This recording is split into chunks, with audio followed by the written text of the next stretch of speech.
We know it's going to take many forms of energy to meet the world's needs while creating a cleaner future for all.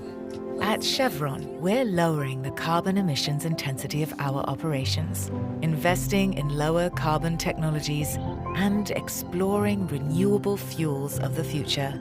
We work hard to care for the homes we love, but it's only human to protect the one we share.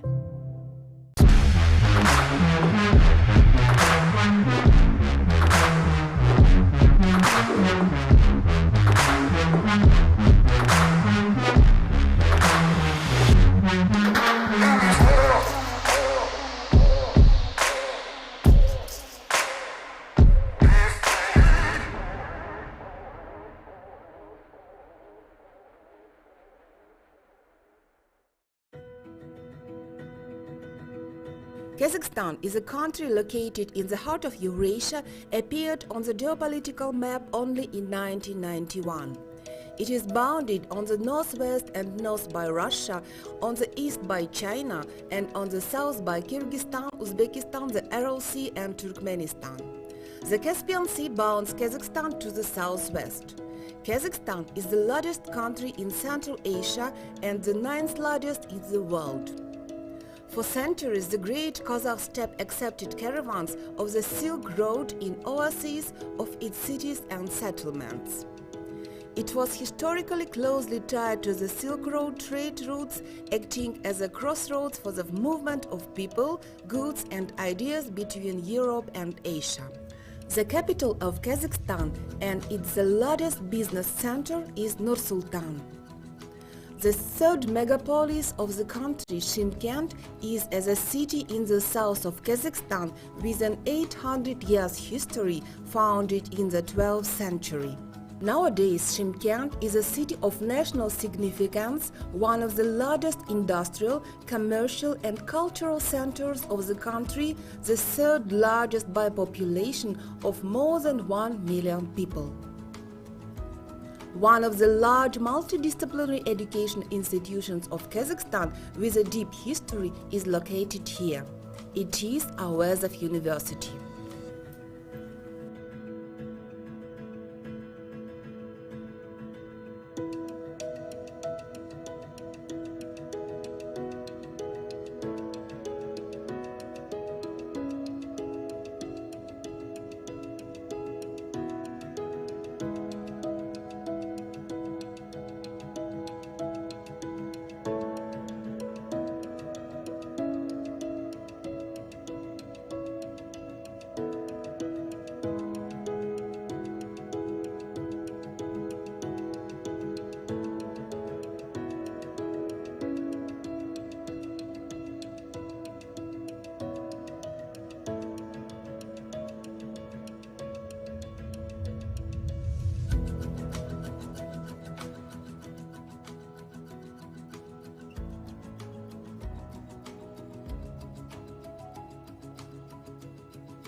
That is, here students and undergraduates acquire practical working skills. In other words, this is a mini copy of a large production and dairy plant.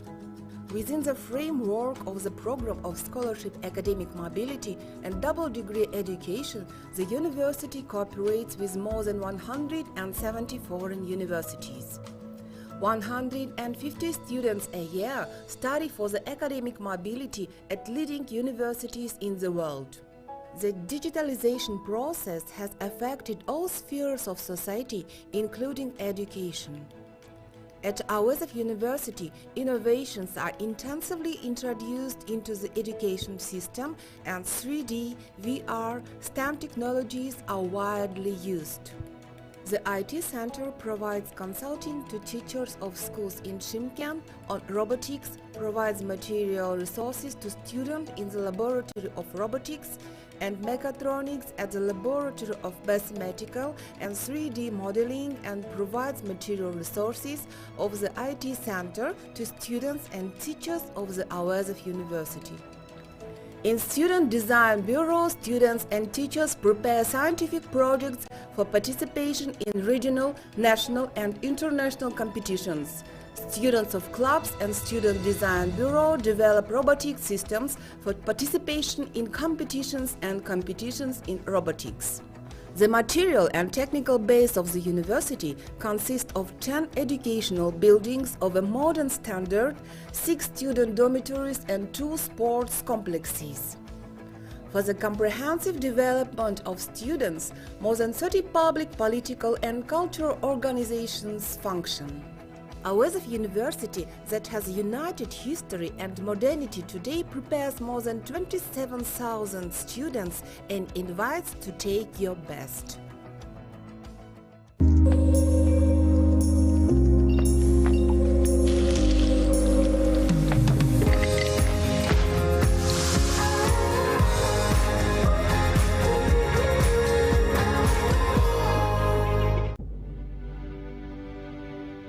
The most advanced curriculum in the world, by far the best in the world. For anyone curious about how the world is changing and how they can make a difference in it. Hi, I'm Wadhwa. I've been teaching at some of the most incredible universities in the world, including Harvard, Stanford, Carnegie Mellon University, Singularity University, Emory University, and University of California at Berkeley. My name is Larion Liang. I'm a visiting fellow with Emory University's Department of Political Science and a non-resident fellow with the Atlantic Council's Geotech Center. What is exponential innovation? Well, you have a whole range of technologies advancing exponentially, everything from artificial intelligence to computing to robots to sensors to quantum computing. Where we take the best lessons from science, technology, academia, and bring them together to show you how to use technology to change your world. The curriculum that Tarun and I have created is meant for young students doing a bachelor's degree as well as PhD researchers. We also teach this to business executives. We teach this to the CEOs of billion-dollar companies all across the world. What's the magic of Silicon Valley? What are the lessons that can be learned from here? And how can entrepreneurs everywhere learn these lessons? You will learn about the advances in technology, how they are overturning industry after industry, what entrepreneurs can do with these ideas, and how they are going to impact our society and government and policy systems. Don't miss this opportunity to learn about advancing technologies, new innovation methods, find ways to build billion-dollar businesses and trillion-dollar industries that can uplift humanity. I'm Wadhwa, and this is my Nobel course. I am Tarun Wadhwa, and this is my Nobel course.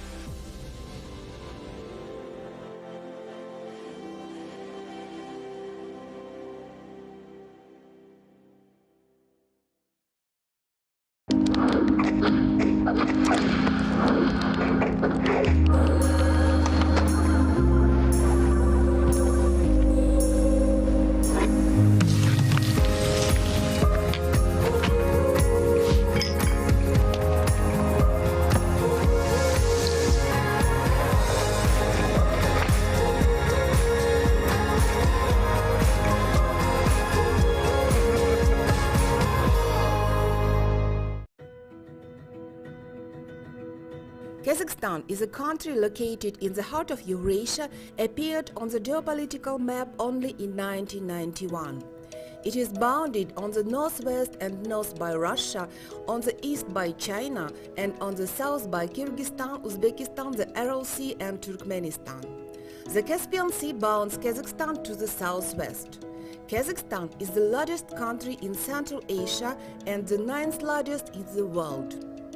For centuries, the great Kazakh steppe accepted caravans of the Silk Road in oases of its cities and settlements. It was historically closely tied to the Silk Road trade routes, acting as a crossroads for the movement of people, goods and ideas between Europe and Asia. The capital of Kazakhstan and it's the largest business center is Nur-Sultan. The third megapolis of the country, Shymkent, is as a city in the south of Kazakhstan with an 800 years history, founded in the 12th century. Nowadays, Shymkent is a city of national significance, one of the largest industrial, commercial and cultural centers of the country, the third largest by population of more than 1 million people. One of the large multidisciplinary education institutions of Kazakhstan with a deep history is located here. It is Orsariev University.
That is, here students and undergraduates acquire practical working skills. In other words, this is a mini copy of a large production and dairy plant. Within the framework of the program of scholarship, academic mobility and double degree education, the university cooperates with more than 170 foreign universities. 150 students a year study for the academic mobility at leading universities in the world. The digitalization process has affected all spheres of society, including education. At Orsariev University, innovations are intensively introduced into the education system, and 3D, VR, STEM technologies are widely used.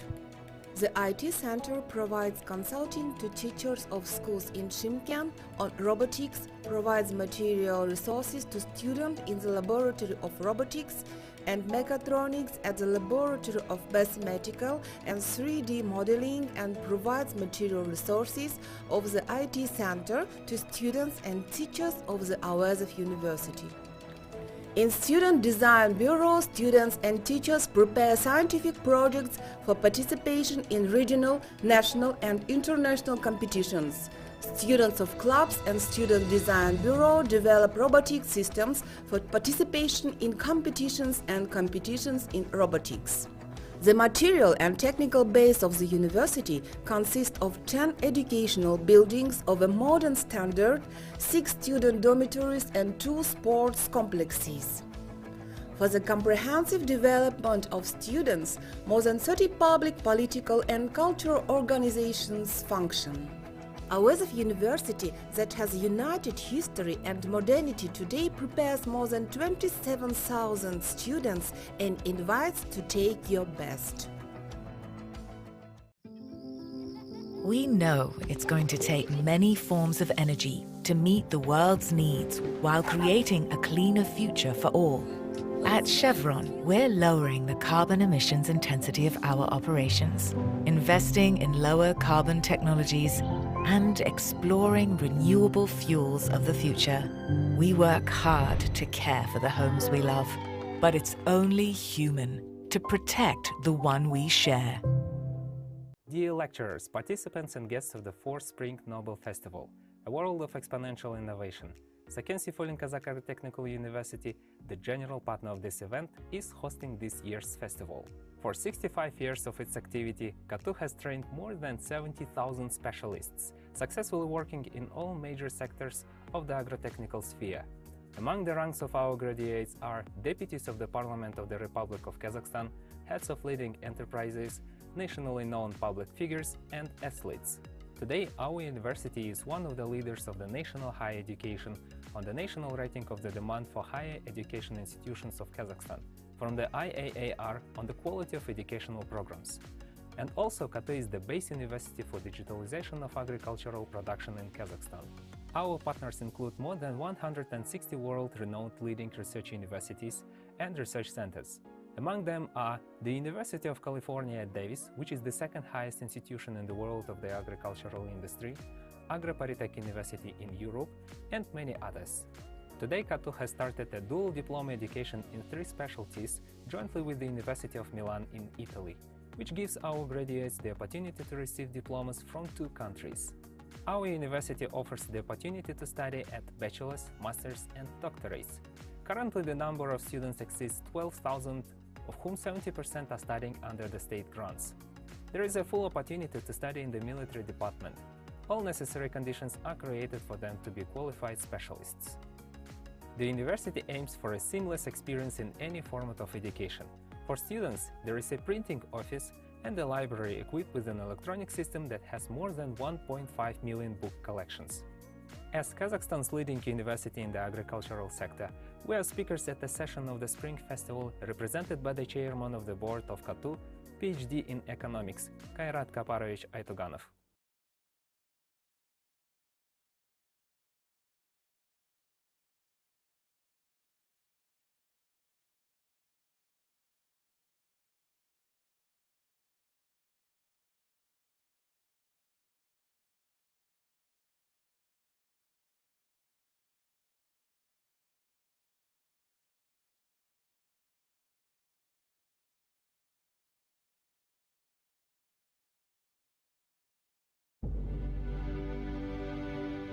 The most advanced curriculum in the world, by far the best in the world. For anyone curious about how the world is changing and how they can make a difference in it.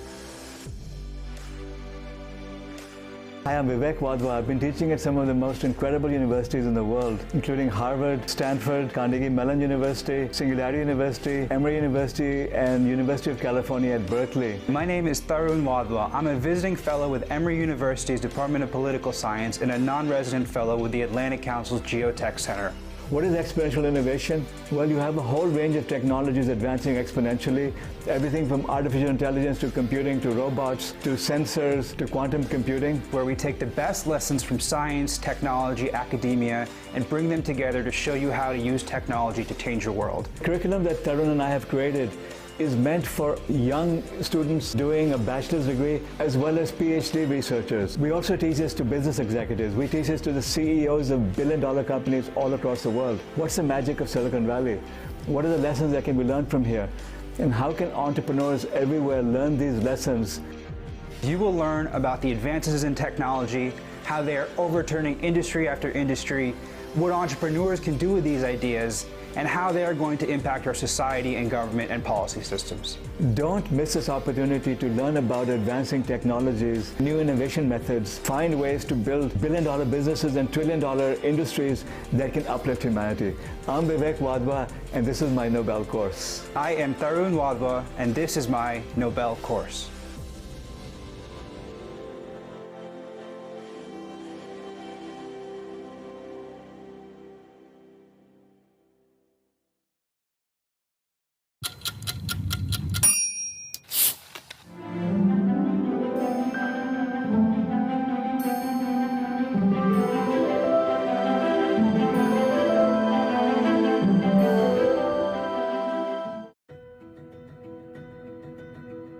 Kazakhstan is a country located in the heart of Eurasia, appeared on the geopolitical map only in 1991. It is bounded on the northwest and north by Russia, on the east by China, and on the south by Kyrgyzstan, Uzbekistan, the Aral Sea and Turkmenistan. The Caspian Sea bounds Kazakhstan to the southwest. Kazakhstan is the largest country in Central Asia and the 9th largest in the world. For centuries, the Great Kazakh Steppe accepted caravans of the Silk Road in oases of its cities and settlements. It was historically closely tied to the Silk Road trade routes, acting as a crossroads for the movement of people, goods and ideas between Europe and Asia. The capital of Kazakhstan and it's the largest business center is Nur-Sultan. The third megapolis of the country, Shymkent, is as a city in the south of Kazakhstan with an 800 years history, founded in the 12th century. Nowadays, Shymkent is a city of national significance, one of the largest industrial, commercial and cultural centers of the country, the third largest by population of more than 1 million people. one of the large multidisciplinary education institutions of Kazakhstan with a deep history, is located here. It is Awezov University.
That is, here students and undergraduates acquire practical working skills. In other words, this is a mini copy of a large production and dairy plant. Within the framework of the program of scholarship, academic mobility and double degree education, the university cooperates with more than 170 foreign universities. 150 students a year study for the academic mobility at leading universities in the world. The digitalization process has affected all spheres of society, including education. At Awezov University, innovations are intensively introduced into the education system, and 3D, VR, STEM technologies are widely used. The IT Center provides consulting to teachers of schools in Shymkent on robotics, provides material resources to students in the Laboratory of Robotics and Mechatronics at the Laboratory of Mathematical and 3D Modeling, and provides material resources of the IT Center to students and teachers of the Awezov University. In Student Design Bureau, students and teachers prepare scientific projects for participation in regional, national and international competitions. Students of clubs and Student Design Bureau develop robotic systems for participation in competitions and competitions in robotics.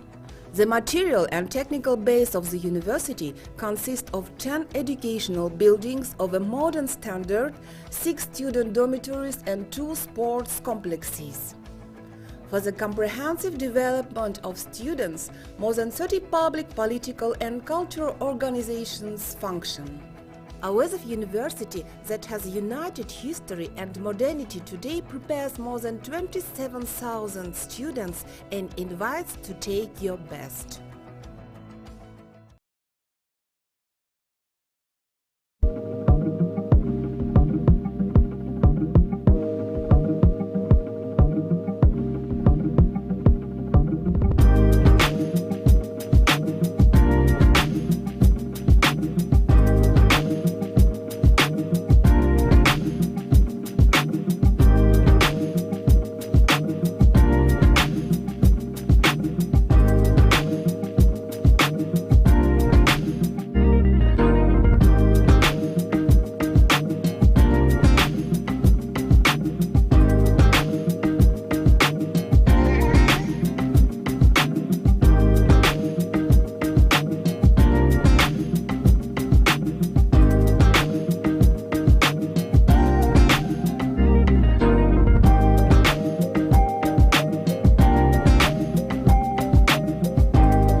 Добрый день, дорогие друзья. Good afternoon, dear ladies and gentlemen. It is me, Angela Karimova, and I would like to welcome you to the 4th Nobel Fest. Thank you for joining. So today is the second day, which is devoted to the cities of the future, and we're going to be talking about the AI, innovation of the universities, and the objectives for the new generation of people. So you may subscribe to Nobel Face if you want to be in connection with us via the mega environment. Then get connected and upload the application and use your own avatar to be in contact with us. So we are going to be having speakers both offline and online, and we are going to be having short breaks ranging from 5 to 10 minutes. Please try not to leave in large groups, and if you have questions to the speakers, you're welcome to ask your questions right after the presentations. So we have prepared the mic for you to do that, and those who are watching us on YouTube, you are free to place your questions in the Q&A session. So we have decided that you are not limited in terms of how many questions you may ask. We'd like to appreciate our sponsors, Coca-Cola, South Kazakhstan University, Akimat of Nur Sultan, Altın Qora Foundation, Chevron Corporation, Bilim Media Group, Education Foundation, 3 Worldwide, and Republican newspaper Bilim Değil. And now, dear ladies and gentlemen, let me announce the opening of the second day of Nobel Fest. And let's start with a special clip. Thank you. The mankind has gone through the dark times in its history, having faced the threats and aggression, civil and institutional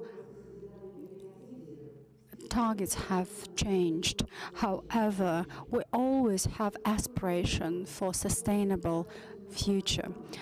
Structural reforms, access to education, development of science and innovations. This is going to destroy hunger for knowledge.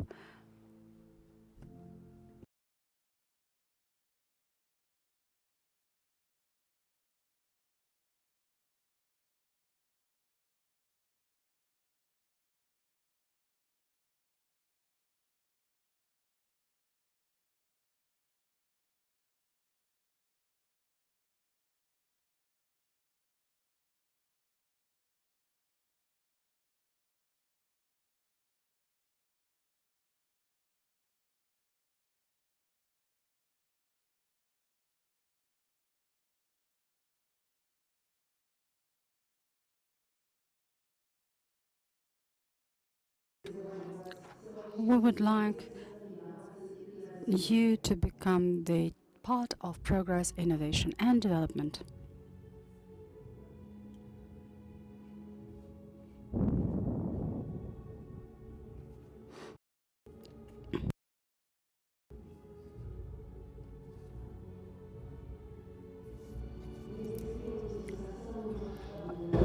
I've registered the largest online conference, the Nobel Fest.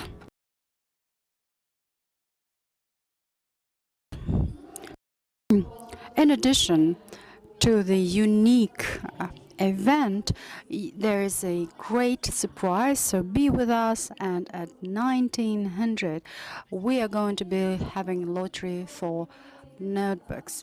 And now I'm going to give the floor to the chief of the digitalization department of Nur Sultan Akimat, Miss Botagoz Kasabek. Madam, the floor is yours.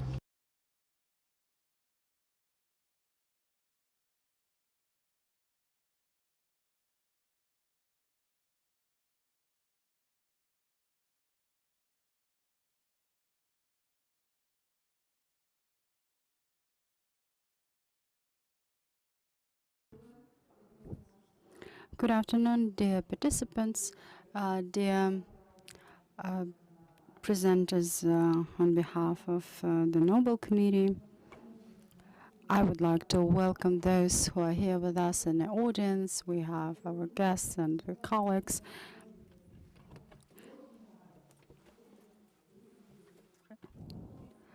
The Nobel Fest is one of the key events worldwide. This is a unique opportunity and the platform where we could get together in order to exchange our knowledge, in order for us to expand our mindset so that we have an opportunity to learn. It doesn't matter how old we are, whether we are school students or university students, whether we are retired, are we at home or abroad. It does not matter where we are physically from a geographical standpoint. What matters is that the Nobel Fest got us all together, and we have the unique opportunity to listen to the prominent Nobel Prize winners. And the entire week and the next week, every one of us will have access to listen to the lectures of the Nobel Prize winners on innovations, new technologies, digital economy, and the entire set of these issues is available at this platform. I would like to thank you for making it here today, because all of you and every participant to this event is a part of the universe, and every time when you get something new, when you learn something new, it is going to be a favor for the entire world.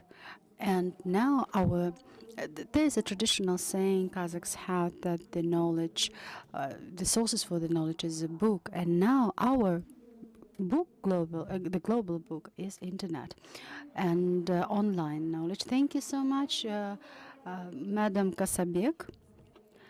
Now I would like to give the floor to Mr. Bakytzhan Abdraim, who is the chair of William Foundation.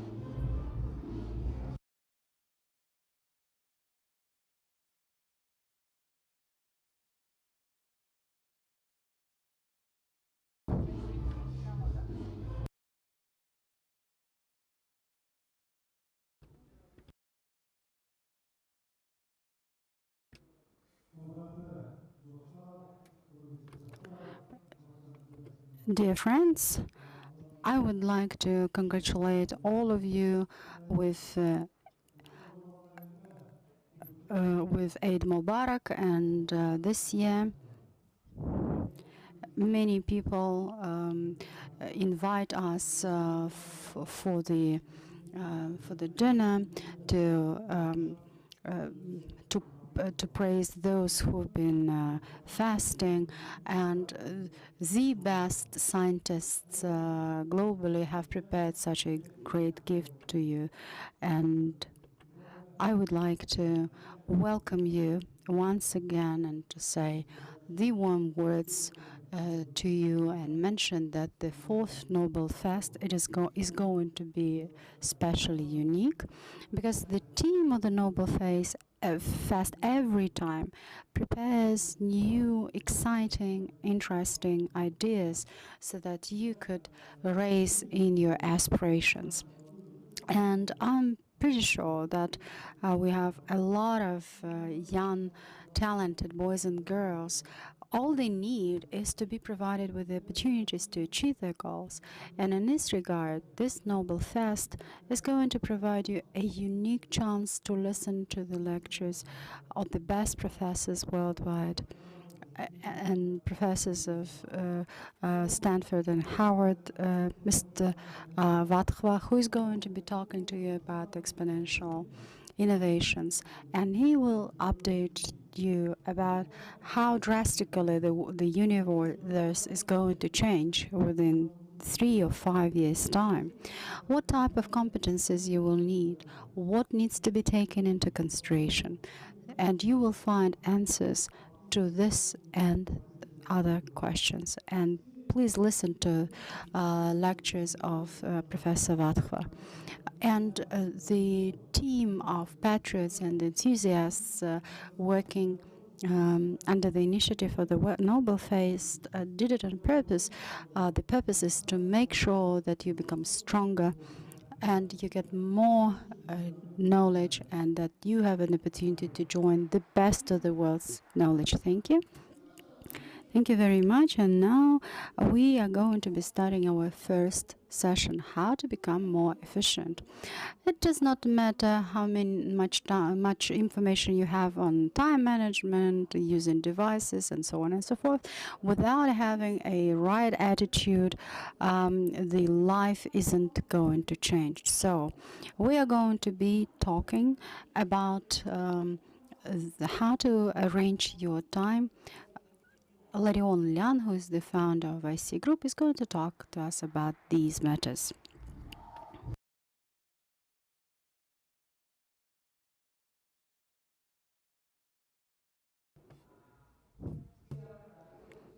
I would like to welcome you all. Let us give a round of applause, if possible. From recently, what I understood is that I'm not a businessman, I'm a showman. You know, I don't want to be showing the performance to you. The topic is how to become efficient, you know.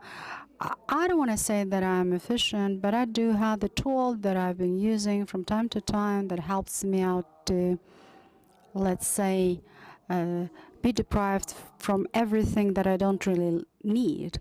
And efficiency is all about when you have a chance to do what you are interested in. Efficiency is when you don't do extra. Let's give a round of applause, Generation Z. Hopefully you don't get asleep. Okay, fine. What I realized is that in order to become efficient, in order to be happy, it is important to have dreams,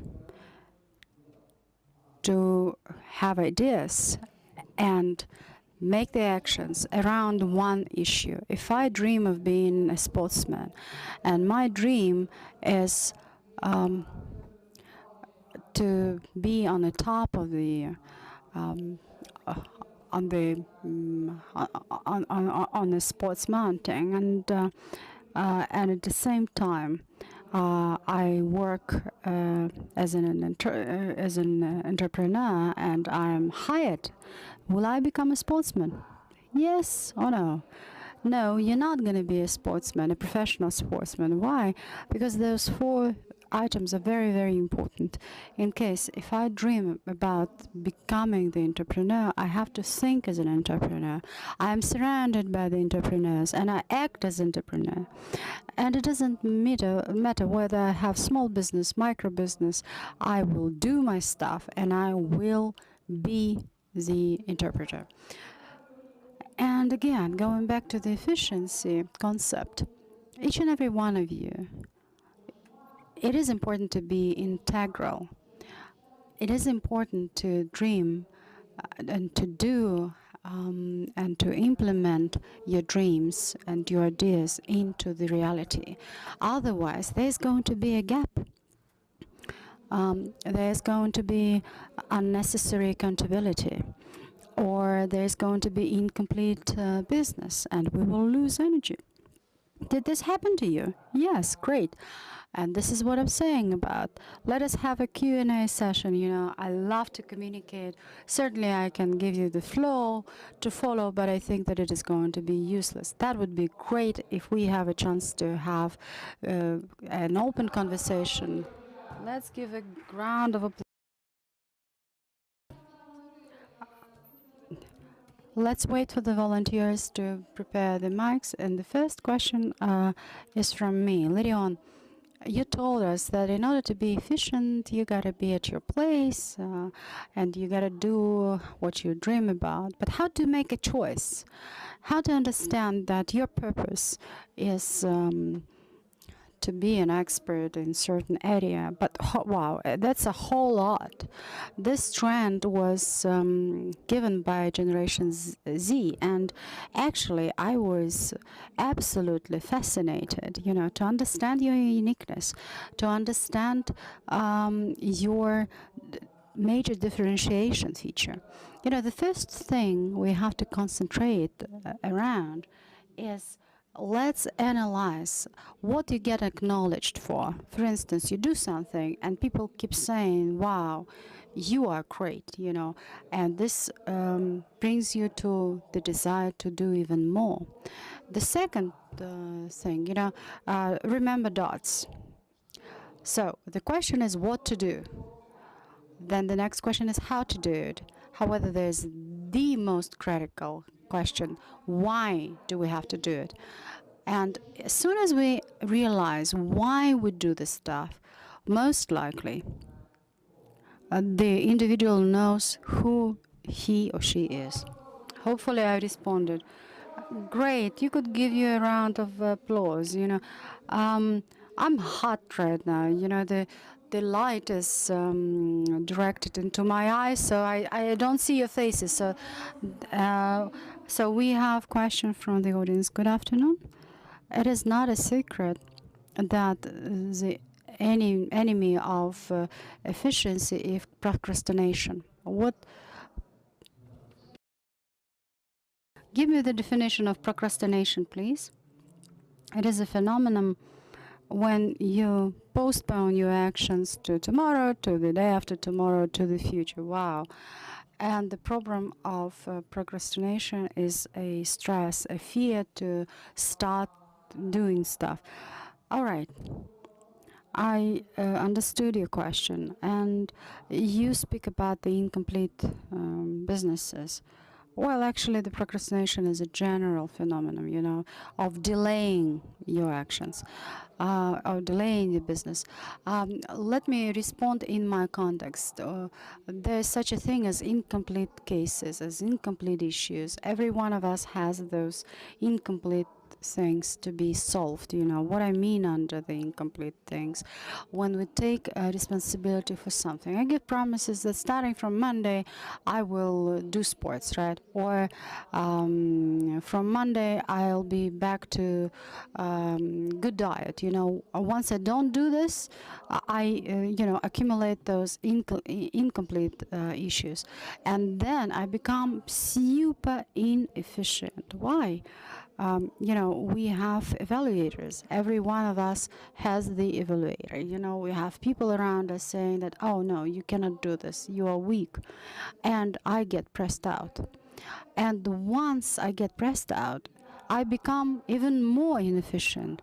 And I have more fears, you know, that I'm not like everyone else, you know. How do I struggle with it? You know, I give a list, I give a piece of paper, and I put down the issues, what I can delegate, what I cannot delegate. If I do have a chance to do it up front, I do it up front, and then I have the desire to move forward. Hopefully I responded. Thank you. Are there any questions? Please don't hesitate. My question is regarding the efficiency. I'm a student, I work at the same time, I want to be an ideal daughter, and then eventually at the end of the month or at the end of the year, I have emotional burnout.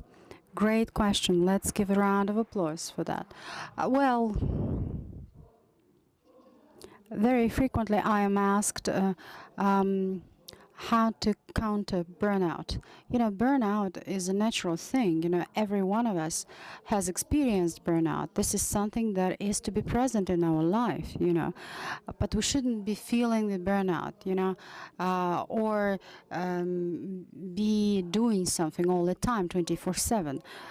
The way I, cope with it is that, yes, I'd like to be honest with you, you know, I have a series of meetings, you know, and then at certain moment I don't have a desire to do anything, right?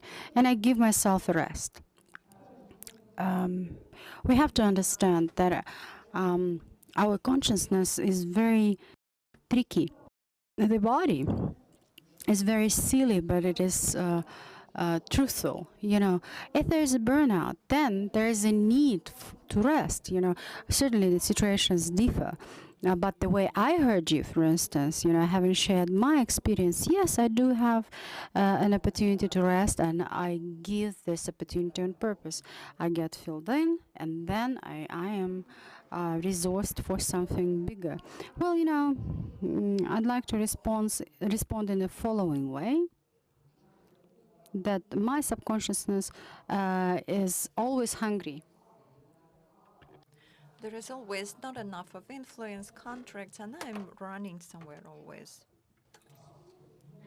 But actually, in fact, we don't need much, and that's why you need to give you a chance to take rest. Water, sleeping, and maybe sports. Yeah, so healthy lifestyle, this is what is important. You need to keep that balance to be healthy, because if you are not healthy, there is no meaning in doing anything.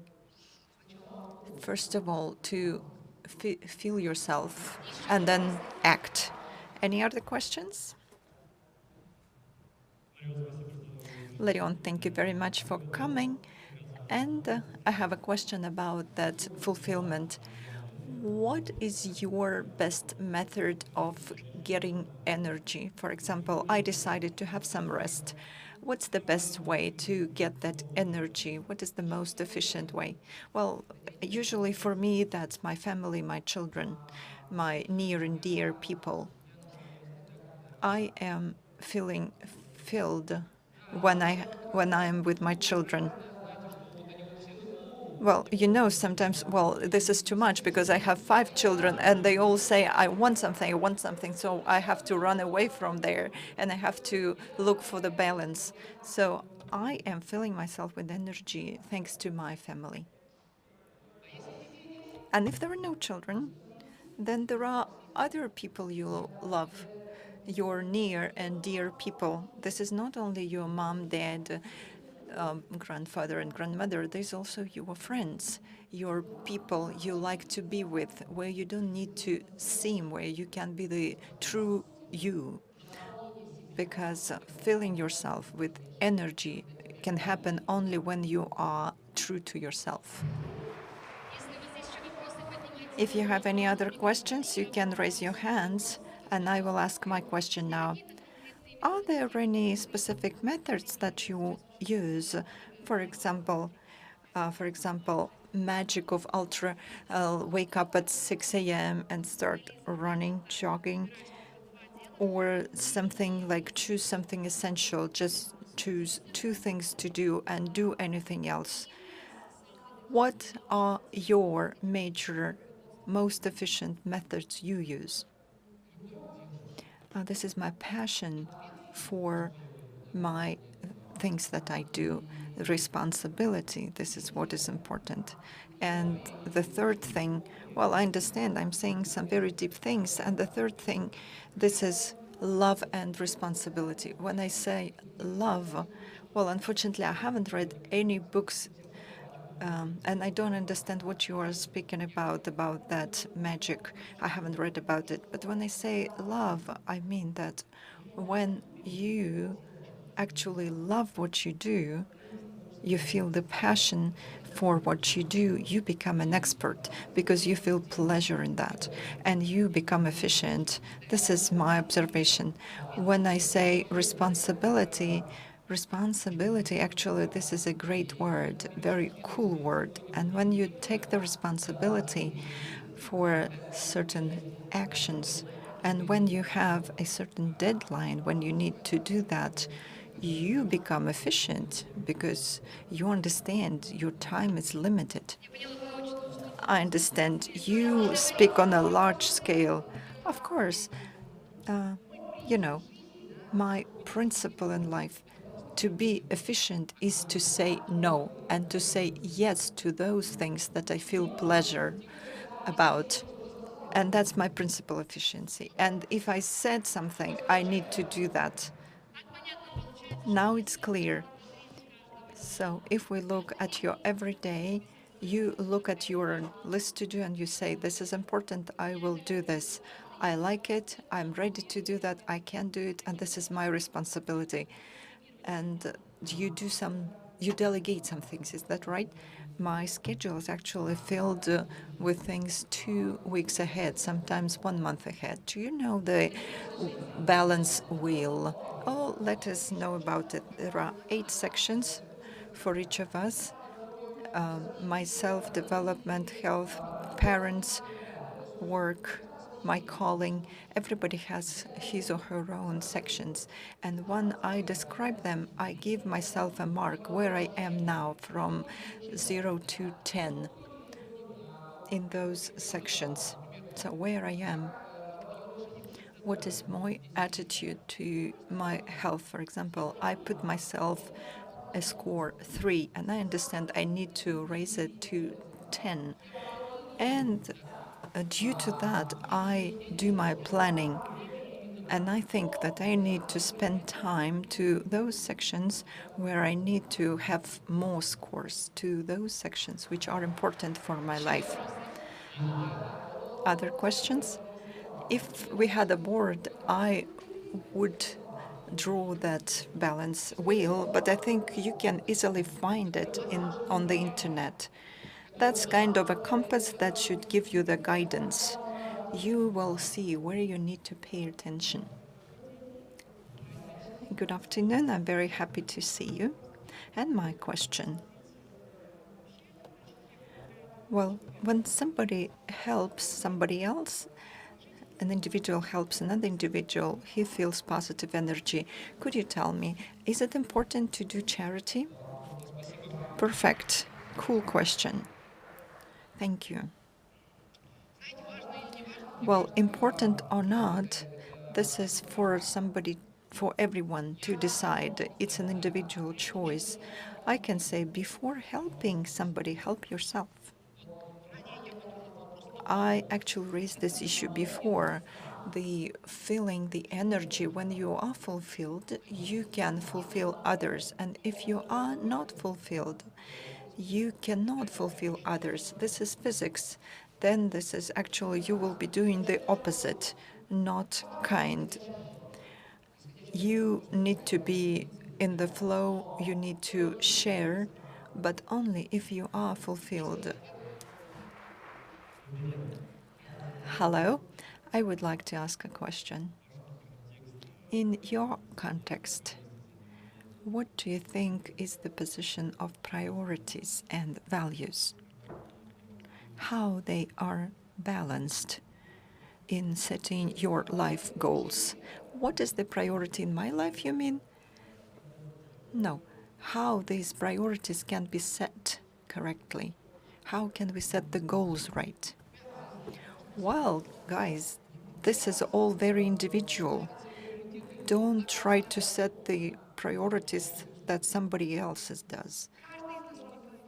Each of us is unique. Each of us is a superman and superwoman. When we set the priorities, first think that first you. What is important for me? Not what is important for other people, but what is important for me, what I want, why I need it, who I will be in 5 years, what I will be in 10 years. And that's how the priorities are set. Yes, thank you. I ask the question because there are a lot of information about leadership, and many people actually get confused and focus on priorities of somebody else. And actually, we are all individuals, and keep your dreams. That's right. Thank you very much. Everybody has his or her own journey. We don't need to be just successful on general terms. We are all tired of that. Larion, another question. We understand that personal efficiency is important for everyone, and we can deal with it. But when we speak about organizations, about groups, about student groups, are there any methods that will enable to make a group efficient? Oh, this is art, actually. That's what I'm learning and what I understand. There are many methods of company efficiency. There are really many tools. And in my company, we introduced many things. Something was successful, something not. But what I realized, actually, until there is no ideology, until the staff person is not fulfilled, it doesn't make sense to introduce the methods. We set the goals to make our clients happy, but then we realized to make clients happy, our staff should be happy. And staff can be happy only when we have that strong ideology. Thank you. Ideology is the mission of each of us. And when people come together, they come due to this mission that has the resonance in everybody. Why you came here? You are engaged in self-development, and this is cool. We have that common mission. I hope I answered your question. Thank you. And we have one more question from the audience. Hello. My question, how can we stop worrying about who is somebody thinking about you, about the opinion of others? Yeah, I understand your question. Well, you know, this question has been on my mind many times. These are our fears when we think about something which may happen in life. Do I understand you right? Yes, exactly. So let's talk about it. Before I come on stage, I was thinking before, what am I going to say? What if I'm not successful? What if people start laughing? And I get myself into the frame. So when you ask me how, I will tell you, experiment. Take the experiments. Try. Do. Be courageous.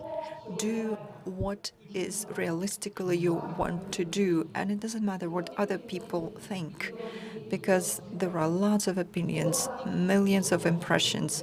Somebody may like what you do, somebody won't. But you live not for those who will not see important what you do. You live for yourself, first of all, and ask yourself a question. What is your dream? And is your dream worth it that you will hide it because somebody may think that you are not doing the right thing? Did I answer your question? Yes, yes, thank you. Hello, my name is Alexander. I would like to ask a question about the efficiency, and I will speak on my behalf, but I think it's an important question for all of us here. As you know, it's already 3 years after the pandemic started, and there were lockdowns, and many universities and schools are still learning online. I myself, sitting at home 3 years already, I don't even get dressed. And as you know, efficiency is not the best at home. What do you think? Is it possible to be more efficient if you are fully in your comfort zone? Always in your comfort zone? Well, if I understand you right, you say that you've been sitting at home for 3 years, but you try to study. I think you are very efficient. You don't go to school and you receive the knowledge. And you ask me how you receive that knowledge efficiently while being at home. Or maybe I didn't understand your question. Well, my question is, maybe it will be more efficient if I go out of my comfort zone compared to sitting at home. Well, let's speak about what is efficiency for you. We probably understand the word differently. For me, efficiency is when you are not improving what you already do something well, but when you can remove something which makes barriers in your lives, something superfluous, and you can get rid of it. For example, you want to get the knowledge, but at the same time you do sports and you go to the bar with your friends. So here, going to bar is not needed if you want to be more efficient in your studies and in your sports. So get rid of something you don't need and you'll be more efficient in what you do. Probably I haven't answered your question. Let's try again. Well, partially you answered. Well, you know what I mean when you say comfort zone, but actually How many hours do you have in your day? 18? 18, okay. I have about the same number of hours. I sleep for 6 hours. So we have about similar resource. And to go out of the comfort zone to have how many hours? 22? No, I still want to have 18 hours, but I want to waste less time. So just get rid of what you don't need. The most important resource in our life is time. Where you spend your time, this is what you get. And this time that you can use for doing active things, please focus it correctly and don't do the things that you don't need. Sometimes you may think, I want to be everywhere, I want to be an expert in everything, but that's not possible. First, become an expert in something, one area, and then something else. I understand there was some other question inside the question, because we often used to say, go out of the comfort zone to change something in your life. What do you think? In your comfort zone, can we be efficient, or we really need to suffer and go out of some comfort zone? Well, actually, 2 years ago, I would say to everyone, go out of your comfort zone. Well, frankly speaking, I did that. But, you know, I myself went out of the comfort zone too often, and I understand this is an extreme. I think we need to take some middle way. And answering your question, I would like to say, if your body wants to go out of the comfort zone, okay, go out of the comfort zone. Because, I mean, in time, if you want to do in the same amount of time and to go out of the comfort zone. Well, sorry, maybe I'm confusing you. I hope I already answered your question. Comfort zone, that's already, it's a different extreme side. You need to be somewhere in the middle. We have time for one more last question. My name is Tamerlan. At the beginning, you were saying that if you are an entrepreneur and if you have entrepreneurs around you, it will be easier for you to become an entrepreneur.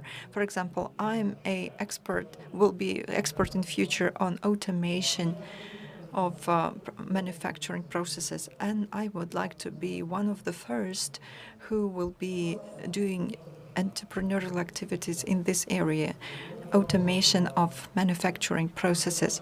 And my question is, what can I do without any internship abroad? How can I build this industry in Kazakhstan? Because in Kazakhstan, we don't have any examples, any people who can help me with that, who already have that experience. Sorry about that. There is something wrong with the sound. I couldn't hear you at the end of your question. Well, okay, let me repeat that.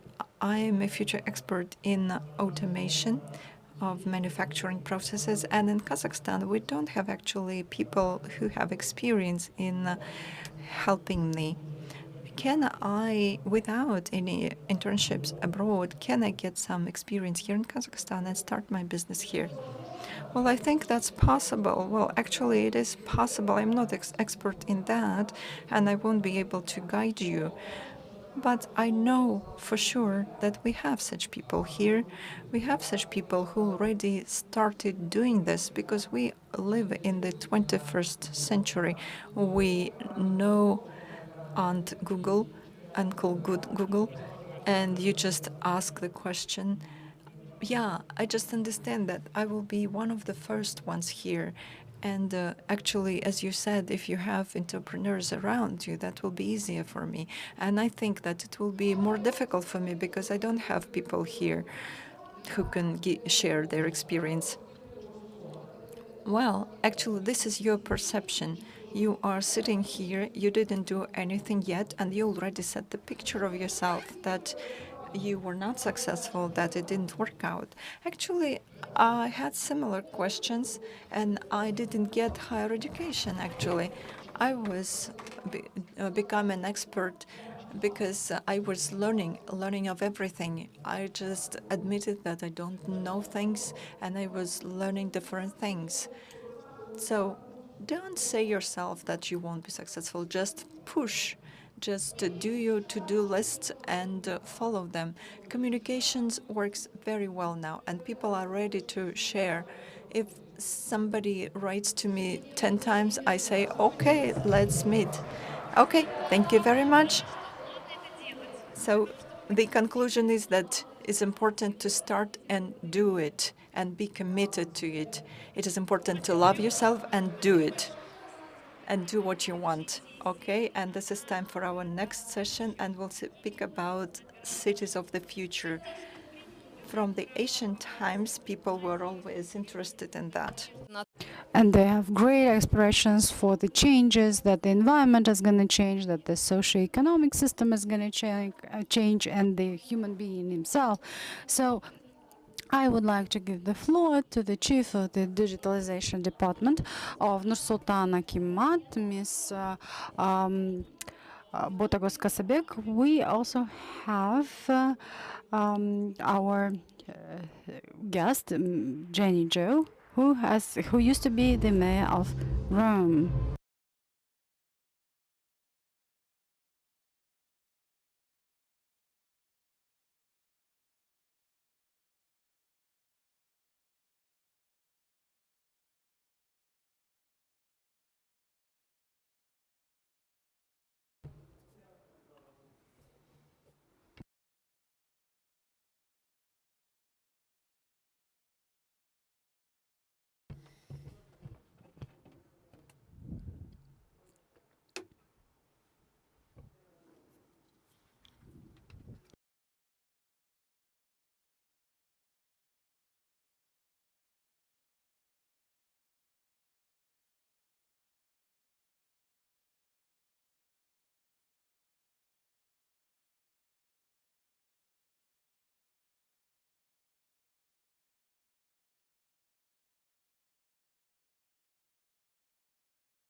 So your presentation is going to be the first. Let us start. Please share with your vision.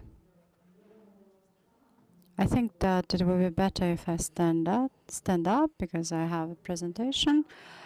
Speaking about the cities of the future, what I would like to talk to you about is my background so that you understand how I ended up being appointed to the position.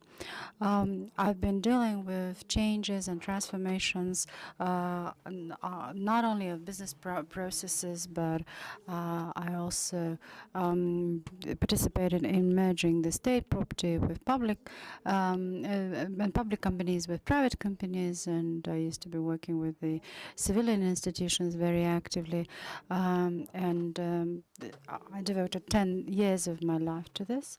And the most critical indicator is the level of satisfaction, the good and prominent performance of our buses, public transportation, so that the students using Astrabus cards and school students who use the public transportation, everybody is aware about what I speak about. So when you purchase or sell your apartment, you go to the utilities directorates, and they are united all together in the common electronic infrastructure, and I chair the digitalization department, and I have spent 2 years of my life just recently dealing with technology and infrastructure in Nur Sultan, when we speak about new technologies and digitalization, there's actually no border in between the IT experts and the rest.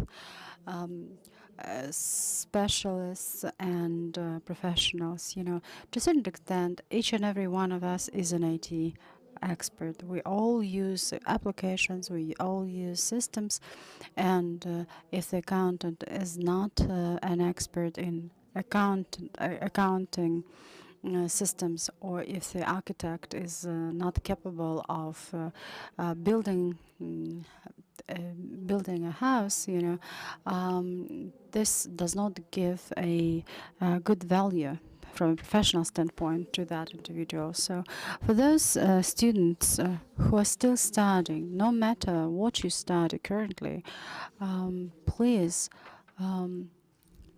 look at STEM. Please look at math and other science subjects. And I'm going to brief you about the ecosystem that we built in Nur Sultan. So currently, you forgot the music background, I guess. Thank you. Currently, in Nur Sultan, we have built the common ecosystem, and this ecosystem was established initially from the mapping system. So the objective was for us to make a geo-informational portal. But then while preparing the system, we understood that overall we can not only digitalize our city, including the land sites, we could digitalize in 2D, 3D, and you could see at the moment the entire engineering networks to include all types of utilities. So while providing the digital map of the city, we looked at the security issues and ensuring public safety. And there's public safety requirements for each and every building, so you could see surveillance cameras in order to ensure the safety of the citizens and children. In public places we have the cameras, and we have a chance to actually coordinate construction. We've been partnering with construction companies BI, Basis A, Orda Invest. So while building their facilities, they coordinate the facilities using our models, and at the same time I'd like to say that our professionals, in case if there is an intention to use our systems by other users, actually you may have a chance to place the facility, over the map, to project the parking slots, for instance, to see what interesting facilities will be located, and the precision is up to 5 centimeters. So in terms of the digital twin, the system was appreciated globally because there's not such a precise map in Central Asia, but Kazakhstan managed to do so, and the neighboring countries are very interested in this map. So what I wanted to say is that it was done by the hands of our students, just like you are, and there was a huge burden on Nazarbayev University, and students of the Nazarbayev University worked with the maps, and they made the photo shooting, and you have to understand that the entire utilities are under surface, to include water pipes and electricity, so they would use this special equipment to understand the depth for each and every wire, for each and every pipe, to understand what type of material was used, and so on and so forth. This is done in order to plan the architecture, to plan the new housing apartments, and you could see actually how fast and how rapidly the construction has been developing so far in Nur-Sultan. So each and every citizen is to be provided with electricity, heating,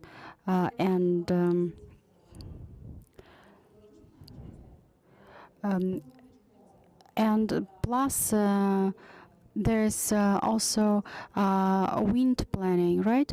You remember that 10 years ago we used to be having aerodynamic tube pipes, and some of my colleagues actually experienced that. In order to not have those cases, you know, we have very, very thorough design of wind loading per each and every building. You know, we could say what wind is going to blow from which side, and whether it is expedient or not to build this facility at certain point. You could see the vector 3D map, which is needed for our services and utilities, and they help out to plant the trees to make our city more comfortable. And probably you've noticed that lately we have lots of traffic jams, and that was because of the new facilities that were built without any parking slots, any opportunities to drive through. And at the moment we have designed the algorithms so we can now demonstrate, you know, what deviation is to be provided and what needs to be done in order to our traffic jams become less busy. So this is the design map. This is something that we plan to build within 10 years period. So the city is growing, and we need talented young people. We need great talents. And I heard you asking questions, and you said that you want to grow, that automation is going to be automation is going to be an issue. If you have some issues, please don't hesitate. And we have lots of young talented people who have implemented the projects, sometimes unknown to the public, you know, and the project that I have shared with you is just one piece of a great deal of projects that we have implemented so far. And some industries even miss those breakthrough and innovative projects. So before we build the city of the future, we need to tackle down the issues that we have. And we are lucky to be the inhabitants of the capital city. However, there are many other towns that need to be developed, that need to be enhanced, that are missing infrastructure expansion. So once you plan, once you design something, you shouldn't be forgetting about the infrastructure. This is the first thing you have to start with. If you don't have decent road, if you don't have water pipelines, the primary things, you're not gonna miss the chance, you know, to be successful. You know, in order to have the building on something, we have to again start with infrastructure. The city starts with safety. You know, once you leave your apartment, you gotta feel comfort. You gotta feel safe and calm. You know, and see the playgrounds, and you are to take a seat in your car, walk calmly, and then by doing so, we could say that our city is the city of the future. Thank you very much. And the next speaker is a project manager of WeGo, Jenny Jung. Please, madam.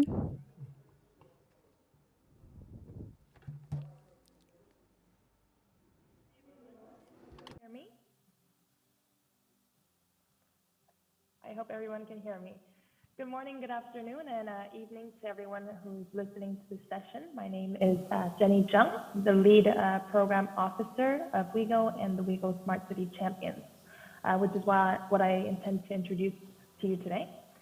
But before I begin, I wanted to express my sincere thanks to the organizers of this event for inviting me to be a part of this extraordinary event and to the 4th Nobel Fest with such renowned speakers here, such great participants and guests.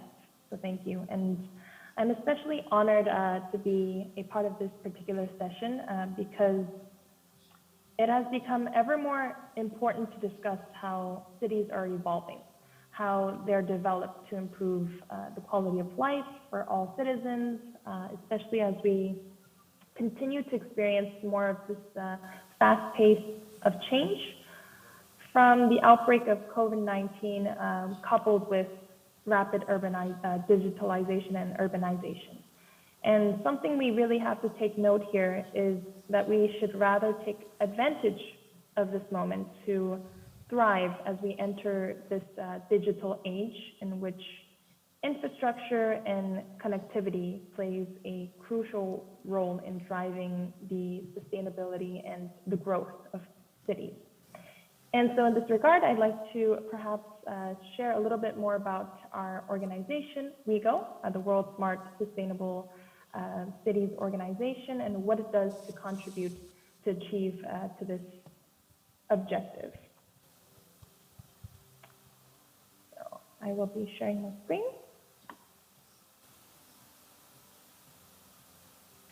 So WeGo itself was established in 2010 by 50 founding member cities, and it is a membership-based international organization and association for local governments, for corporations, as well as national and regional institutions, and they're all committed to transforming cities into smart, sustainable cities.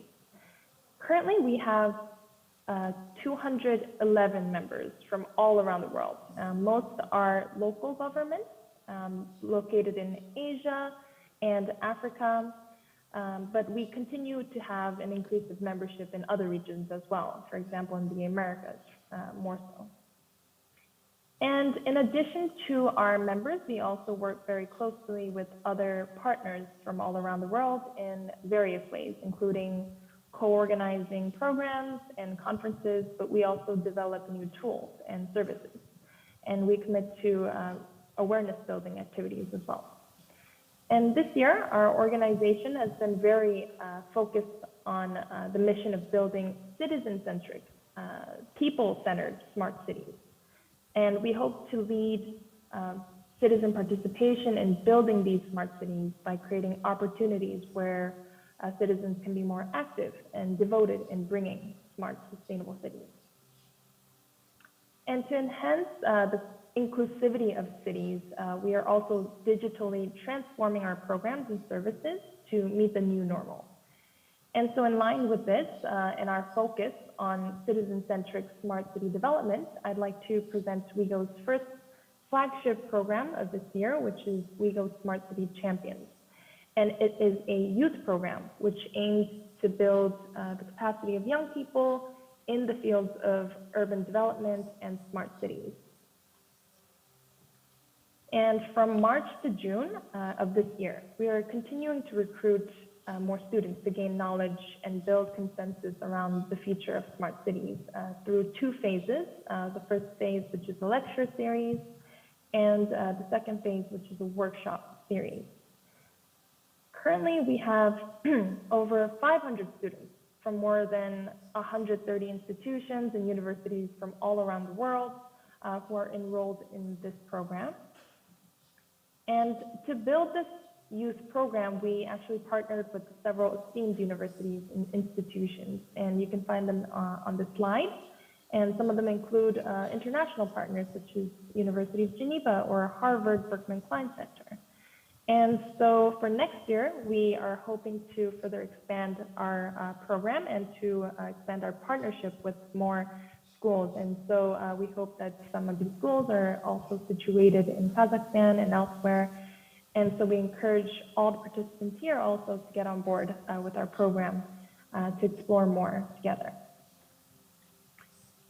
The first phase, to perhaps elaborate more on this program indicated here, has covered various smart city topics ranging from digital ethics, emerging smart technologies, open data, as well as cybersecurity over the course of 6 weeks.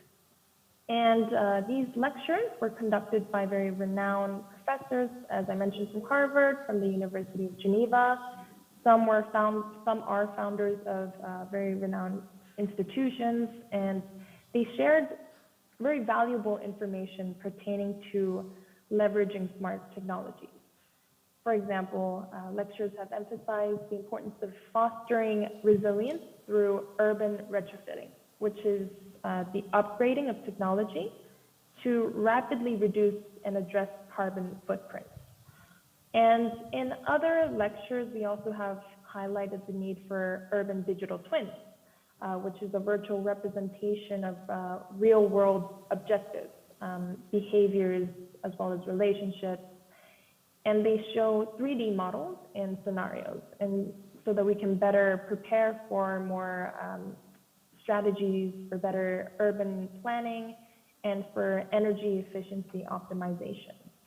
And so these lectures truly aim to ensure that these youth participants have a greater understanding of current smart city challenges and more innovative solutions to address them.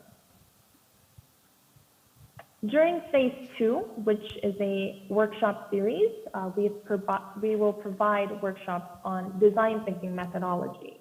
We'll invite successful youth entrepreneurs to share their experiences, and we will guide participants in building their solutions to smart city challenges. And essentially, this phase will also provide an opportunity for students to learn and interact with other key experts and representatives from these corporations and institutions in the field of smart city development. By the end of this program, we will select 3 teams with the most innovative, most creative, and practical solution based on their presentations. And we hope that these presentations truly mark and outline the importance of leveraging smart technologies to create a better smart city, to create a better city for us in this time of day and for the future as well. And they will receive several benefits, such as prize money as indicated here. We have the mayoral award, which is signed by the mayor of Seoul Metropolitan Government, and much more benefits. And so perhaps on a concluding note, I'd like to say that our organization truly and strongly believes that youth are one of the most important actors and leaders that can foster the development of technologies and solutions that can complement this very rapidly changing environment, this very rapidly changing world, and help to address these diverse challenges. And so to do so, it is crucial not only to equip them with the sufficient knowledge in building inclusive and safe smart cities, but also to empower them to become leaders of the future by involving them and engaging them in decision-making processes. All in all, and altogether, smart cities should focus on people while using technology, innovative strategies, and collaboration to become more sustainable, resilient, efficient, and safe.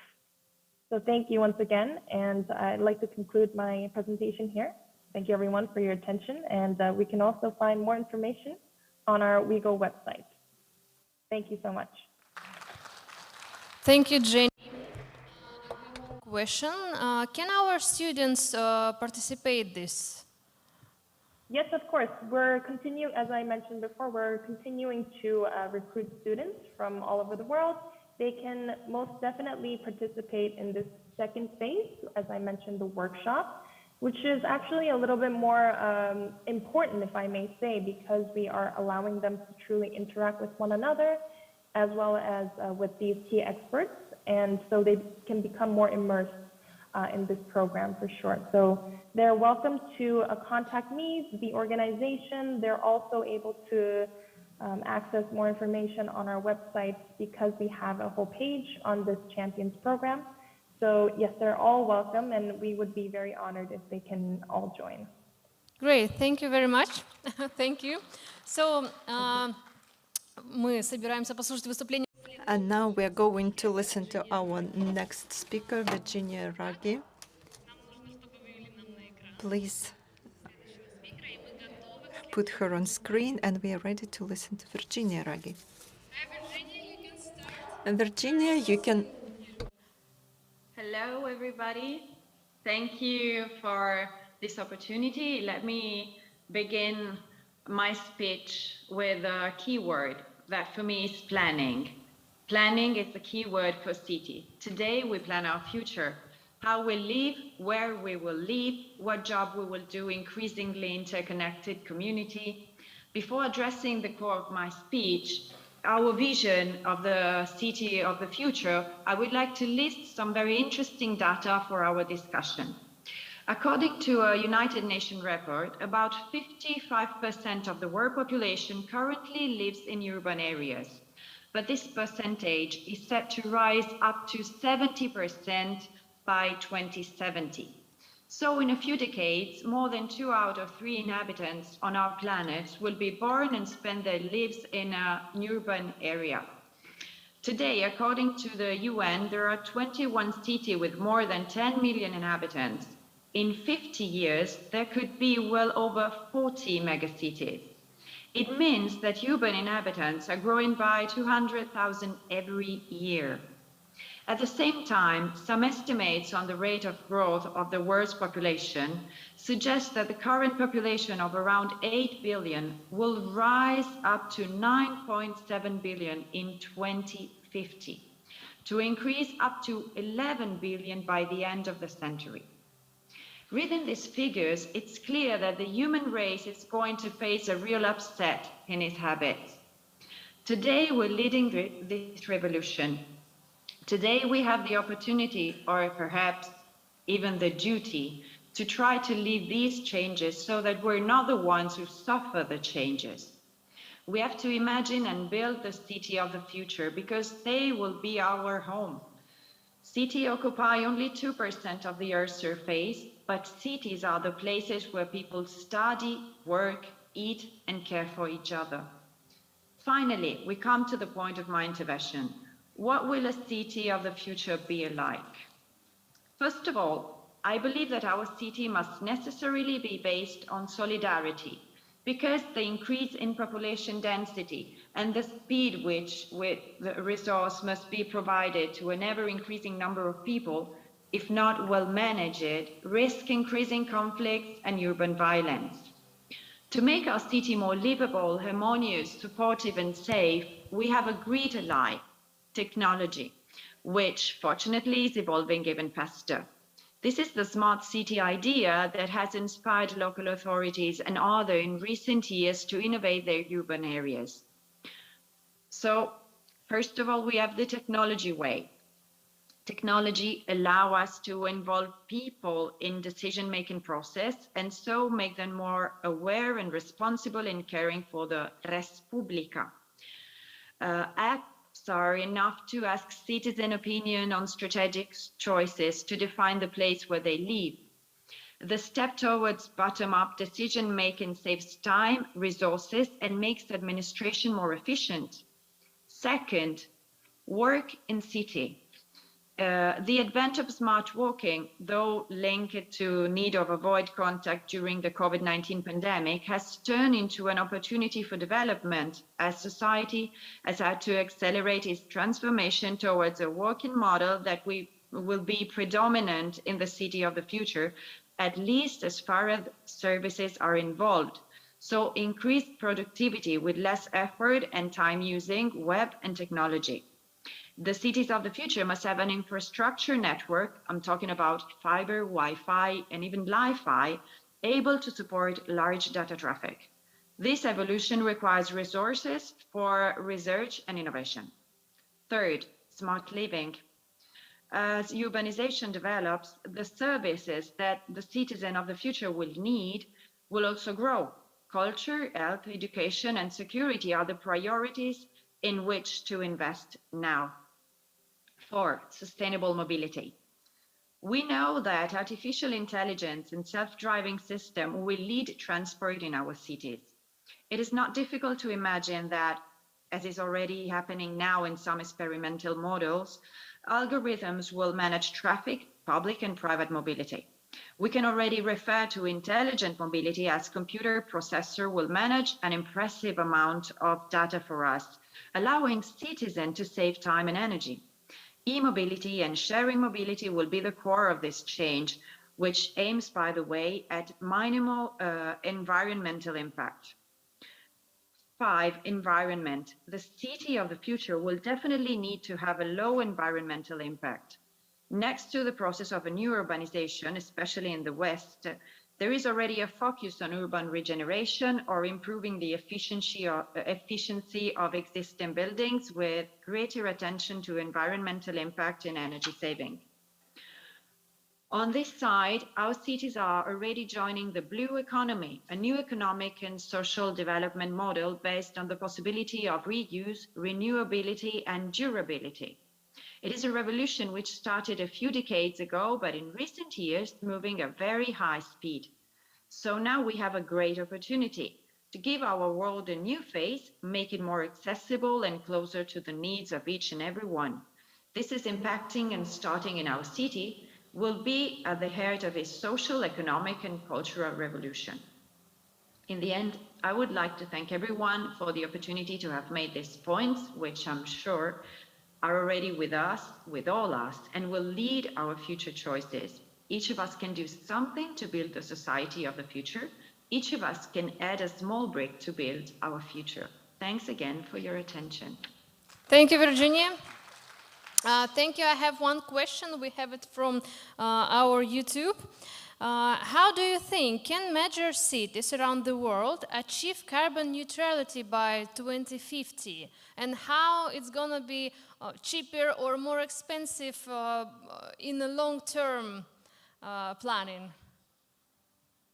Well, let me say that, first of all, it will be cheaper in the long-term planning, of course, because now we have to make a big and we cannot step back from this revolution. We have to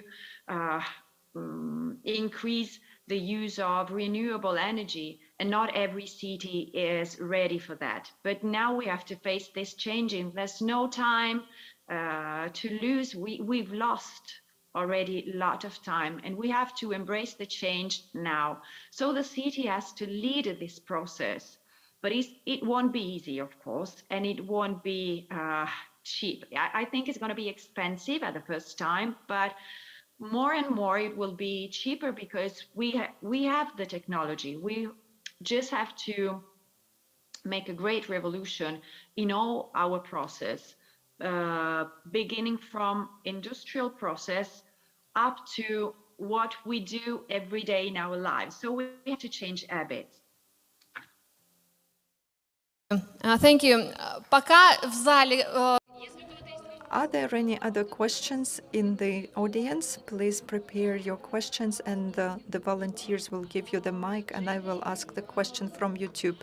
Question for you. Она слышит нас или нет, ребят?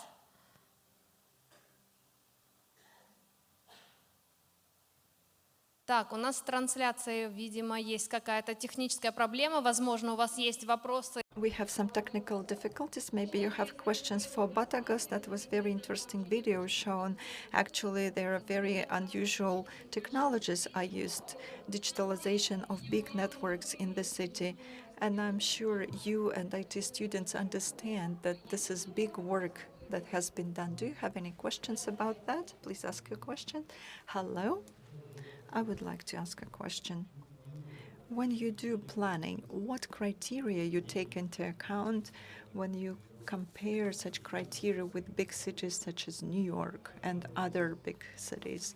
And the next question, when you scale up the projects, when you expand the cities, whether the coefficient is possible, and how you forecast the number of people in this city. As we do it in Kazakhstan, we built it for one amount of people and then we expand it. So how do you do it? And we here face lots of problems, for example, problems with traffic jams, with the environment, and also we do not forecast in advance for the how high the buildings will be. Let me answer your first question. Well, yes, there is planning. We look at different solutions. We look at sister cities, but first of all, what we always say and what we always ask to do, we request the urban planners to look, when they review a project, we always request them to have a look at those cities that are similar to our climate conditions. And such cities are Seoul and Ottawa. These are two sister cities for Nur-Sultan. Nur-Sultan has a sharp continental climate. We have strong winds, dry, and we have seasons. The winter and snow period is a very long one. As you know, probably you've been to Canada, and you know that Canada is very similar to us in climate. And they have very interesting solutions because they also have windy weather. But in Canada, what they did good, they actually foresaw and they built an underground world. So they have residential buildings, houses connected to one another through underground parkings and cafes and entertainment centers. Well, actually, you know that if you were in Ottawa, that nobody is spending time outside. Everybody spends time under the city, and everybody communicates in that ecosystem. We are considering this solution for the city, for our capital, because our climate is quite a harsh one. And if some new buildings are planned in Astana, where there is no high humidity, and you know, our city used to be, some part of it used to be a swamp, and many places were dried before there was construction started. So I think at that period, because of that swampy area, we were not able to build under the buildings. But now there are some new technologies, some new opportunities that we'll be able to use, and we are considering. Maybe we will plan that, and we'll have some buildings, we'll have some communications and spaces beneath. And that would be very comfortable for us because we won't have to be on top outside if during winter, during cold winds. How many people live in the city and how the planning is done? That's next question. As you know, in the city and all over the world, there are different solutions how to forecast population growth. 10 years ago, at one of the meetings in the government, there was a plan and there was a discussion that by 2020 in Nur-Sultan, in Astana, at that time, there will be only 800,000 people living. It's already 2020, and we have 1,260,000 people living. And the city is growing not how we planned it. We became a center, a magnet. Banks have come here. The central bank has come, and actually all financial institutions will keep coming. The business is moving. 10 years ago, that was not forecasted and considered. Now we consider these facts and we plan long term. There is also big data, and we also plan how the city will grow with migration, because every year, preliminary, we can say that there are 50,000 growing population. But if there are some political things, events happen, this will be a force majeure. But actually, now the plan is that the population growth in the city is 50,000 every year. When there was initial plan for 800,000 people, there was not enough communication and roads built. We would never think that every apartment, every household will have 2-3 apartments. At that time, there was planned that only 1 car will be per apartment. But now the population is growing and our living standards are growing. And the Kazakhs, we all love cars, and every household has 2-3 cars, mother, father, and children. They all have cars. So this is some characteristic. I think there are pros and cons about that. And we are congesting our roads because of that. I think that this is a special feature of Kazakhs. We love large cars. And again, speaking about ecology, we have to actually try to purchase small vehicles or to use public transportation or ride bicycles.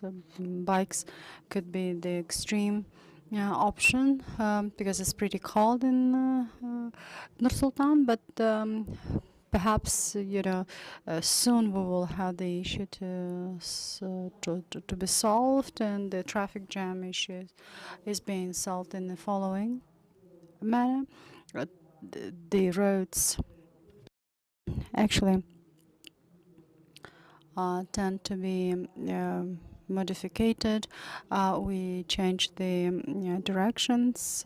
There was a special bus lane arranged, for instance, and one-way roads. So the decision is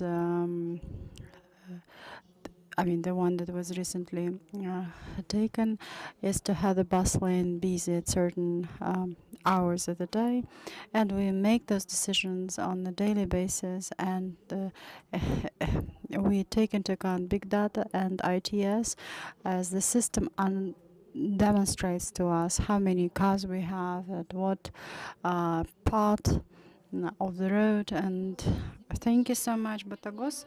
I know that you have a lot to talk about. Unfortunately, our time has been exhausted. I will remind you that we will have the week of Nobel lectures, and you will have more Sarah conversations, and you do have a chance to find information about our speakers and resources if you are interested. Could I ask you a question? I'm here, and moreover, we can discuss it during the coffee break. Calmly, if you have questions, I will be here. I will stay throughout the entire event. I will be more than glad to answer your questions. You have a unique opportunity to talk to Botagoz. Now we have to announce 10-minute break before the next session. Thank you very much. Thank you.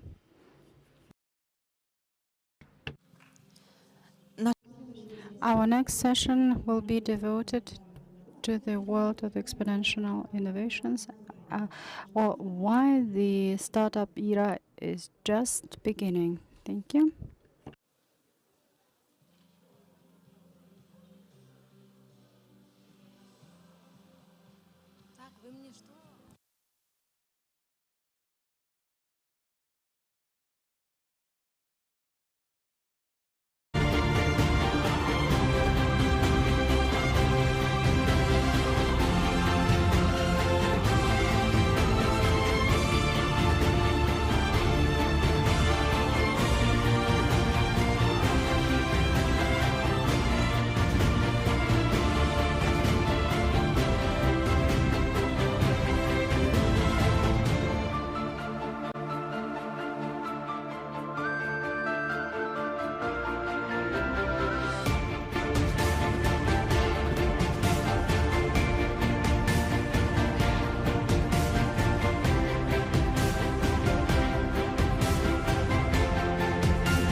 Kazakhstan is a country located in the heart of Eurasia, appeared on the geopolitical map only in 1991. It is bounded on the northwest and north by Russia, on the east by China, and on the south by Kyrgyzstan, Uzbekistan, the Aral Sea and Turkmenistan. The Caspian Sea bounds Kazakhstan to the southwest. Kazakhstan is the largest country in Central Asia and the 9th largest in the world. For centuries, the great Kazakh steppe accepted caravans of the Silk Road in oases of its cities and settlements. It was historically closely tied to the Silk Road trade routes, acting as a crossroads for the movement of people, goods and ideas between Europe and Asia. The capital of Kazakhstan and it's the largest business center is Nur-Sultan. The third megapolis of the country, Shymkent, is as a city in the south of Kazakhstan with an 800 years history, founded in the 12th century. Nowadays, Shymkent is a city of national significance, one of the largest industrial, commercial and cultural centers of the country, the third largest by population of more than 1 million people. One of the large multidisciplinary education institutions of Kazakhstan with a deep history is located here. It is Orsariev University.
That is, here students and undergraduates acquire practical working skills. In other words, this is a mini copy of a large production and dairy plant.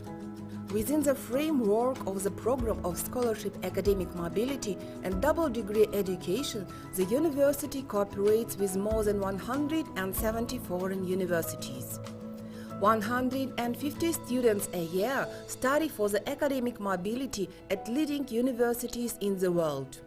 The digitalization process has affected all spheres of society, including education. At Orsariev University, innovations are intensively introduced into the education system, and 3D, VR, STEM technologies are widely used. The IT Center provides consulting to teachers of schools in Shymkent on robotics, provides material resources to students in the laboratory of robotics and mechatronics at the laboratory of mathematical and 3D modeling, and provides material resources of the IT Center to students and teachers of the Orsariev University. In Student Design Bureau, students and teachers prepare scientific projects for participation in regional, national and international competitions. Students of clubs and Student Design Bureau develop robotic systems for participation in competitions and competitions in robotics. The material and technical base of the university consists of 10 educational buildings of a modern standard, 6 student dormitories and 2 sports complexes. For the comprehensive development of students, more than 30 public, political and cultural organizations function. Orsariev University, that has united history and modernity, today prepares more than 27,000 students and invites to take your best.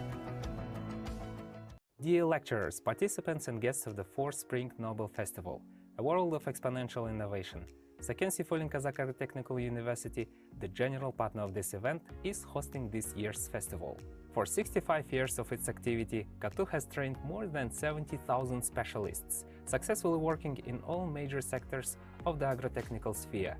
Among the ranks of our graduates are deputies of the Parliament of the Republic of Kazakhstan, heads of leading enterprises, nationally known public figures, and athletes.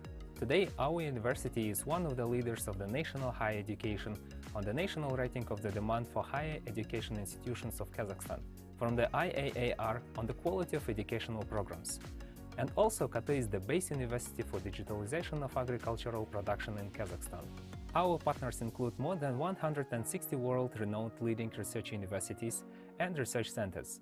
Among them are the University of California at Davis, which is the second highest institution in the world of the agricultural industry, Agro-Polytech University in Europe, and many others.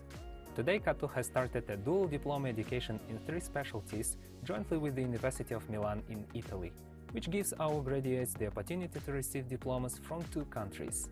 Our university offers the opportunity to study at bachelor's, master's, and doctorates. Currently, the number of students exceeds 12,000, of whom 70% are studying under the state grants. There is a full opportunity to study in the military department. All necessary conditions are created for them to be qualified specialists. The university aims for a seamless experience in any format of education. For students, there is a printing office and a library equipped with an electronic system that has more than 1.5 million book collections. As Kazakhstan's leading university in the agricultural sector, we are speakers at the session of the Spring Festival represented by the chairman of the board of KATU, PhD in economics, Kairat Kaparovich Aytuganov.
All right, dear friends, we're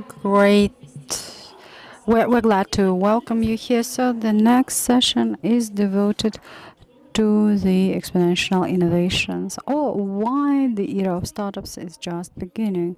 So they say that the startup era has commenced in between the 20th and 21st century, but especially it is important to note about the so-called new valleys.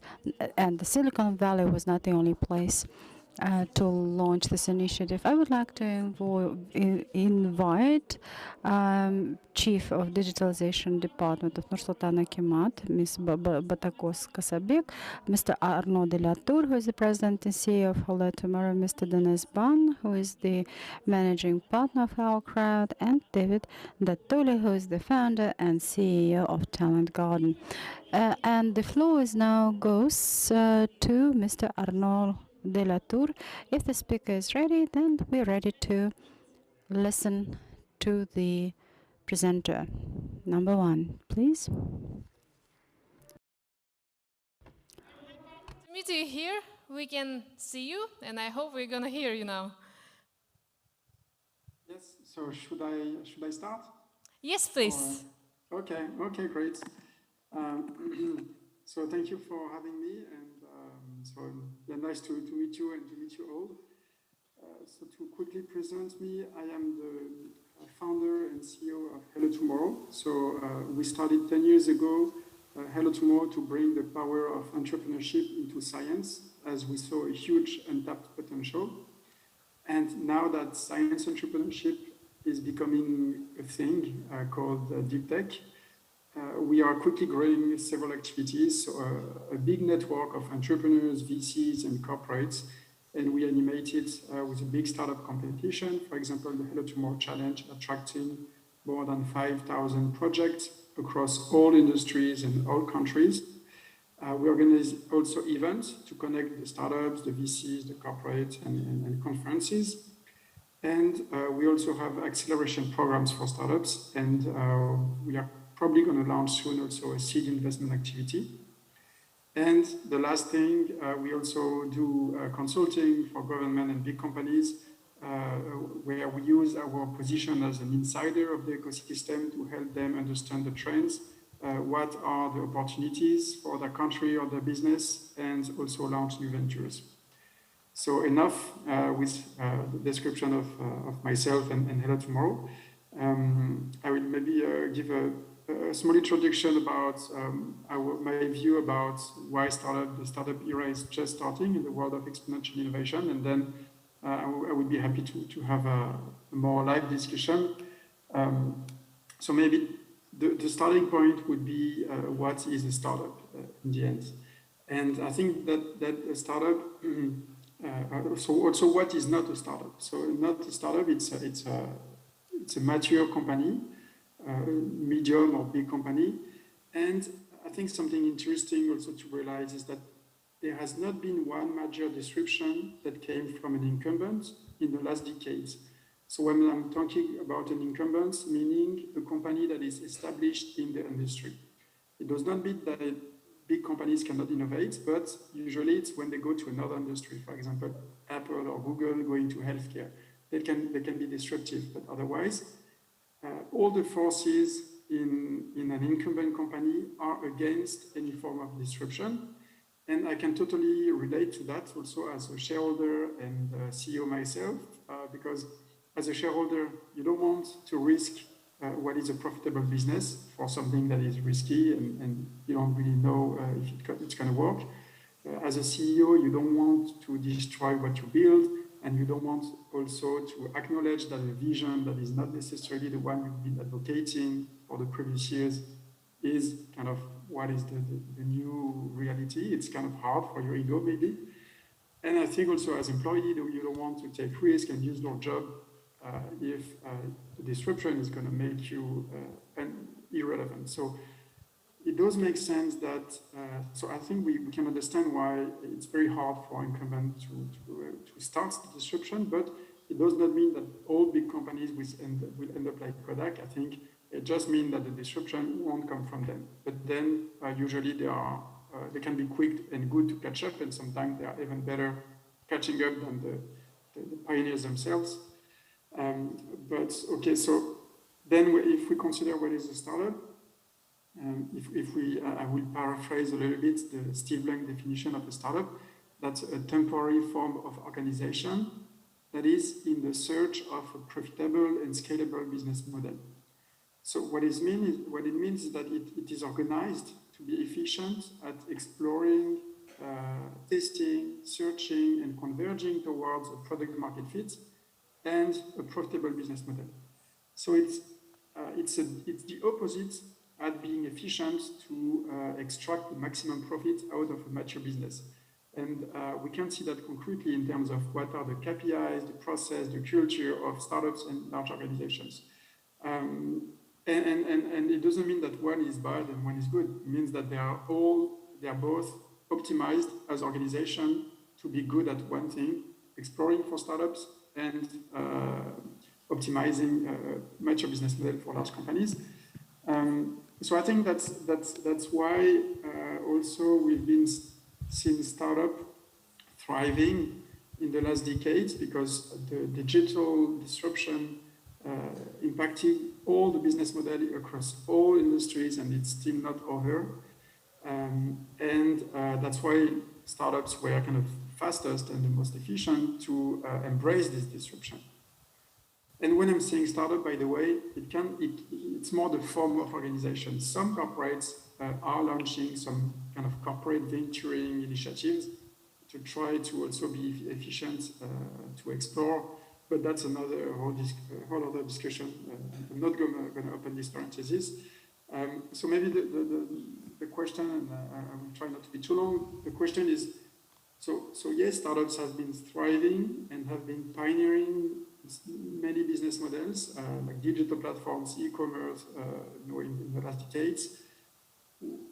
And if we think that those businesses are maturing and then it's more like a consolidation and scaling up, does it mean that startups will kind of disappear as a form of organization in the future? My answer to that would be that no, because I think that's what you call the age of exponential innovation, that disruption is definitely not over, and that's what we call also the deep tech wave. We definitely think that after or building on this digital wave that is now more like spreading and maturing, there is new waves of disruption that have already started. And to quickly and then I will stop here, but to quickly introduce what we consider of this new wave of disruption. I think the drivers are the urgency to transform our industries toward a more sustainable model, especially for hard industries which cannot fully be fully digitalized, like energy, agriculture, construction, manufacturing. So if we want to reach, carbon neutrality, we will need to change radically how we produce energy and industrial goods, and this requires what we call deep tech. I think also some emerging consideration about economic and technological sovereignty are also bringing deep tech on top of the agenda.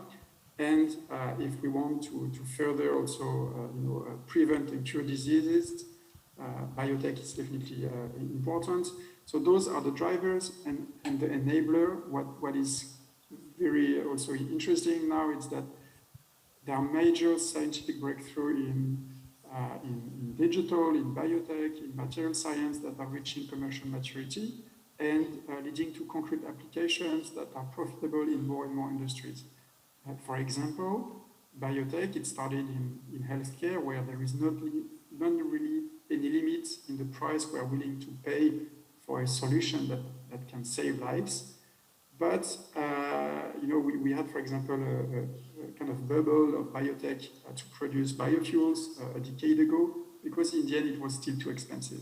But today, with the convergence of biotech, biology, but also robotics, also artificial intelligence, it's making it really cheaper and affordable to produce new types of molecules, for example, in cosmetics, in agriculture, in the fashion industry, in food and agriculture.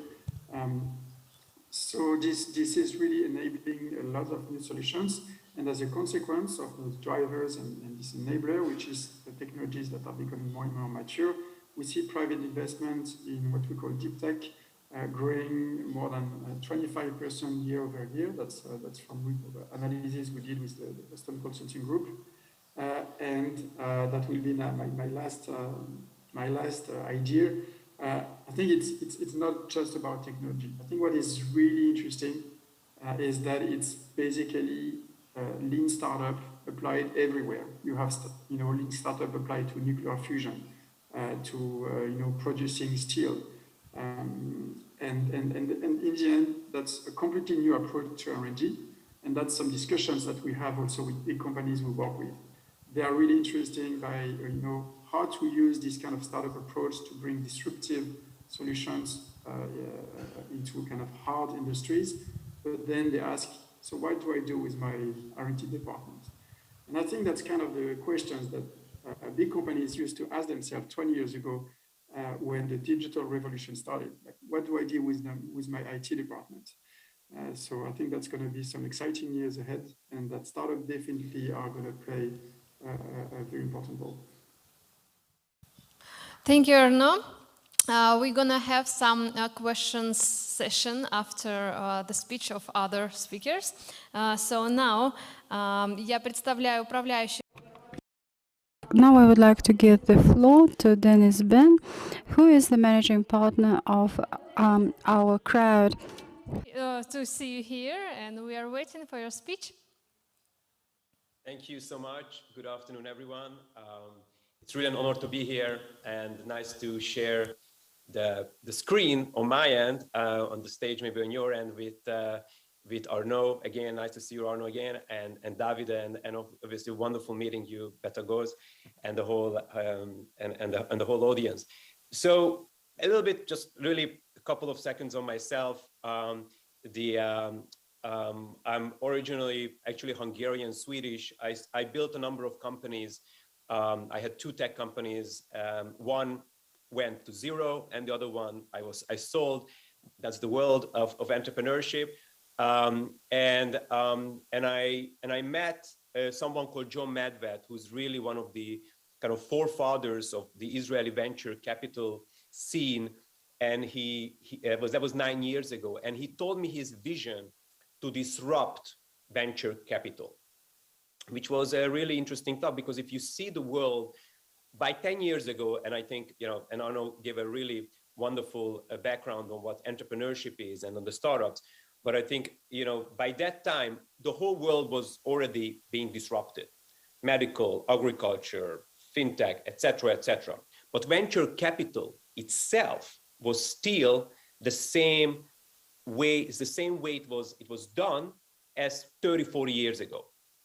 And John's vision was really kind of to let's disrupt venture capital. And 9 years later, I think as they say, the proof is in the pudding. Whoever translates that into your language, I hope you get it. That we built a platform, a venture capital fund, which is now $2 billion AUM, one of the biggest in Israel and one of the biggest platforms in the world. We have invested in over 300 companies. We have 30 funds, and we already had 50 exits. We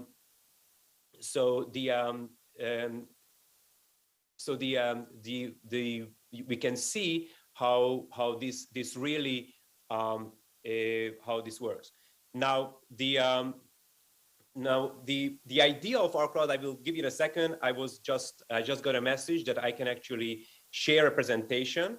So then I will do that, and then here it's coming. Let's hope that it works. 1 second. Good. Can just somebody confirm that you can see my presentation? Okay, great. Thank you. So I think everybody was asking me as a venture capitalist, I've been doing this now for 10 years and we invested in hundreds of companies, is really the question is what's going to be in 2022? And we see what happens on the public markets, the S&P down, tech is down probably 50% more than this 50 in the last year's highs. But there is a public-private market disconnect still, if you can see it. Private markets are still what we call la la land. They are not, the valuations are still not adjusted. It's usually what happens that private markets, the technology, the entrepreneurial markets has a 6 to 9, even sometimes 12 months time lag. So although the public markets already came down, the private markets are still here. So they are slowly going to adjust, and it will take some time. Other issues that we see as people who are working with entrepreneurship and venture capital is bond yields, which usually reduce alternatives. Inflation is probably the absolute biggest problem. Supply chain shortages, and obviously geopolitical turmoil. So the question is it going to be a .com 2.0? Is going to be 2022? Is it going to be again what we have seen 20 years ago? So I think the answer is clearly no. But it will be a year of slowdown and what I call polarization. Now, this may be a little bit scientific here for some of you, but I think you will, those who are in the entrepreneurial or venture capital will enjoy this slide. So what we saw that 2010, 10 years ago, really investors led the rounds.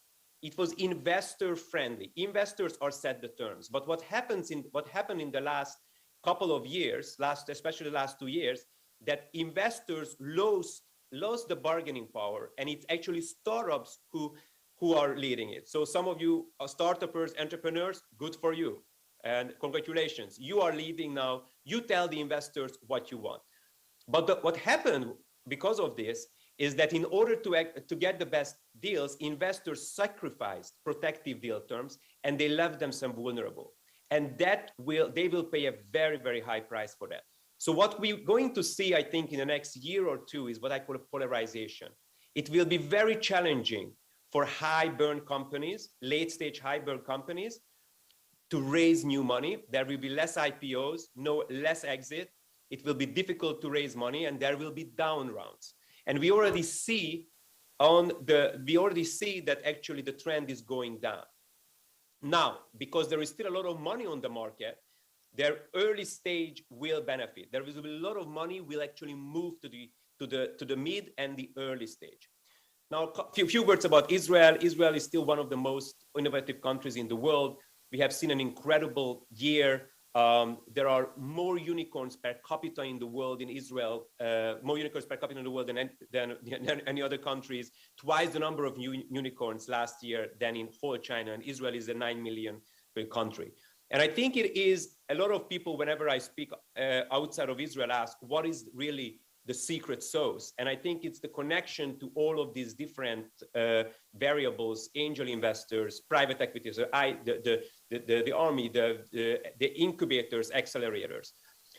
Couple of numbers in our crowd: we are $2 billion, over 300 portfolio companies, over 30 funds.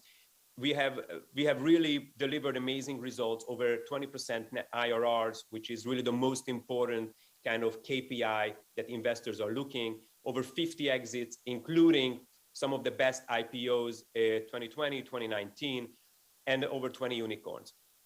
And basically the way that we work, that we look at over almost 3,000 deals a year, and in AI, in quantum computing, big data, mobility, we invest in 1%, we put our own money in it, and then we offer it to our investors.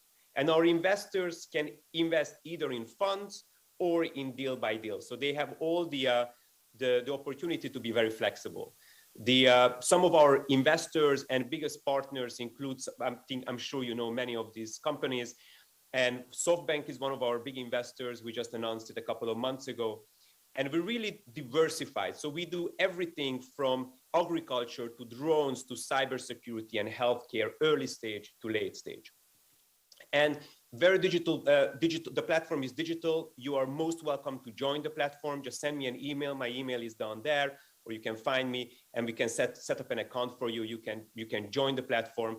And a couple of messages to the audience, because I understand the audience consists of corporations, students, entrepreneurs, and investors. So maybe just one real comment to each.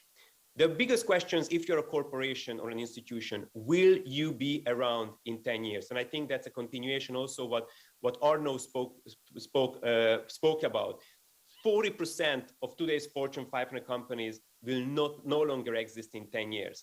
So basically the lifespan of like 60, 70 years on the SAP reduced to 10, 15 years. So just because you are one of the biggest companies in the world, it's no recipe that you're going to stay around, stay alive. So, and that is because of the disruption. So you need to invest in disruption. And the biggest issue just here I show you is big data, cloud computing, and CRM. This is what the biggest issues for CRM. So if you are an entrepreneur sitting and listening, or a student, go into these three areas. These are probably the three most hottest areas that is needed. If you are a startup, my message to you is to extend your runway and adjust. Cut burn, raise money if you can, and separate facts from hopes. Reevaluate all your KPIs. I want to see new CAC, LTV, LTV lifetime value, sales cycles, churn. All of those, I don't care about what happened in the past. I want to know what's happening in the future, because they all going to, I'm looking for facts and hopes. And fundraising will take much longer. You have to be prepared. And if you're an investor, cash is king. Investments are made, smart investors are out there. And if you have cash, you really can get into the best deals as of now. Vintage is critical. Just because it's a difficult year, actually, you have to average in. And by the way, best years are these years. So negotiate, get into the best deals. And basically, I just want to leave you with these 3 points. Keep investing. Technological innovation makes a difference. Doesn't matter if the markets are up and down. It's technological innovation makes the real difference. build an ecosystem of investors, entrepreneurs, corporations, universities, etc. Get every stakeholder in and stay optimistic. Human creativity always finds a solution for every single problem in the world. At least that's what we have seen, and that's what I believe in. So with that, please stay in touch. You have all my contact details here, and thank you so much. Thank you, Denis, for the wide picture of what's going on now. So we're gonna have another speaker, and this is David Dattoli, основатель компании Talent Garden, David Dattoli. David Dattoli will also give us a speech. He will speak at our Nobel Fest. Hello everyone. We can hear you, and please share with us your speech. Absolutely. So thanks everyone, and I think Dan's share a lot of very interesting data about how the technology ecosystem is moving in this period, and how many startups and how many opportunities there are, in particular for investors. But we try to move also to the side of the entrepreneur. I think the main issue for all of us, for all the entrepreneurs, for all the new company, are all the time talents. It's very difficult to find the right people for your business. It's very difficult to find the real people that can make the difference. Find a software developer, a data engineer, someone that can really work on your product today. It's becoming impossible because most of the talents are really, really difficult to find. And that's for a very simple reason, because people are, only few people are trained on digital technologies. Most of them are self-learner. They don't study anything, but they understand these skills. So the point, and what we are working since the last 10 years as Talent Garden, is we decide to really focus on big issue, try to solve and teach people on digital skills. Only last year, we have trained more than 5,000 people on digital skills, from coding to data, from digital marketing to user experience. All the areas where we see that companies are hiring and need to hire new people, but also a lot of reskilling. We work with very big corporations across all Europe to really help them to find the best talents and inside their corporation, and reskill them, give them the right mindset, the right attitude to really make the difference. Because innovation comes both from new companies and from actual companies that reinvent themselves. And so the idea of really making the difference on the skill side is something very important. That's why we decide to invest into education and train people on the right skills. We start all our business from Italy, where we set up our business, and we move now to more than 12 different markets, from London to Sweden, from Singapore to Brazil, to really train people with a particular focus on Europe on the skills and the big skills depth of the future. Sorry, potentially was blocked a little bit the camera. So this is really what we feel is the biggest challenge of our century. We will have few people that will have a lot of jobs and will be super required by the market, the tech workers, but on the opposite, we will risk to have a big social issue where people that has not the right skills will be unemployed. So we believe that education is also the system to really fill this gap, really prepare for the future, avoiding big social issues that the technology can bring to ourselves. And for this, we are working with a lot of big corporations, a lot of governments, to really make the difference, how to train their citizens, train their employees, and also with individuals to enable them to build their future. This is a little bit my message here today, and open for questions. Thank you, David. And we have one more speaker. Botagoz, мы рады, что сегодня вы присутствуете. Botagoz, we are very happy you are with us and you can answer many of our questions. What is your opinion? Why startup era is just starting, and can we develop it here in Nur-Sultan or some other city in Kazakhstan?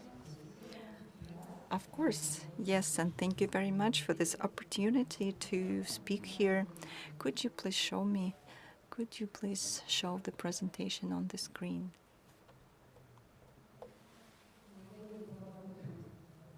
While we are waiting for the presentation, And that will be a short presentation, just a couple of slides. Well, startups can be, we can lead them to the market, and that's what we do. We have a company that has been always dealing with startuppers, with young people, with school children, students who keep learning and developing. The company Astana Innovation, we created a platform on the basis of this company, and it's called Astana Innovation Challenge. And we are able to do the screening to find interesting startups, and we hold hackathons and pitch events, and we had several interesting projects that we were able to get through this Astana Innovation Challenge program. And now these are big companies. Recently, there was an interesting company that developed an IT solution, and this is a Kazakhstan company. So they had a solution for adding ions in the air in the room, because during the pandemic, we needed to make the air higher quality, because if we stay in closed doors, it's important to make the air clean. And that was the solution that our guys presented at the competition, and the jury assessed it. Our schools are now testing and use this solution. And you know, this company was bought by a Turkish big holding company, and they now continue developing. So innovations, actually, this is a push for startup development. For example, Serik, which is known now in Kazakhstan, it also started as a startup. These were people, these were young guys who invented a new solution. Maybe they saw it somewhere, but they were able to present it in the right way and to make the authorities interested in it. And that really brings great help to all people living in Kazakhstan. It works not only in Nur-Sultan, it works in all the cities of Kazakhstan. These are the city cameras that are used along the streets. So this is our platform where startups can present their pictures, present their ideas. You can register, you can use our platform. We have it in Astana Innovation, and we also have it in Astana Hub. This is right here where we are located now. There is also Nuris, and there are many co-working spaces, and they do need new, interesting startups. And here you can show yourself. And this year, if you have an interesting idea, please send it to Astana Innovation. We will have a look, we'll discuss it with you. We also have different opportunities, grants, other funding opportunities for startups. For startups, this is very important, because at the beginning, this is just an idea. Besides, we understand that at current times, students get involved in startups. And in recent years, we've seen an interesting thing, that school children are more interested because they don't have barriers in mind. If adults have some frames, have some barriers, children do not have them. And it's already 4 years that we've been holding STEM Olympiad. And so we use gaming for students, and our students from the 8th to the 10th form, and last year we had a big event for them. They were children coming from all over Kazakhstan.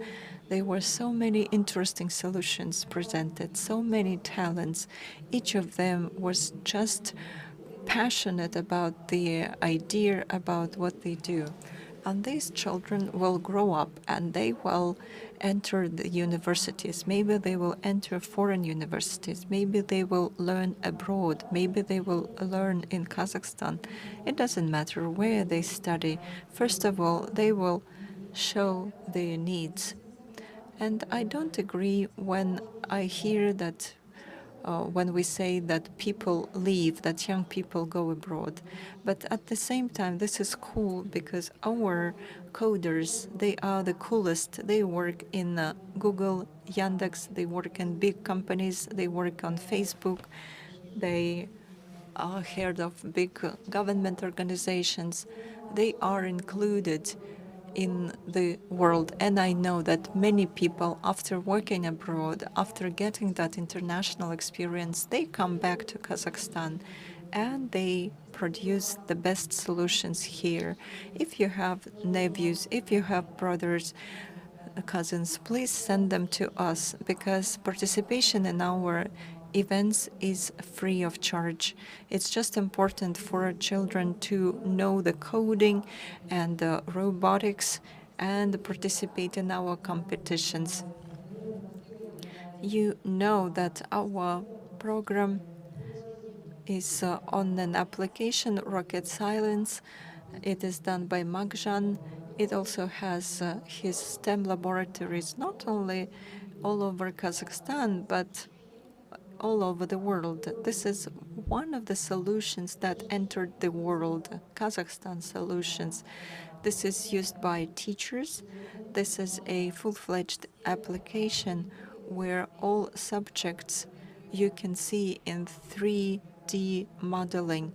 You can see, for example, a human skeleton on biology. If it is physics, you can see the 3D model of atoms, molecules, and this is very interesting for teachers and children. Schools in Dubai use this solution. Schools in Singapore, Malaysia, in Africa, children use it. Poland, in Nur Sultan, there are 24 schools who use these guidelines for their children. Please visit rocketscience.com. You can see 1,000 of courses. They are absolutely free of charge.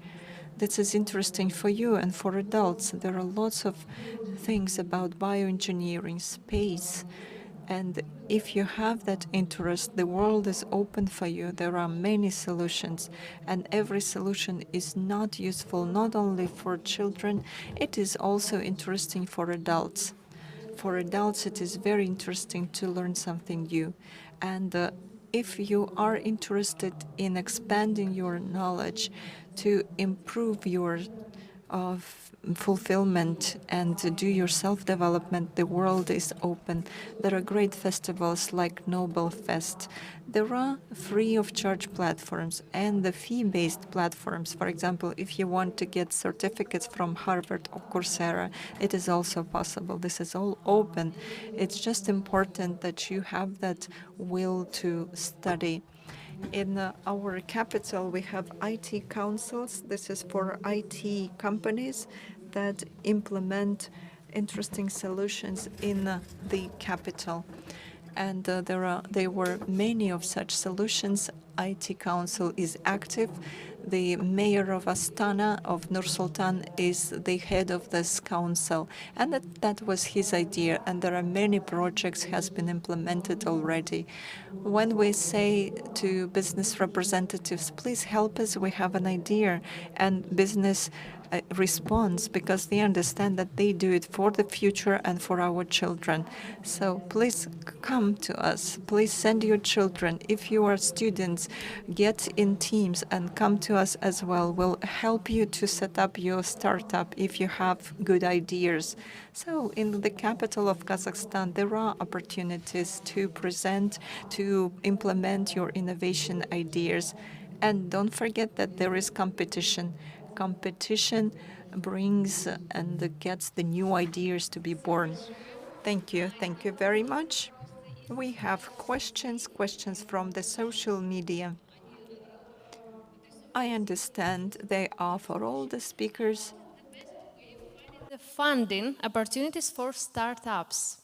Do you have any recommendation for young people who needs money for developing of startups?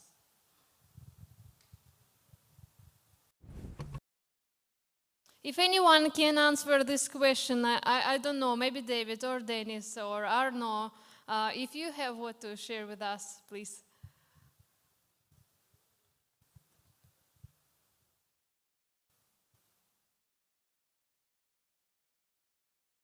So I think the beauty of today's world is that actually we see that exclusivity in Silicon Valley and maybe London, Berlin, Israel, and some part of China is actually being globalized.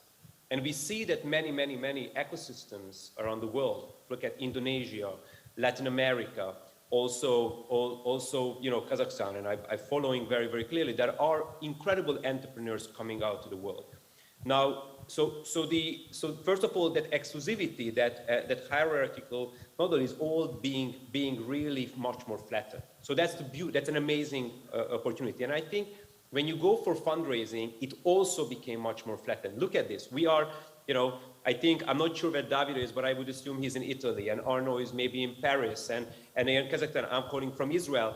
And we can get on a call and in a minute, right?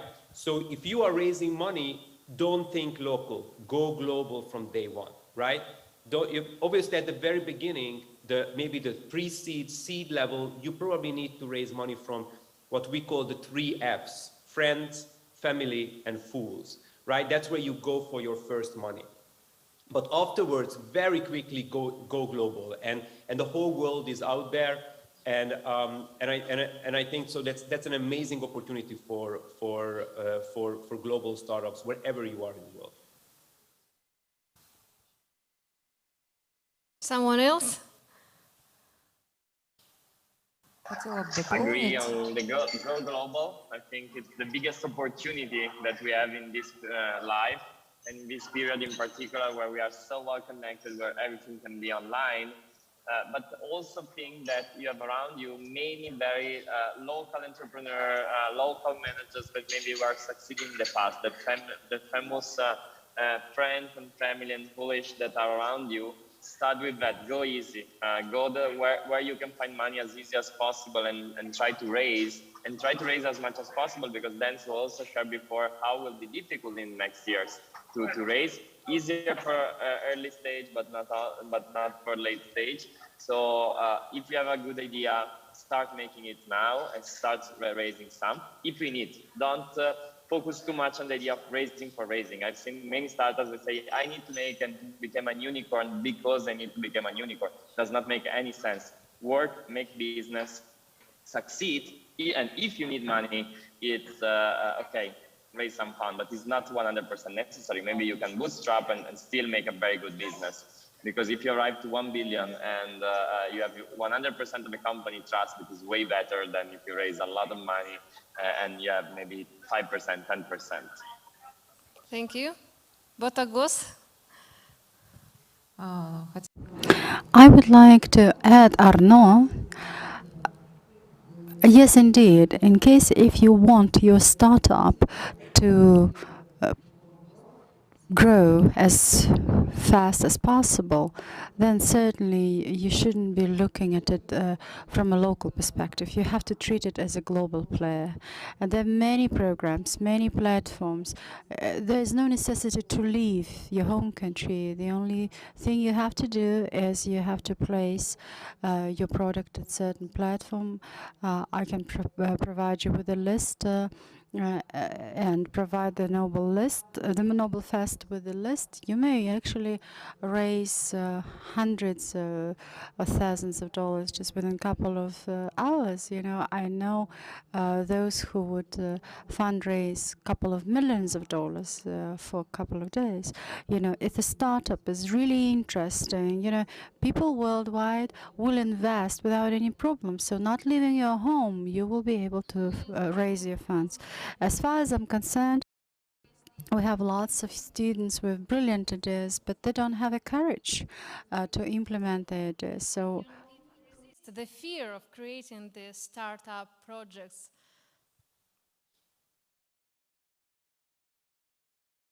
I think as everything that is new, it's very difficult to imagine what can be and the fear of what will be in the future, all the difficulties that you can challenge. But I think starting today and talk with people and somehow connect with others that are doing similar experience across the world is the first element. Because you understand that you're not alone, that it's possible, that you can make it. Thank you. Perhaps we have the questions from the audience. We have 2 more minutes. Sorry. Let's continue, sorry.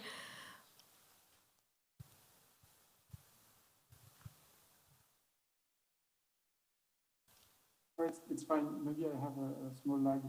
No, it was a very short answer. It was just that I think there is a misconception maybe of what it means to become an entrepreneur, and people think that they need to find the right idea. I think usually the first idea you have is never what makes your business in the end. What is important is just to start.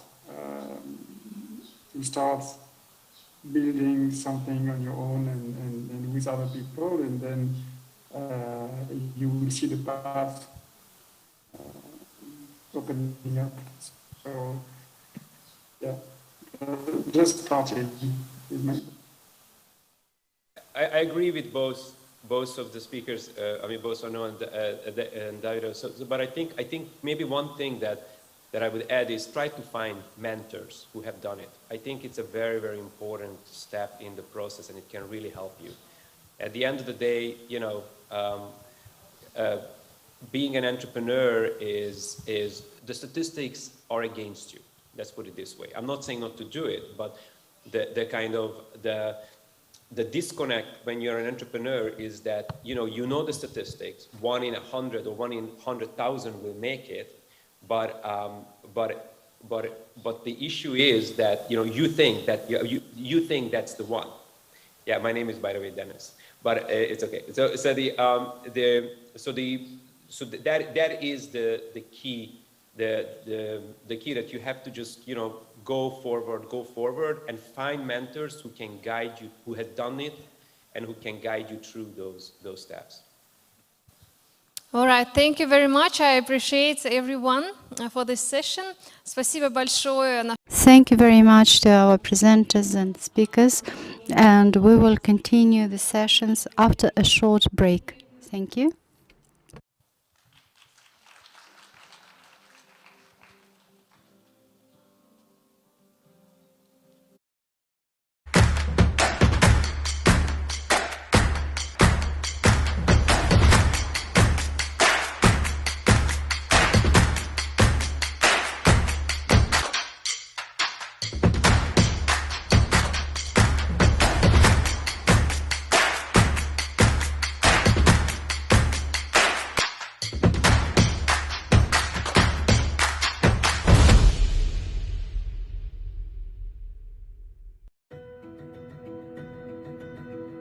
Kazakhstan is a country located in the heart of Eurasia, appeared on the geopolitical map only in 1991.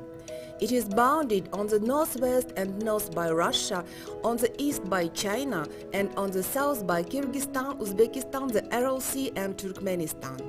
The Caspian Sea bounds Kazakhstan to the southwest. Kazakhstan is the largest country in Central Asia and the 9th largest in the world. For centuries, the great Kazakh steppe accepted caravans of the Silk Road in oases of its cities and settlements. It was historically closely tied to the Silk Road trade routes, acting as a crossroads for the movement of people, goods and ideas between Europe and Asia. The capital of Kazakhstan and it's the largest business center is Nur-Sultan. The third megapolis of the country, Shymkent, is as a city in the south of Kazakhstan with an 800 years history, founded in the 12th century. Nowadays, Shymkent is a city of national significance, one of the largest industrial, commercial and cultural centers of the country, the third largest by population of more than 1 million people. One of the large multidisciplinary education institutions of Kazakhstan with a deep history is located here. It is Orsariev University.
That is, here students and undergraduates acquire practical working skills. In other words, this is a mini copy of a large production and dairy plant.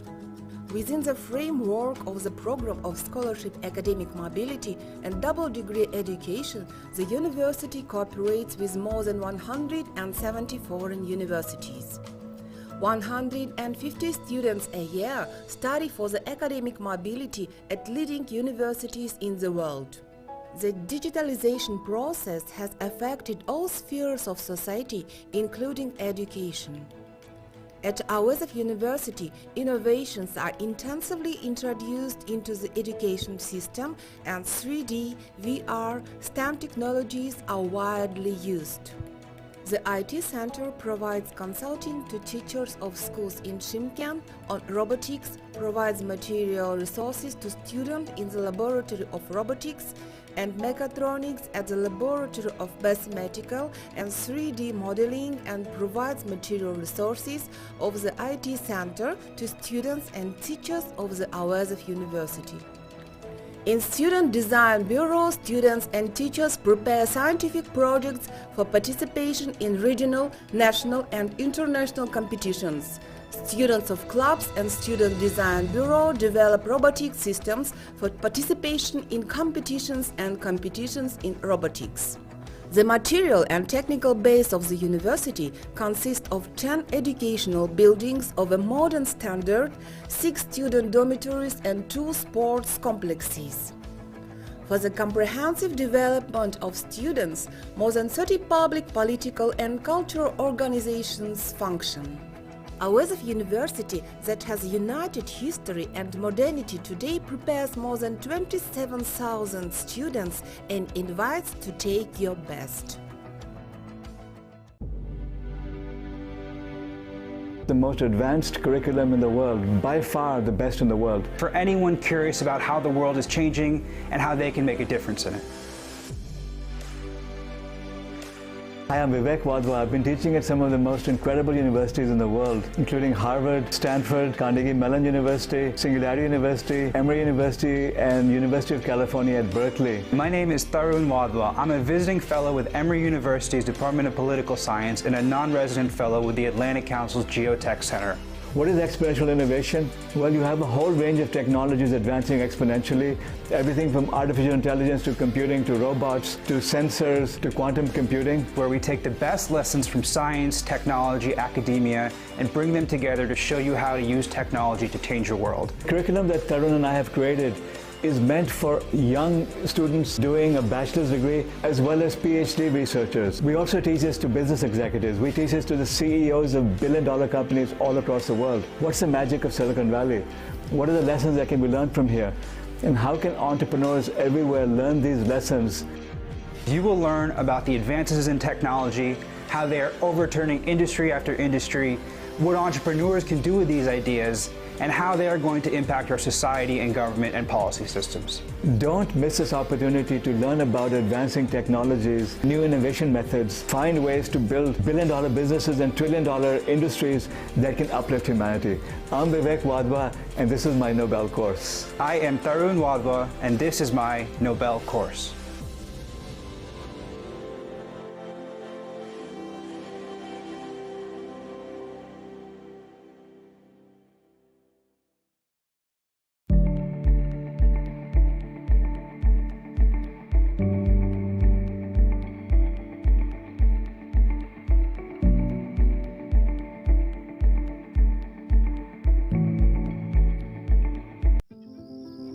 We know it's going to take many forms of energy to meet the world's needs while creating a cleaner future for all. At Chevron, we're lowering the carbon emissions intensity of our operations, investing in lower carbon technologies, and exploring renewable fuels of the future. We work hard to care for the homes we love, but it's only human to protect the one we share. Құрметті 4-ші Нобель фестивалінің лекторлары, қатысушылары мен қонақтары. 4-ші фестивальдің тақырыбы экспоненциалды инновациялар әлемі.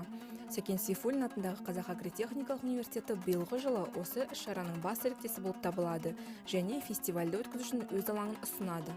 65 жыл ішінде қату агротехникалық саланың барлық негізгі салаларында табысты жұмыс істейтін 70 мыңнан астам маман дайындады. Біздің түлектер қатарында Қазақстан Республикасы парламентінің депутаттары, жетекші кәсіпорындардың басшылары, елімізге белгілі қоғам қайраткерлері мен спортшылар бар. Бүгінде біздің университет білім беру бағдарламаларының сапасы бойынша аккредиттеу және рейтингтің тәуелсіз агенттігінде Қазақстан Республикасы жоғары оқу орындарының талап өтілінің ұлттық рейтингі бойынша отандық жоғары білім беру көшбасшыларының қатарына кіреді. Сонымен қатар, қату Қазақстанның ауыл шаруашылығы өндірісін цифрландыру бойынша базалық университет болып табылады. Біздің серіктестеріміздің қатарында әлемге әйгілі 160-тан астам жетекші зерттеу университеттері мен ғылыми орталықтар бар. Олардың ішінде аграрлық сала бойынша әлемдегі екінші жоғары оқу орны Дэвистегі Калифорния университетін, Европадағы Агропаритек университетін және басқаларды атап өтуге болады. Бүгінде қату Италияның Милан университетімен бірлесіп 3 мамандық бойынша қос дипломды білім беруге көшті. Бұл біздің түлектерімізге екі елдің дипломдарын алуға мүмкіндік береді. Біздің университетте бакалавриат, магистратура және докторантура деңгейлерін меңгеру мүмкіндігі бар. Қазіргі уақытта білім алушылар саны 12 мың адамнан асты. Олардың 70% мемлекеттік гранттар бойынша оқиды. Әскери кафедрада оқудың толық мүмкіндігі қарастырылған. Сапалы мамандар болу үшін барлық қажетті жағдайлар жасалған. Университет кез келген білім беру форматында кедергісіз жұмыс істеуге бағытталған. Студенттер үшін электронды жүйемен жабдықталған баспахана мен кітапхана бар. Онда 1,5 миллионнан астам кітап қоры ұсынылған. Қазақстанның аграрлық саладағы жетекші университеті ретінде көктемгі фестивальдің сессиялары аясында қату атынан университетіміздің басқарма төрағасы, экономика ғылымдарының докторы Айтуғанов Қайрат Қапарұлы спикер ретінде сөз сөйлейді.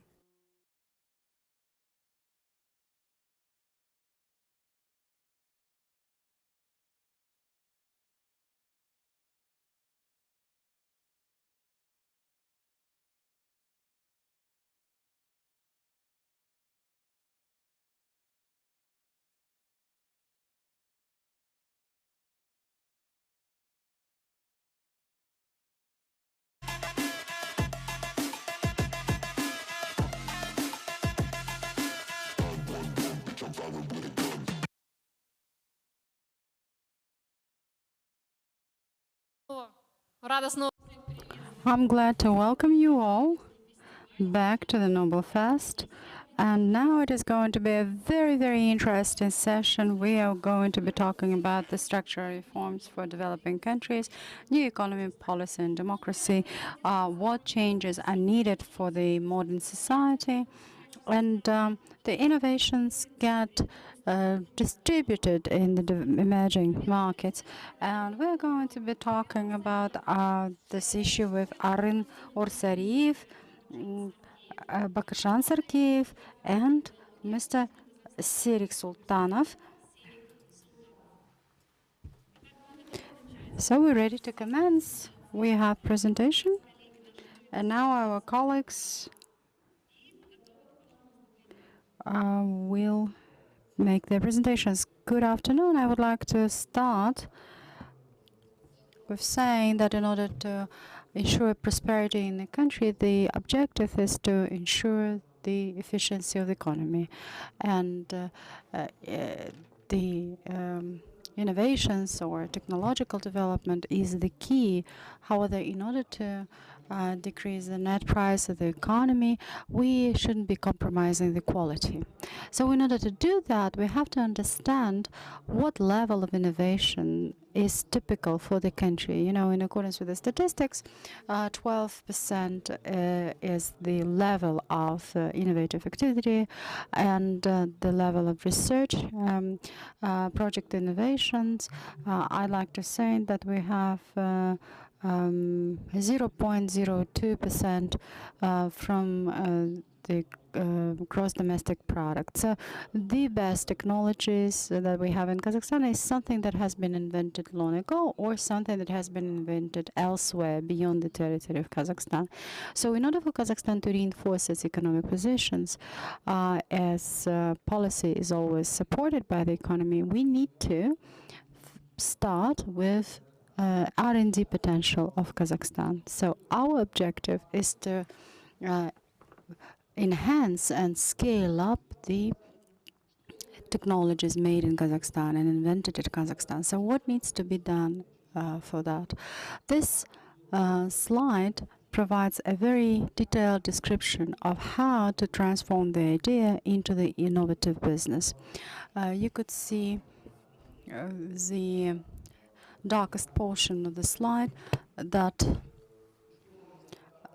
symbolizes the step when the faculty members, students, small and medium-sized businessmen, or any individual generating the ideas, form the foundation of this process.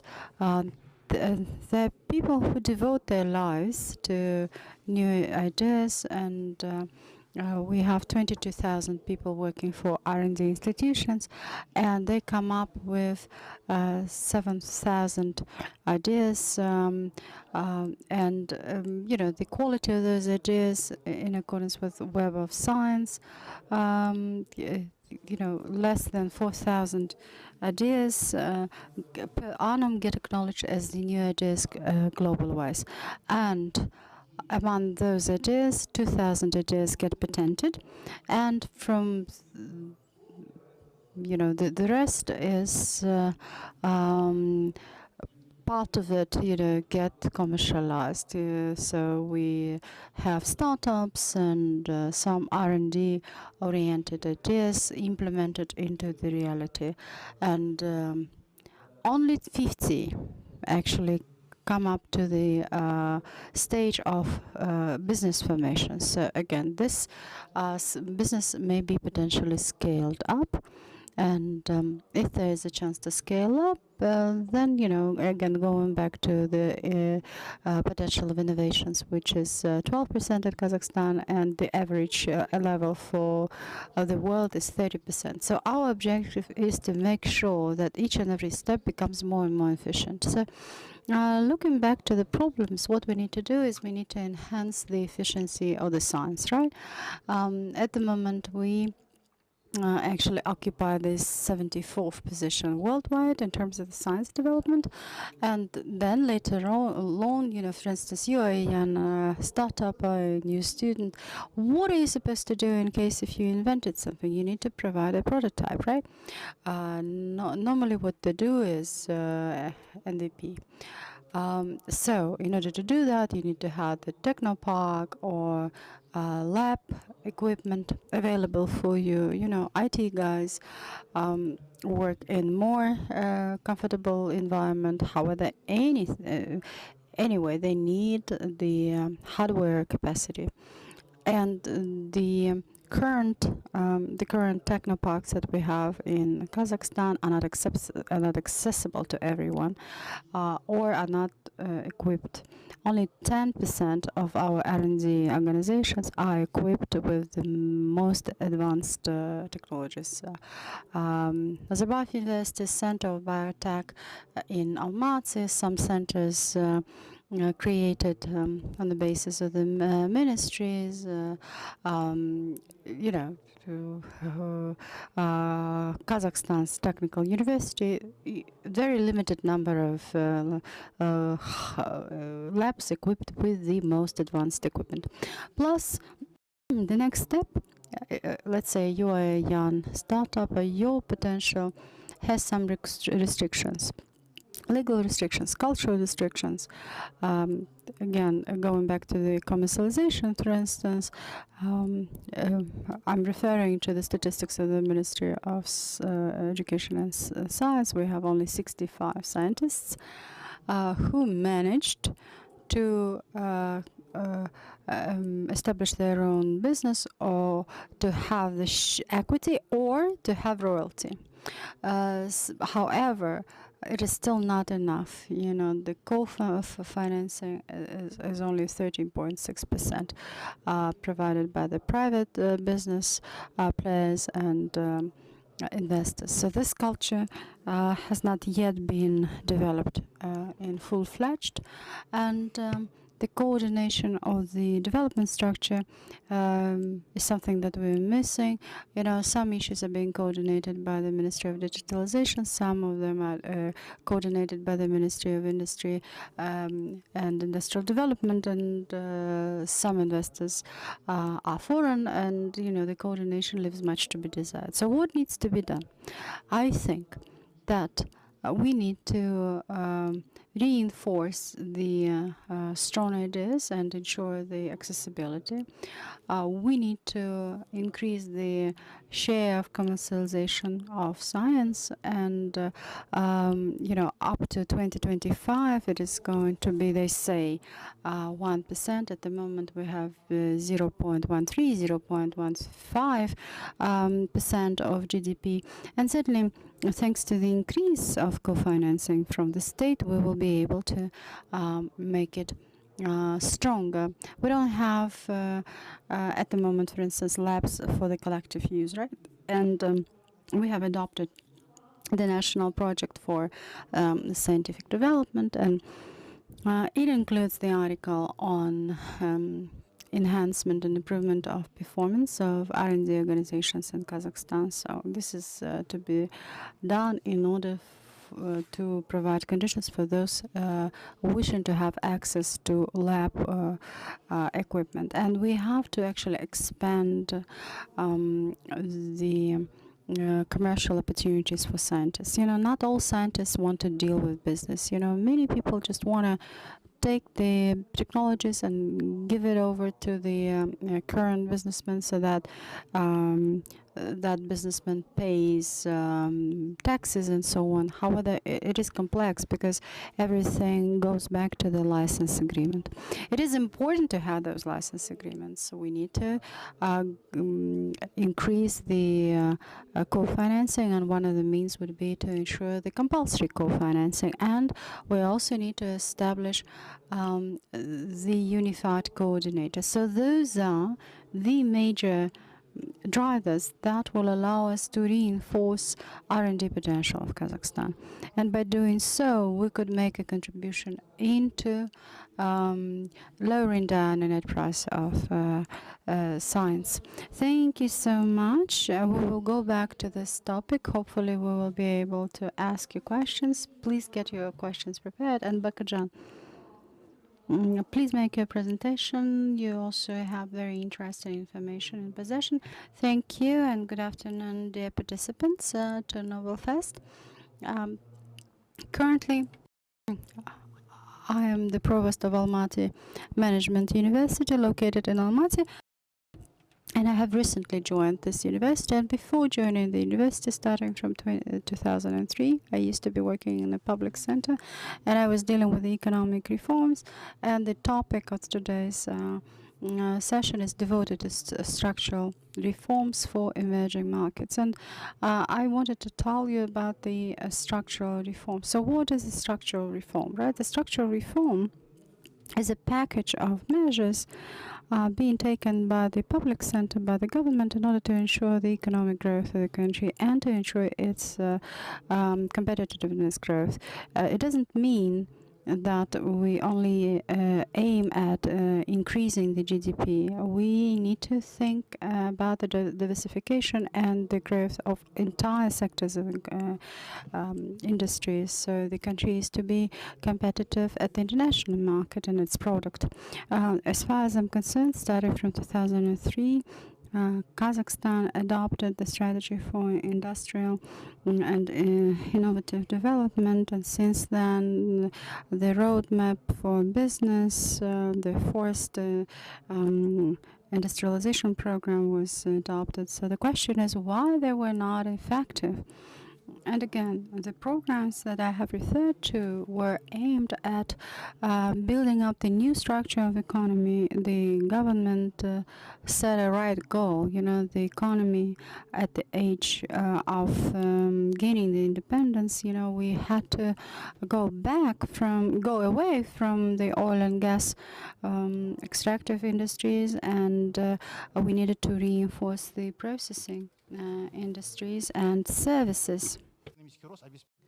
The economic growth happens when we have well-developed manufacturing industry, but apart from that, there are such industries as tourism and transport logistics services.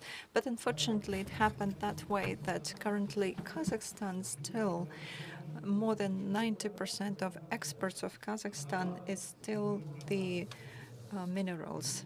This is oil, metals, not processed metals, and grain.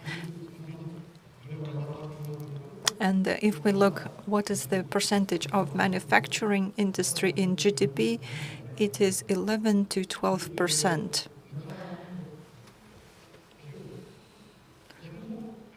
So why our government wasn't able to diversify the economy? Actually, the government was taking the right measures and had a clear vision, and the best consultants, international consultants, were engaged. So we worked on prices liberalization, privatization, restructuring of companies, developing trade facilitation, developing financial sector.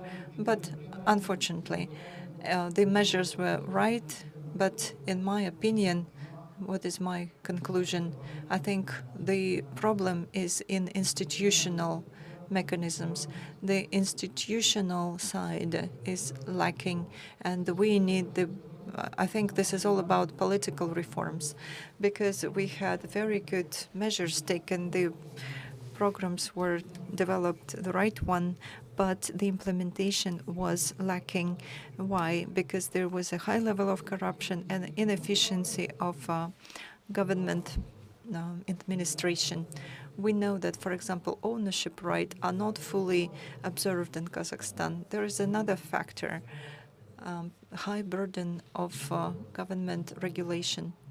We have too strict government regulation. Actually, every year new laws are made, and some barriers are coming down, but still that burden is still high.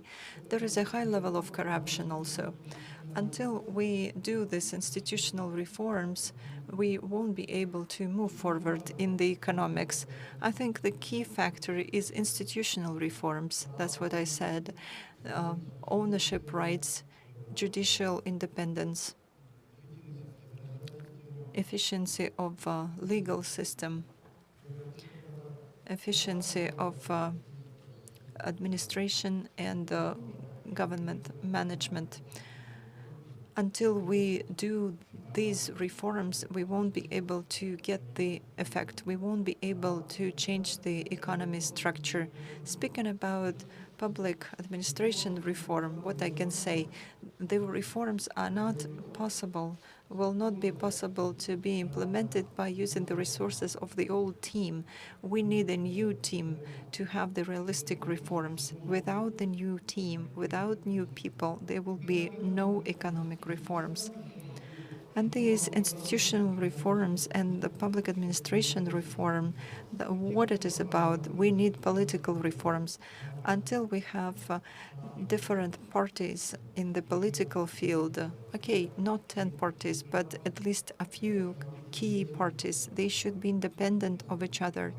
They can be maybe parties that represent the authorities and some represent the opposition, but we need them there because there should be different opinions presented. I would like to say that when we do these structural reforms, we need to involve all different sides. For example, when we developed roadmap for business, we met actually with all stakeholders. We worked with the akimats, with business, with banks, and developed recommendations. And these recommendations were presented in the documents, and these people could see that these recommendations are already included in the documents, and that gave the results. So until we are able to have that clear feedback mechanisms, nothing will work. And another feature is important, that we need the real competition. Why we have that problem is that we don't have real competition. Real competition means that we provide equal opportunities to different players. Now we provide different opportunities. Some players have better conditions, others worse, and some don't get access to opportunities at all. So we should give the level playing field, and then we won't have the problem. The prices keep growing because we have a limited number of suppliers, a limited number of marketplaces. That's why I think for the efficiency of economic reforms, we need to implement institutional reforms, to do the public administration reform, engage all stakeholders in the structural reforms. And one of the key factors is that we need to ensure the real competition in the market. Thank you very much. Thank you for this overview, and you have touched upon many important issues. We also have Serik Sultanov, who is the Associated Professor, Political Science, head of the Department of Political Science in South Kazakhstan University, named after Awezov. What is your opinion? I would like to thank the Nobel Fest.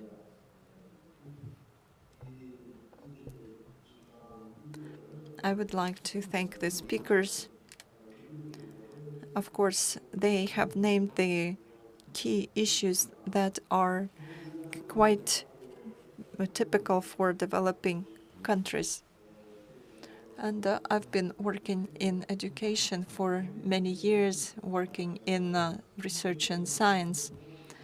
And of course, we work with figures, and we always talk about that we need to provide funding and grants, but we forget about a human being, about the society.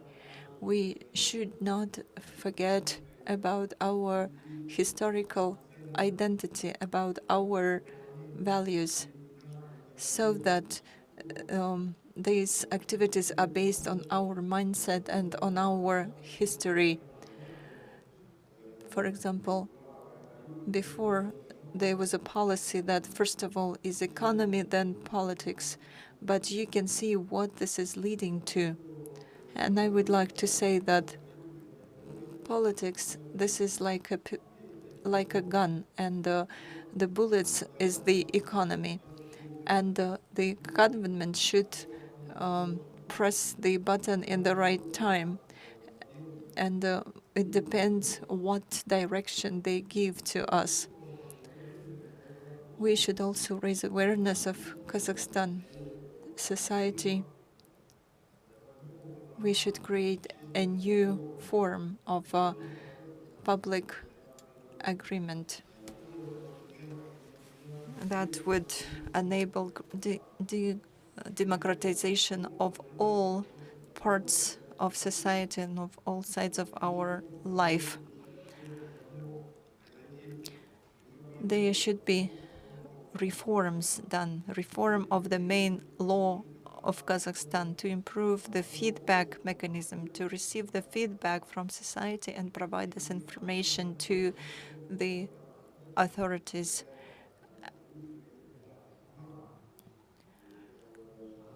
Parliament where we can present our point of view.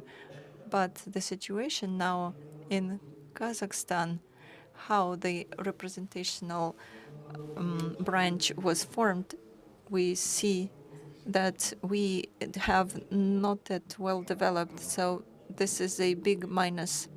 And representatives first should become members of certain parties, and that actually limits the feedback. What we can say also,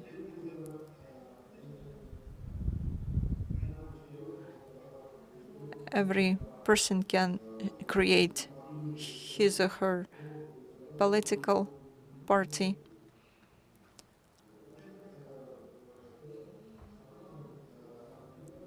Our president of Kazakhstan, Kassym-Jomart Tokayev, actually in his presidential address said that one of the structural reforms of the society, he suggested to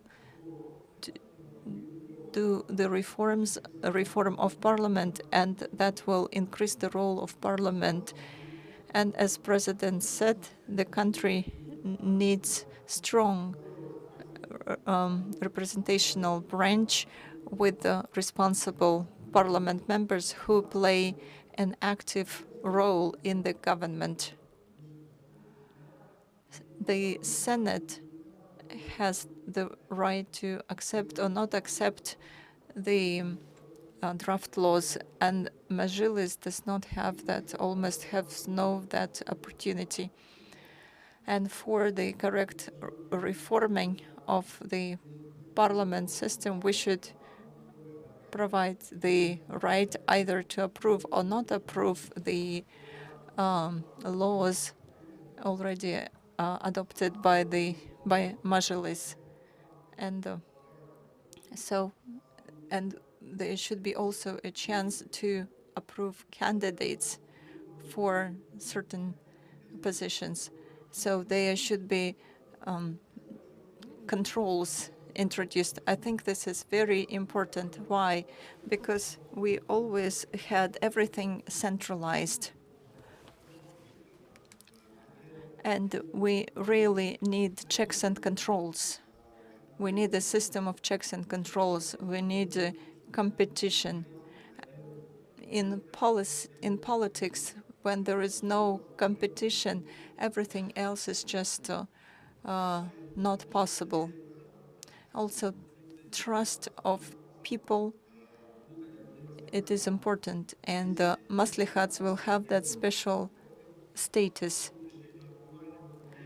They should have that right for strengthening objective and independent position.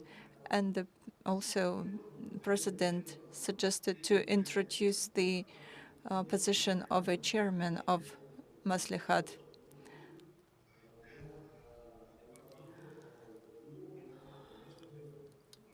So we need deep reforms.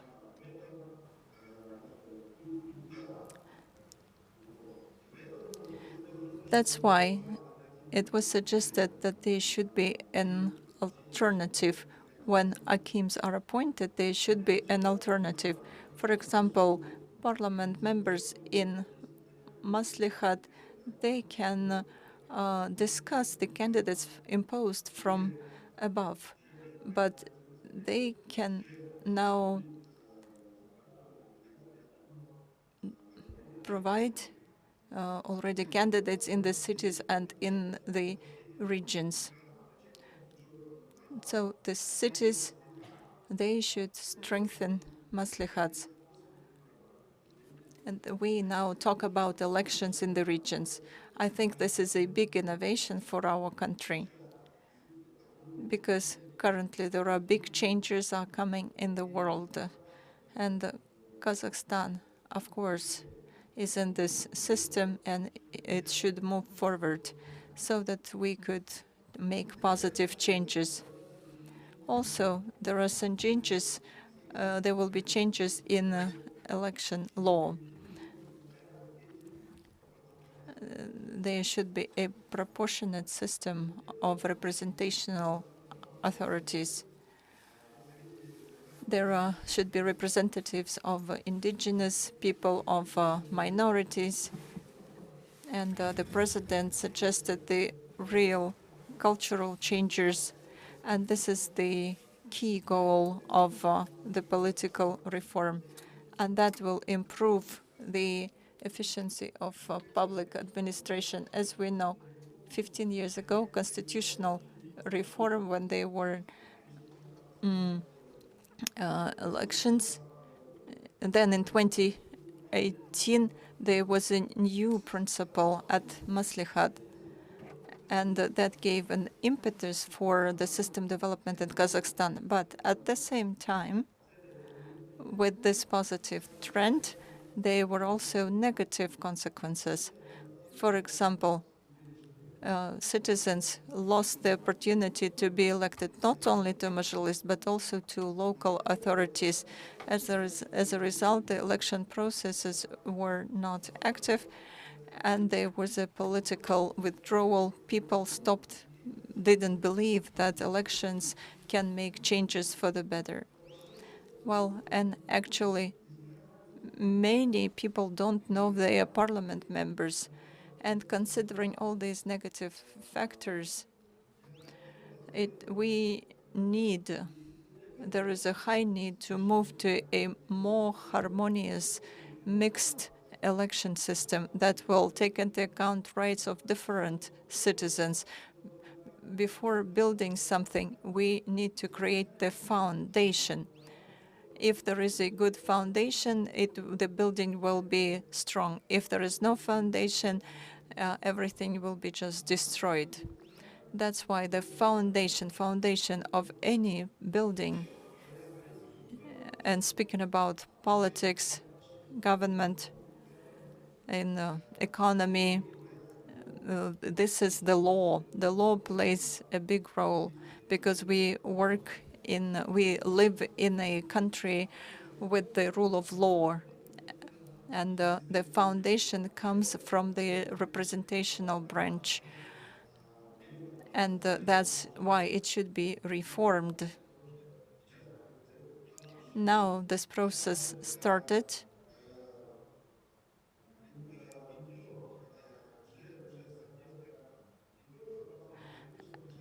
There is also a majority system was introduced.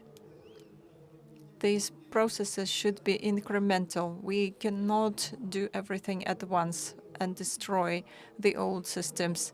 So that's why we should work incrementally, like 70% on the proportional system and 30% on majority system. The mixed system will be used for elections of maslihats. And speaking about this election system, I would like to say this is an important step forward, and this is the continuation of the reforms. Every region will receive an opportunity to elect at least 1 or 2 parliament members. That will enable us to represent the views, opinions, and make it more intensive. And there will be strong cooperation between parliament members and citizens. And after we achieve that, we can have fully majority system. This will create a more competitive system. There will be more opportunities for emerging new politicians. That's an additional mechanism of providing influence, so that if a parliament member is not fulfilling his duties, he can be withdrawn, and that will be also very important. We should strengthen democratic traditions and create new political culture based on responsibility and trust. Unfortunately, now there is a lack of trust and responsibility. I'm sorry, I have to interrupt you because unfortunately we are run out of time and we didn't even have time for questions and answers. Okay, thank you very much. I will be always in contact and can answer your questions later. I would like also to say to our audience that we will have a week of Nobel lectures, and these questions will be also discussed there. Thank you very much to our guest speakers. Thank you for your presentations. Thank you for the information. Thank you for the analysis in your reports, and I'm sure we'll see you again, and we'll discuss in more details at our next festival. Thank you. Unfortunately, we didn't have a chance to discuss some of the issues, but in any case, I would like to thank you very much. We can see that you have prepared very interesting information for us, and I'm sure for all Kazakhstani citizens it is important how each of us can participate in the reforms, political, economic, and research reforms. Now we'll have a short break, and there will be next session. Thank you. Наша следующая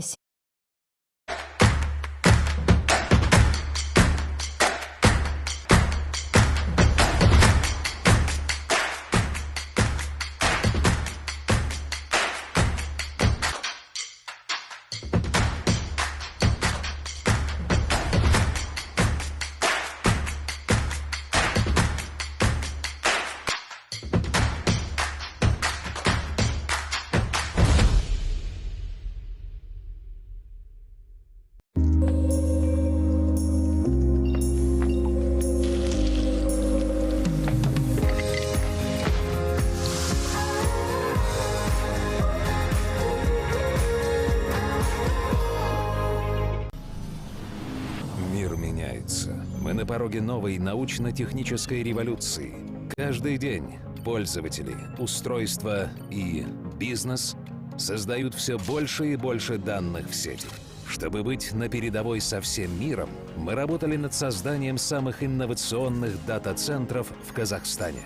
Центры обработки данных от Транстелеком – это комплексное технологическое решение, которое поможет оптимизировать внутренние бизнес-процессы вашей компании и снизит существенные затраты на IT. Ведь наша цель – обеспечивать цифровое благосостояние нашим клиентам. Ваш партнер по цифровизации – Транстелеком.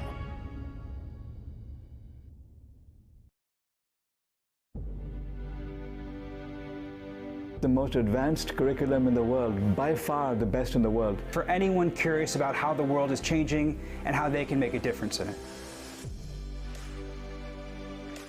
Hi, I'm Vivek Wadhwa. I've been teaching at some of the most incredible universities in the world, including Harvard, Stanford, Carnegie Mellon University, Singularity University, Emory University, and University of California at Berkeley. My name is Larion Liang. I'm a visiting fellow with Emory University's Department of Political Science and a non-resident fellow with the Atlantic Council's Geotech Center. What is exponential innovation? Well, you have a whole range of technologies advancing exponentially, everything from artificial intelligence to computing to robots to sensors to quantum computing. Where we take the best lessons from science, technology, academia, and bring them together to show you how to use technology to change your world. The curriculum that Tarun and I have created is meant for young students doing a bachelor's degree as well as PhD researchers. We also teach this to business executives. We teach this to the CEOs of billion-dollar companies all across the world. What's the magic of Silicon Valley? What are the lessons that can be learned from here? And how can entrepreneurs everywhere learn these lessons?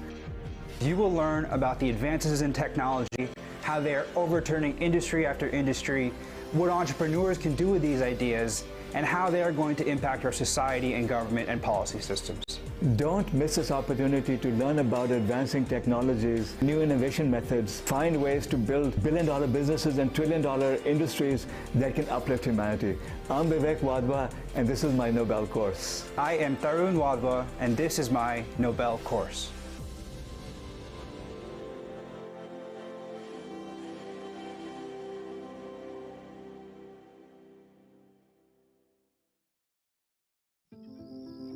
We know it's going to take many forms of energy to meet the world's needs while creating a cleaner future for all.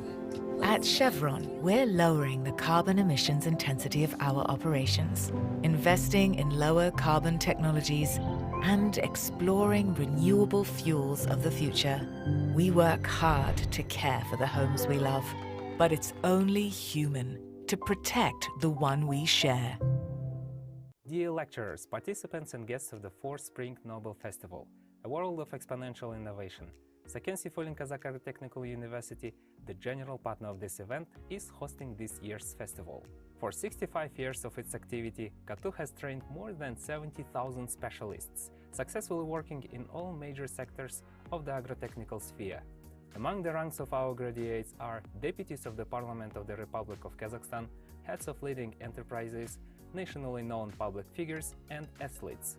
Today, our university is one of the leaders of the national higher education on the national rating of the demand for higher education institutions of Kazakhstan, from the IAAR on the quality of educational programs. And also, KATU is the base university for digitalization of agricultural production in Kazakhstan. Our partners include more than 160 world-renowned leading research universities and research centers. Among them are the University of California at Davis, which is the second highest institution in the world of the agricultural industry, Agro-Polytech University in Europe, and many others. Today, KATU has started a dual diploma education in 3 specialties jointly with the University of Milan in Italy, which gives our graduates the opportunity to receive diplomas from 2 countries. Our university offers the opportunity to study at bachelor's, master's, and doctorates.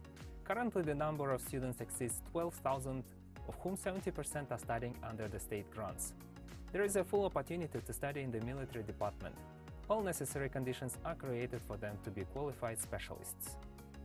The university aims for a seamless experience in any format of education. For students, there is a printing office and a library equipped with an electronic system that has more than 1.5 million book collections. As Kazakhstan's leading university in the agricultural sector, we are speakers at the session of the Spring Festival represented by the chairman of the board of KATU, PhD in economics, Kairat Kaparovich Aytuganov.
Что такое зиофорум?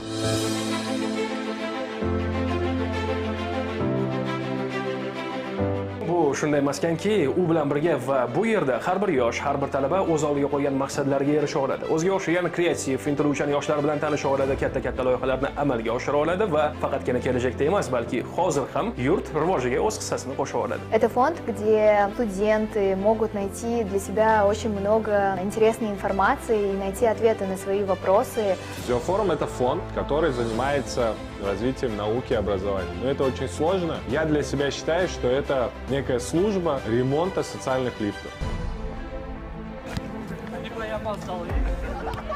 Наш фонд помогает молодым людям раскрыть свой потенциал, получить какие-то дополнительные навыки, получить знакомство, нетворкинг через погружение в разные проекты. Loyihalar haqida gapiradigan bo'lsak, ularning nafaqat soni, balki sifati ham juda yuqori. В стенах молодежного центра «Зиофорум» проходят различные мероприятия, такие как акториумы, паблик-токи, воркшопы. Все они созданы исключительно для того, чтобы студенты могли найти себя, найти свое место в нашем обществе, а также помочь им развиваться в той или иной сфере, которая им понравится. Также мы занимаемся проектом «Альманах». В прошлом году мы выпустили альманах молодых исследователей и ученых. В этом году альманах посвящен студенческим лидерам. Zioforumga kelish mumkin bo'lgan insonlar, Zioforum bilan birgalikda loyihalarni amalga oshirish mumkin bo'lgan insonlar kim degan savolga javob juda ham oddiy. Hayotdan maqsadi bor, o'z ustida ishlashga qo'rqmaydigan va doimo yangilik sari intiluvchan barcha yoshlar Zioforum ilm-fan ta'lim-tarbiyani rivojlantirish fondi bilan birgalikda bo'la oladi. Зиофорум может приходить любой желающий.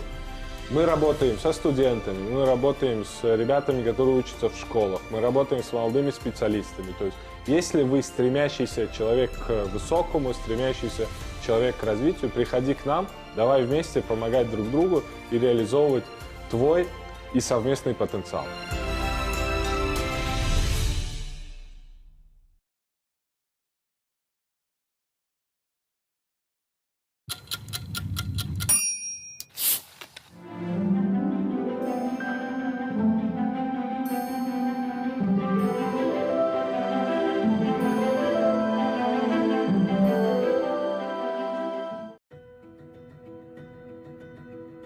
Kazakhstan is a country located in the heart of Eurasia, appeared on the geopolitical map only in 1991.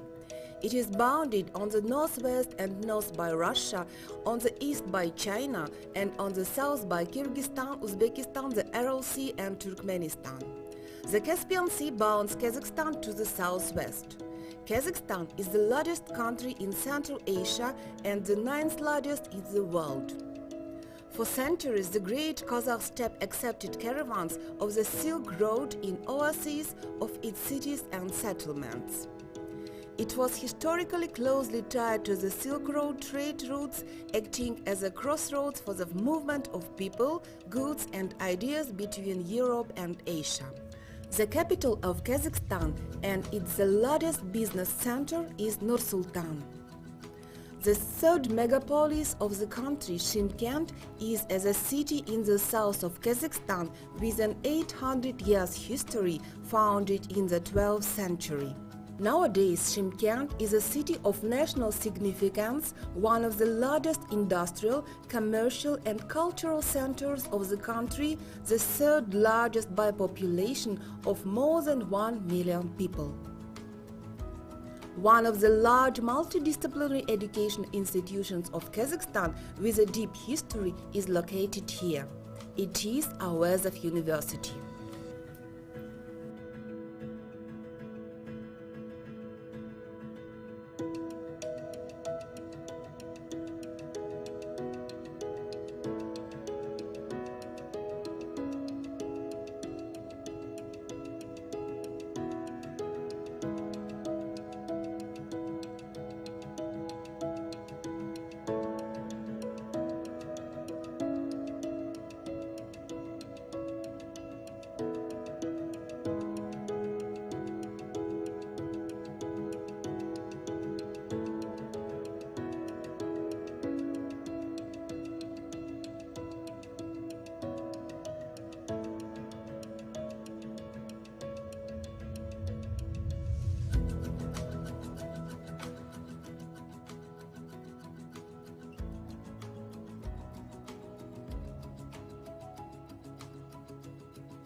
That is, here students and undergraduates acquire practical working skills. In other words, this is a mini copy of a large production and dairy plant. Within the framework of the program of scholarship, academic mobility and double degree education, the university cooperates with more than 170 foreign universities. 150 students a year study for the academic mobility at leading universities in the world. The digitalization process has affected all spheres of society, including education. At Awezov University, innovations are intensively introduced into the education system, and 3D, VR, STEM technologies are widely used. The IT Center provides consulting to teachers of schools in Shymkent on robotics, provides material resources to students in the laboratory of robotics and mechatronics at the laboratory of mathematical and 3D modeling, and provides material resources of the IT Center to students and teachers of the Awezov University. In Student Design Bureau, students and teachers prepare scientific projects for participation in regional, national and international competitions. Students of clubs and Student Design Bureau develop robotic systems for participation in competitions and competitions in robotics. The material and technical base of the university consists of 10 educational buildings of a modern standard, 6 student dormitories and 2 sports complexes. For the comprehensive development of students, more than 30 public, political and cultural organizations function. Awezov University, that has united history and modernity today, prepares more than 27,000 students and invites to take your best.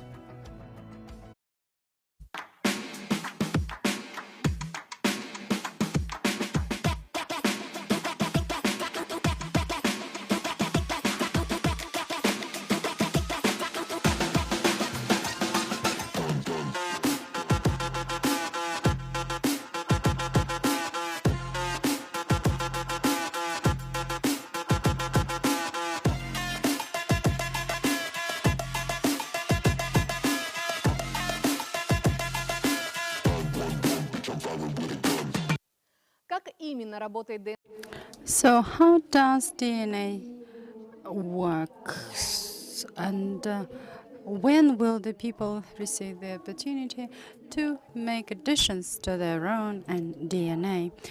This is something that will be explained by our presenters, Mr. George Church, who is a professor of genetics at Harvard Medical School, as well as Mr. Yernal Ramankulov. And now the floor goes to Mr. Timur Saliev.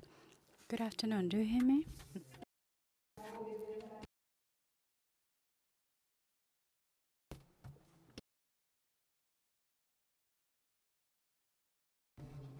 Could I start? Thank you. I would like to start in Russian, but then taking into account that the next speaker is going to be speaking in English, we will have the first part at least in English, and then if you have any questions, you will ask your questions after the two main presenters will complete their presentations. So the first speaker is the prominent speaker, and he is perhaps the future Nobel Prize winner, and we need to very, very attentively listen to his presentation. George Church is the professor. He works at 2 universities. He works both at Harvard and MIT, and at the moment he is running a couple of projects, and he is the co-founder of 22 companies, and he is the director of 2 large agencies dealing with the issues of healthcare and genomics in the United States. We may start.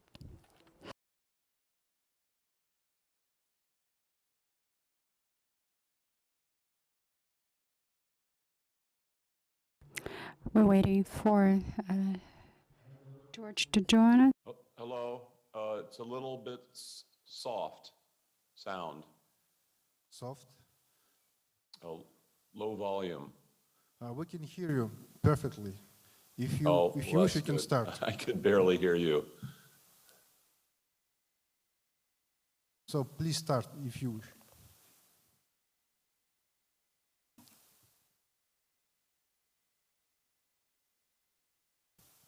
Hello, George? Yes, hello. Can you please start? I have already introduced you very shortly for our auditory. Can you please introduce yourself and start your speech, if you can? Right. This is to be a dialogue, is that correct? Yeah. It's a dialogue, yes.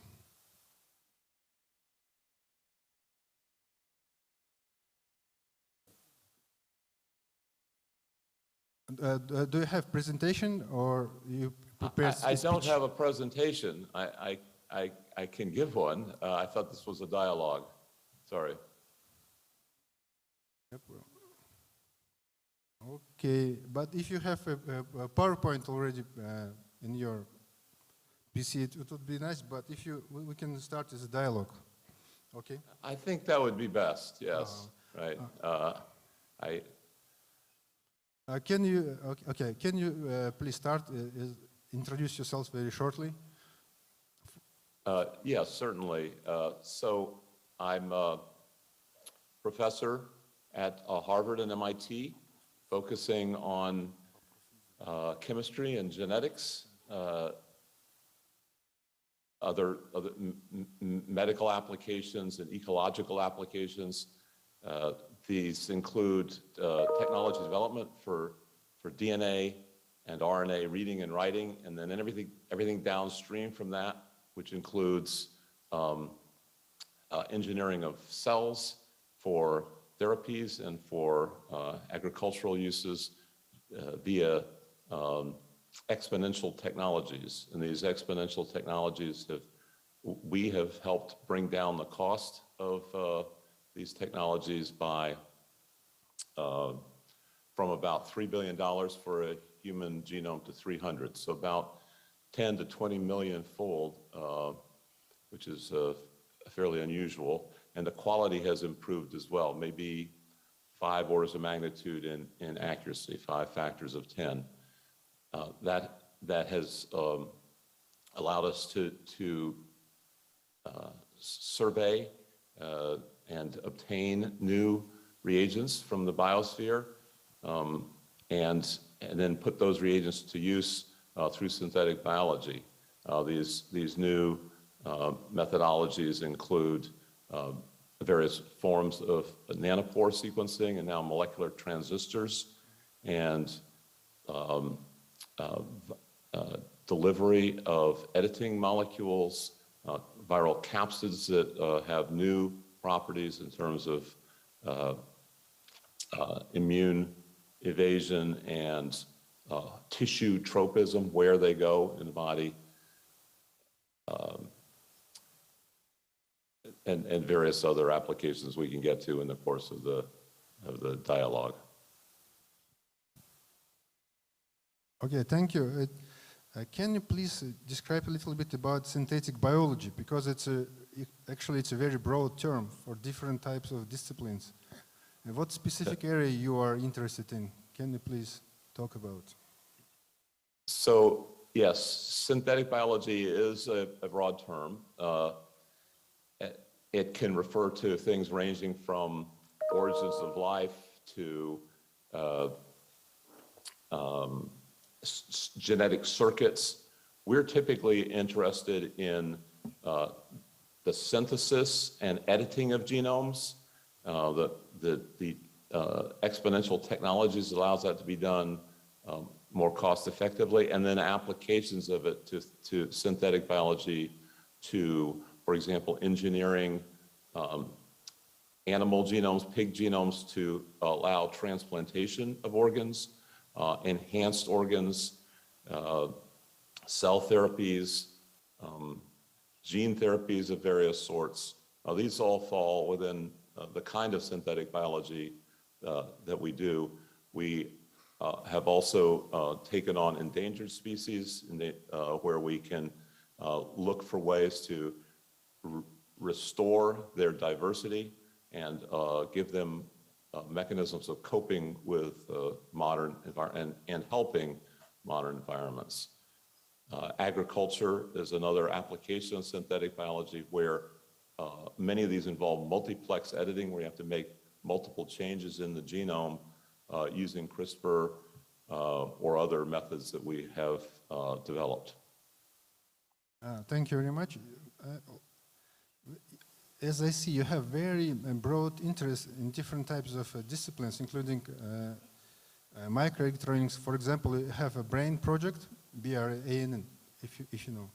Can you also talk a little bit about it, how it can be implemented, for example, knowledge of genomics for data analysis or for microelectronics? Because it's very interesting from interdisciplinary point of view.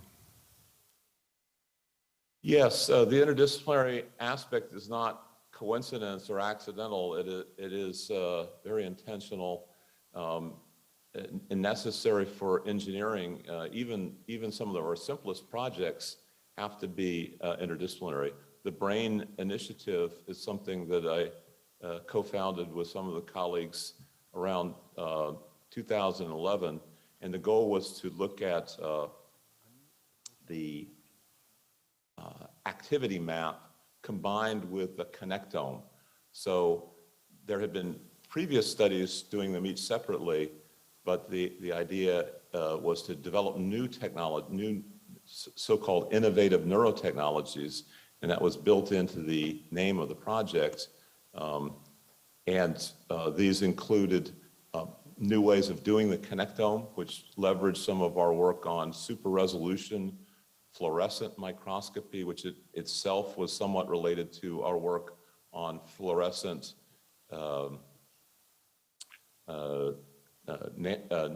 next generation sequencing.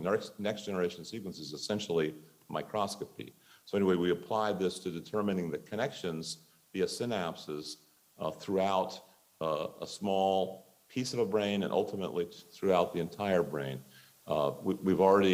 We and our colleagues like Tony Zador have found connections spanning the two hemispheres of the brain. So these are very long, many millimeters, sometimes centimeters distance. And then the activity map is something where you can use fluorescent molecules that respond to, say, calcium to map out where the activity is in response to a visual learning task. But we're working on new methods where we can record activity and cell identity in situ, real time during a living organism, and then read it out later with microscopy. But you can see how, to your point, these have to be interdisciplinary, and that we have to have the physics, the optics, the chemistry and biochemistry of novel fluorescent methods, and then the microscopy is an absolute minimum. Thank you very much. We have over here Professor Ramankulov. He has couple questions for you, if you can. Hello, George. First of all, I would like to say that it's an immense honor for me to be, although virtually, but on the same platform today. I heard a lot about your research, and this is hopefully you will get a Nobel Prize for what you have done someday. I have a question for you. You are a guru of synthetic biology and have done lots of very exciting things. I was wondering, does one of your multiple groups you're heading, does any of them work with the, say, induced pluripotent stem cells, trying to either modify them or get an algorithm of putting them in the straight, well-describable position, which would be good for FDA to use them as a drug of certain sort? Yes, that's a great question. We do quite a bit with induced pluripotent stem cells. I started working on embryonic stem cells in 1984 at the end of my PhD thesis, and then with Gail Martin. And then fast forward to Shinya Yamanaka's 4 transcription factors that helped us get the human induced pluripotent stem cells. And we have used them for developing almost 300 different recipes for going from the pluripotent stem cells to a variety of target cell types, and in some cases combined cell types. So for example, we have made neurons, oligodendrocytes, and endothelial cells, which when mixed together can construct brain components that can be put into animals that have a genetic problem with their demyelination, where the myelin in their white matter and spinal connectivity is removed by immune processes. We can restore them and restore the brain function to these animals in such a way that they don't lose it again. We can make them, due to local production of cytokines, resistant to the immune dysfunction that caused the demyelinating disease. This is very analogous to multiple sclerosis in humans. So that's an example where we can take one human stem cell, turn it into 3 different human cell types, implant it surgically into an animal, and then restore function that was lost.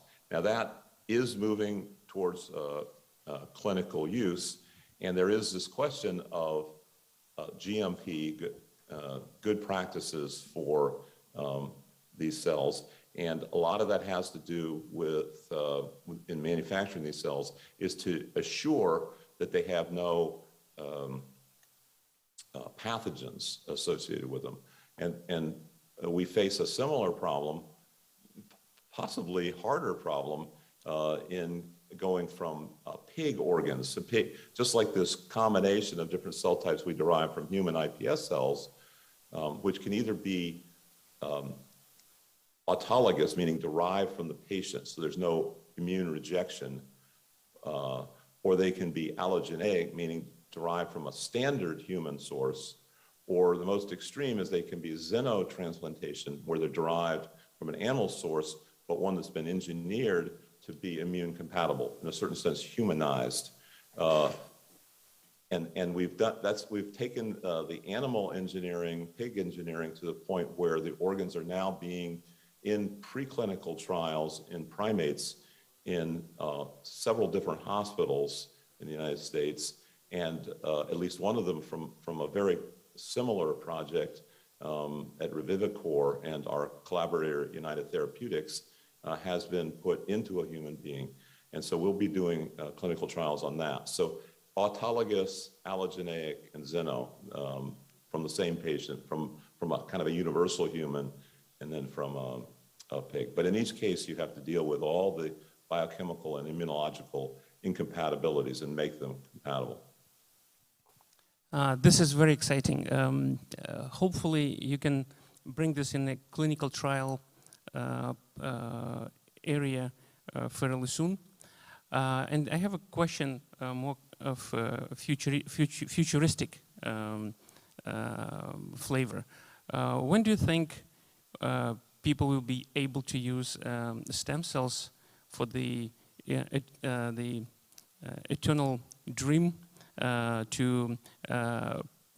for elongation of people's life? Right. So we have discussions with the FDA about everything we've talked about so far and about aging. Some of my colleagues are trying to get aging and longevity defined as a disease. Our approach is a little different, which is to work with already recognized very serious end-of-life diseases. And aging affects almost every kind of human morbidity and mortality, almost every kind of sickness is impacted. And so we can pick any serious disease and apply a method that is, we think, of general significance that affects almost every aging process. And the fact that it hits all of them doesn't need to be recognized by the FDA immediately. We simply have to get approval for one disease. And so we've done this, we've done animal trials on multi-factors, typically delivered as a multigenic gene therapy construct. And the reason we want to do multiple therapies at once is that there are at least 9 different pathways of genetic and protein physiology, so metabolic and other regulatory pathways that we need to get right at once. If you just get one of them, like if you just get cancer, you might extend life by 2 years. But if you get all of them at once, the hypothesis is that they will be extended. And we know that this is heavily genetically regulated because, for example, rodents will typically die in 2 years due to age-related and cancer-related diseases, which is also age-related. And naked mole rats will live maybe 20 years, and then bowhead whales will live 200 years. So we're trying to get normal, youthful life to last longer, but by getting FDA approval by looking at very serious diseases. And we've looked at 7 different diseases so far, including heart, kidney dysfunction that happens late in life, mitral valve disease, where some of the valves associated with cardiac function fail. And we're doing this, we've done this in 2 animal models, mice and dogs. Dogs is a veterinary product. And then we're taking those same genes that work in mice and dogs, and then they'll be going into human clinical trials, hopefully very soon, maybe in a couple of years. Thank you. I have a few questions. Actually, one is coincide with previous one. People wondering, what, from futuristic point of view, what about time period, when we can expect when human will control over genome, so we can reconstruct it, modify it, modulate it, change it? What's your point of view? Approximate time, maybe 50 years, 10 years, 20 years, we can expect it.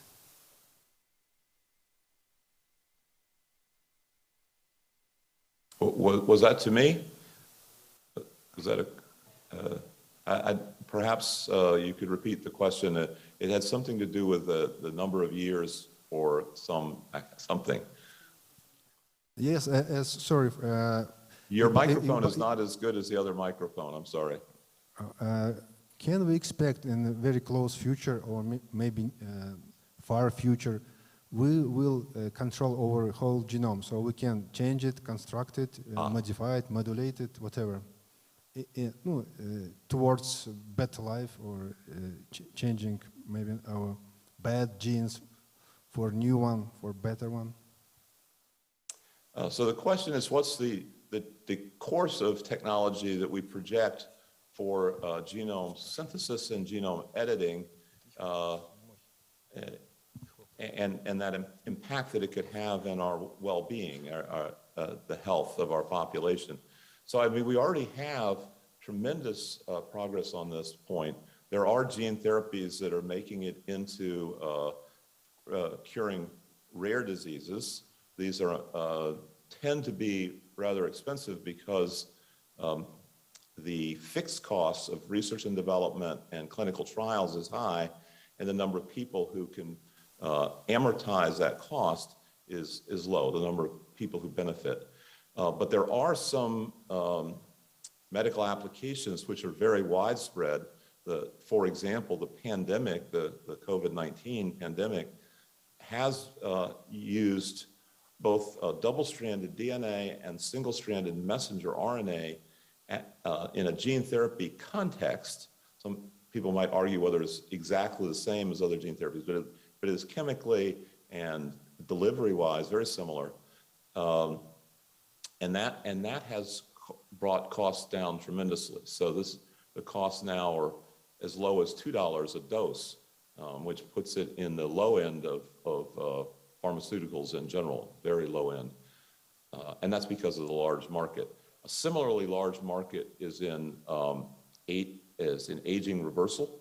I use that term rather than longevity because it is something that you can see in a very short period of time. It makes the clinical trials shorter.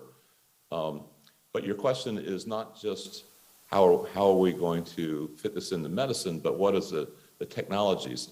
And most of the technologies right now are adding a gene that's missing, subtracting a genetic component that is causing trouble. So CRISPR is good at subtracting DNA, and then classical gene therapy is good at adding one or two genes.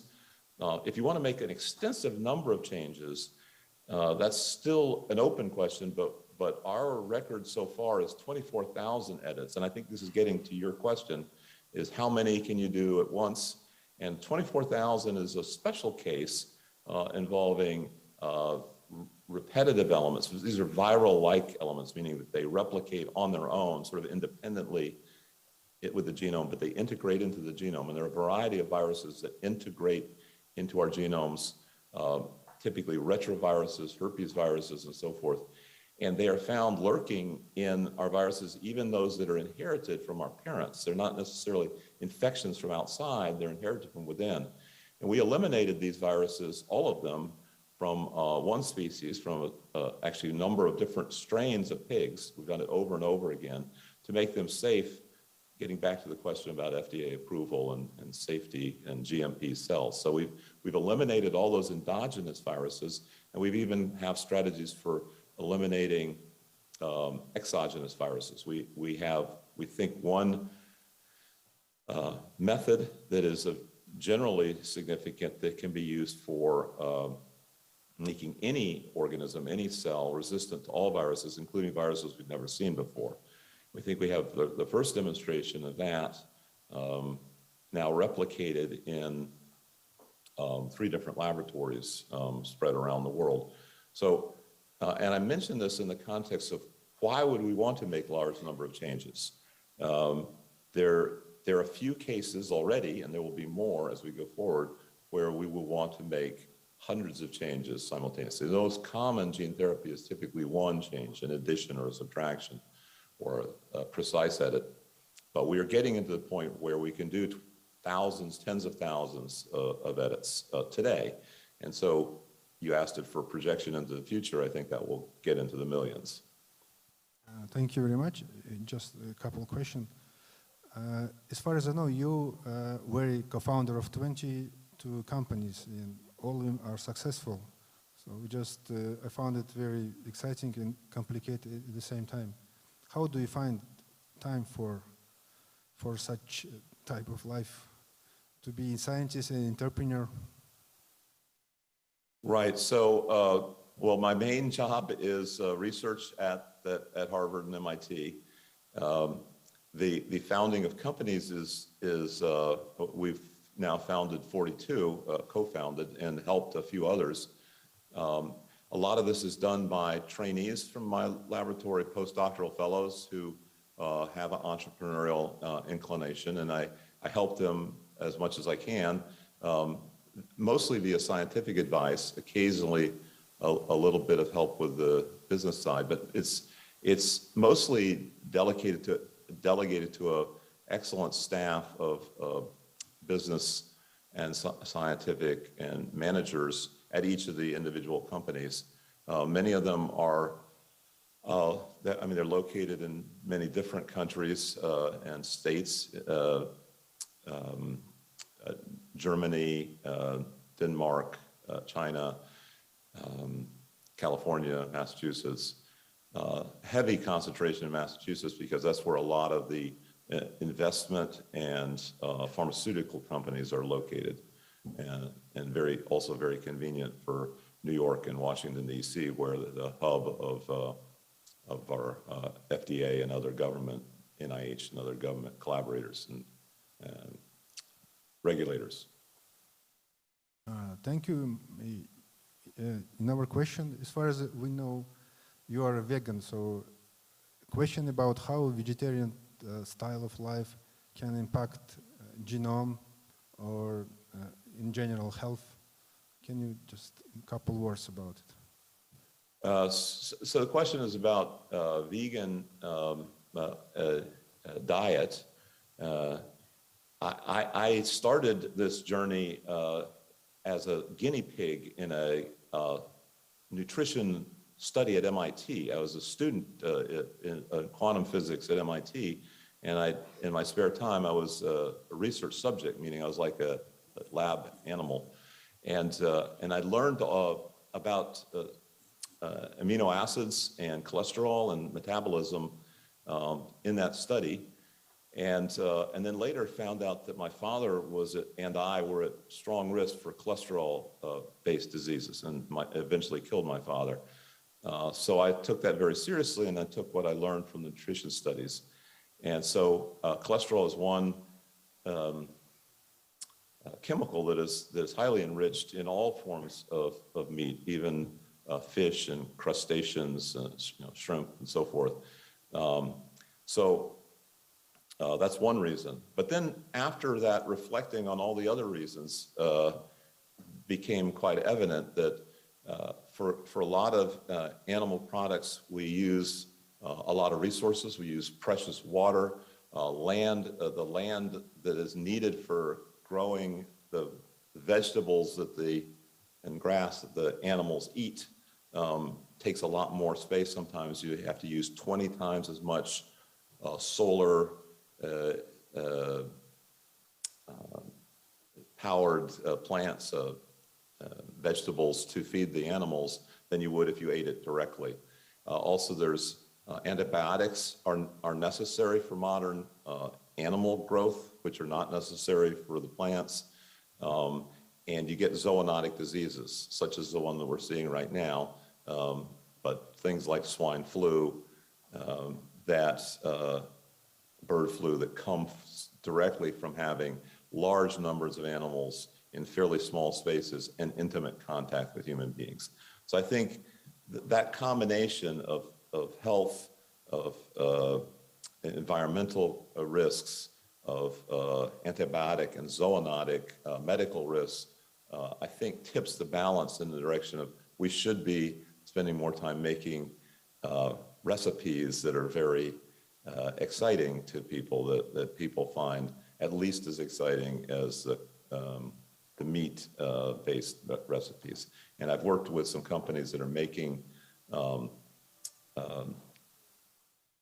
meat that is biochemically identical, but also variations that are purely produced by plants or interesting algae, single-cell prokaryotes and eukaryotes. So you can grow these at very high efficiency, either directly from sun or from electricity. Thank you. Maybe my last question. What about your woolly mammoth project? Because we know we tried to use genetics techniques to revitalize this type of animals, pre-animals. So what happened? Because we didn't have any news recently. Can you just highlight it?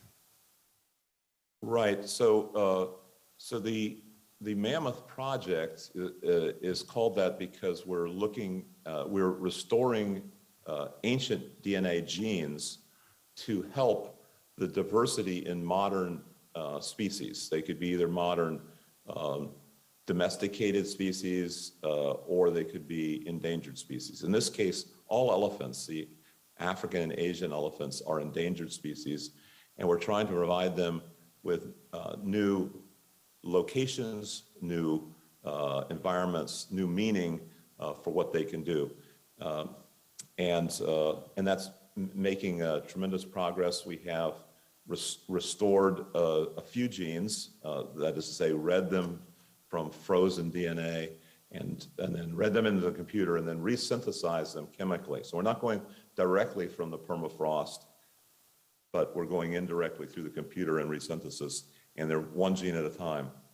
and we're adapting them. We're making them virus resistant. As I mentioned earlier, we know how to make animals and human cells resistant to viruses. And we're also making them cold tolerant. So this is mainly about making elephants adapted to an environment that their cousins, their near relatives, the mammoths, populated throughout the world. Almost every continent of the world had elephants on it until our ancient ancestors, maybe 10, 20,000 years ago, killed them aided and abetted by climate change.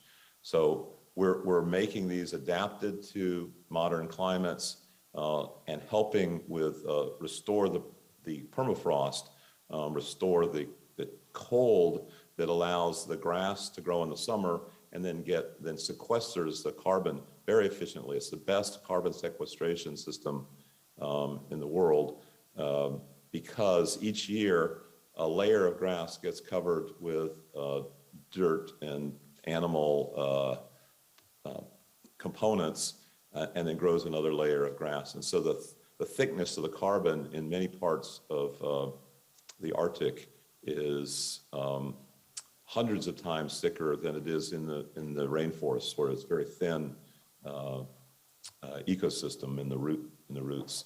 So we are doing this in collaboration with some, groups throughout the Arctic in United States, Canada, and Russia, and particularly thankful to the pioneering works, both theoretical and practical, thanks to Sergei Zemov, one of the senior scientists, ecosystem experts in northern Siberia. George, thank you very much for joining us. I think we might have questions for our participants, but after second speaker, if you have time, please wait. So you might have questions more. Okay, thank you very much. Спасибо. Я предоставляю слово генеральному директору Национального центра биотехнологий. I would like to give the floor to the General Director of the Republican State Enterprise National Center for Biotechnology, Yerlan. National Center for Biotechnology, Yerlan Romankulov. He's my close friend and highly respected person. Hello, distinguished ladies and gentlemen. Good afternoon. I'm very happy to see you here. I'm very happy to see the full room of people. We all need offline meetings face-to-face, and I'm grateful to the organizers for this invitation. As I said, it's really great to be together almost at the same stage with the renowned scientists as George Church. I would like to use not the dialogue format, but the presentation format. And I would like to get back to our topic of this session. This is the mystery of the human genome, science versus nature. Well, actually, I protest when I say the science cannot be against nature. Probably what we wanted to say, science against the problems related to nature, natural, which were always part of our life, such as aging, diseases, especially genetic diseases. Studying the genome, genomics, a lot of things were said. There are many works already done to resolve these issues and treat the diseases. And this is really amazing inventions that have happened in medicine. New methods and approaches are going to be invented in the nearest future, in the decades to come. So what is genome? Genome is a great library, we can say, that consists of 46 books, which is which are our chromosomes that are written by 4 letters.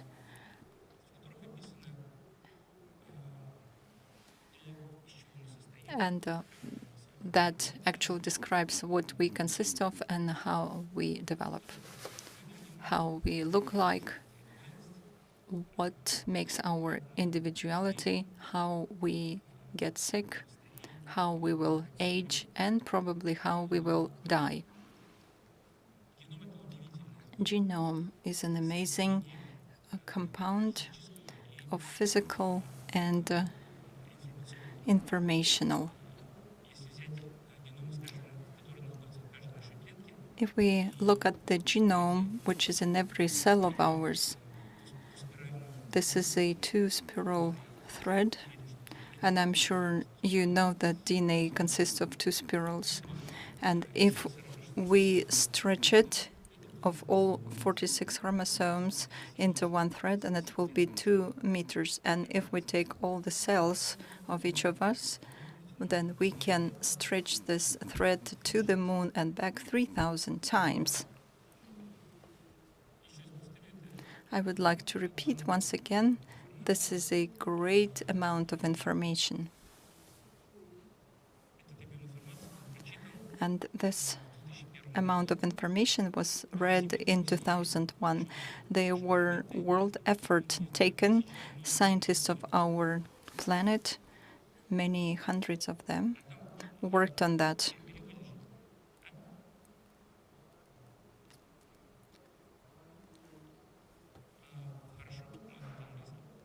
Okay, I can start speaking English. Well, actually, the translation was provided. Translation? No, I'm not. Okay, so I'll probably switch to English then. I'm sorry. Americans tend to be very ignorant. That's okay. In this regard. You guys really lucky. English is your native language. So I'm talking about the what is genome for the lay person. Yes. So the genome dictates what we are. It's our blueprint. It's our manual, so to speak. It tells us how to treat our body, how to what to do and what not to do. And this information we extracted first in 2001 when the Human Genome Project finally was announced as finished. But ironically, it was about 8% away from actually being finished. And it took another 20 years. First, it took 13 years to do this 92%, and then it took another 21 years to finish the remaining 8% of the genome. And I'm very glad to say to you that back in March, finally in journal Science, it was announced that the human genome finally was completed with no gaps, with no omissions. And now we can say that we actually finished, after 34 years of the sequencing, the genome of the human genome. But you may ask what you guys have done for this 34 years. And I should tell that this 21 years was not lost for nothing. The technologies made an absolutely mind-boggling leap in future. The initial genome, which was sequenced for 13 years, costed, as George rightfully said, $3 billion. Only just in 7 years, the cost went down to $1.5 million per genome. In 1 year later, it became 100,000. Another year later, it became 40,000. And in 2014, it became 1,000. So this is absolutely fantastic. rate of the technology development.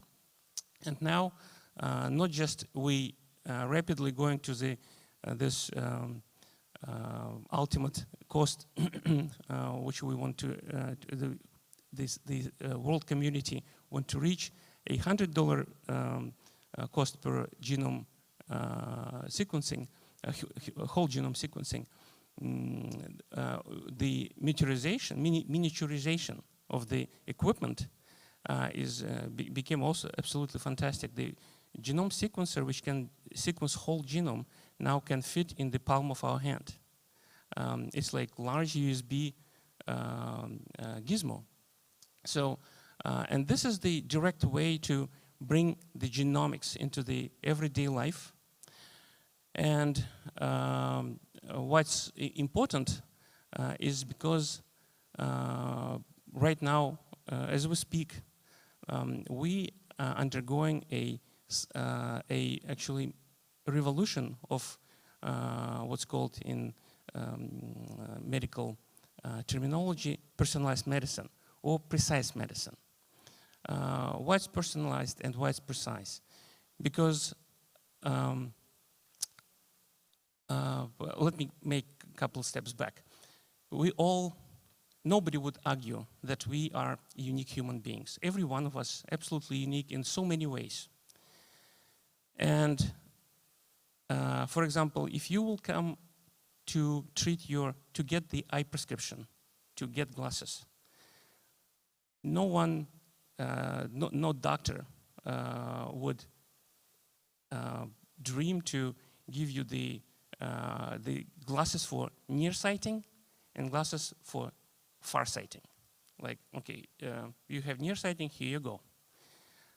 There are a large number of parameters the doctor would check and prescribe according to the, since I was preparing a Russian presentation, I may be a little bit off with the terminology.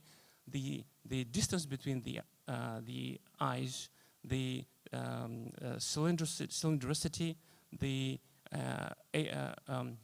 axis angles, the spheric parameters of the vision. There are a bunch of different parameters which make your vision, your eyes, unique. Same goes for any other side of your metabolism, of your different sides of your performance as a multicellular organism. Nevertheless, very often when we go to doctor, the young woman which is 18 years old and old, 3 times bigger man who is 65 years old, getting the same pill for the same disease. We all have very unique and specific problems which should not be treated on the same basis. And the personalized medicine is an approach where the medical doctor first gets your genomic information, and based on that, they know what you cannot take, what you should not take, what you can take, but in which kind of dosage, more than average, less than average, etc., etc. And this is not something from the plans for tomorrow. This is already going on. It's just thing is that we don't see it much around us, but nevertheless, there's something we rapidly getting to. And nowadays, in Western society, in Western countries, more than 300 diseases now cannot be treated without genetic analysis. And up to now, analysis can be done partially, sometimes for single genes which are under suspicion, but very soon the cost of that analysis basically close to the whole genome analysis, and very soon I'm sure we would not imagine going to a doctor's office without doctor opening up your genetic files, checking up your allergies, your genetical diseases, which you have by definition, I mean by birth, with all the conclusions, basic conclusions about the trivial treatments, doing the less trivial conclusions about more finely tuned problems and treatments. And that would be heavily mixed with the artificial intelligence. And this is not absolutely futuristic or fantastic, because everything right now in place. The genome sequencing in place, the computerized databases are in place, ubiquitous internet is in place. Remember the times when we never could leave the houses without documents, without credit cards, without lots of things. Now we just live with the phone. And we can do basically everything with our phone. Same thing goes for our medical service. So all you need basically is your face, which will be recognized. Your database would be enriched, and your doctor would immediately be able to, based on your genome, give much better, much more educated and much more objective judgments and recommendations on what you should do about this or that health problem. Which problems may you await ahead? What prognosis, what predisposition to which diseases, especially cancer, this or that person may have. Right now, we are lurking still in the dark, and the genomics is giving us this tremendous instrument, which will revolutionize our life very, very soon. Thank you. Thank you. Спасибо. Если есть вопросы... If you have questions, could you be please brief while asking? If you have questions in Russian, we will translate them into English. Questions? Yeah, Professor George, I'm so glad to see you, and thank you very much for the participate this conference. So I have a question for you. With genetic engineering, we can get genetic diseases in the future. It's so, of course, it's so good, but how we can regulate all processes in laboratory, or what kind of laws we needed in bioethics? So, in your opinion, please. Thank you. An excellent question. The main ones that we have in place already are safety and efficacy, meaning that the FDA and its sibling organizations around the world require documentation of animal trials or similar things before they can go into even a very limited human trial, which then has typically 3 phases, beginning with showing that it's non-toxic and then showing that it's effective. So safety and efficacy. Then bioethicists would also add affordability, so that it's equally distributed, so it's not just a new technology for the rich, but it can be applied to everyone in the world. And we have that sort of equitable distribution for a small number of diseases. For example, smallpox has been completely eliminated from the world. It's extinct, and therefore no one needs to raise money for vaccines or for drugs that have to get replaced as resistance develops. So I think those are the 3 minimal goals. Then sometimes we also have to consider whether it changes our relationship with each other, with our parents, with our children, with our feeling of meaning and self-worth. These are more complicated issues, but certainly getting those first three is a good, excellent starting point. And I think that sometimes it takes decades to prove that, especially when there are potential long-term effects. So to prove that you have a desperate end-of-life medicine is relatively easy. It could be done in a few years. The vaccine only took, the most recent vaccine only took 1 year to get approval. But if you have something that could affect subsequent generations, it could take decades to find out those consequences. Thank you for the question.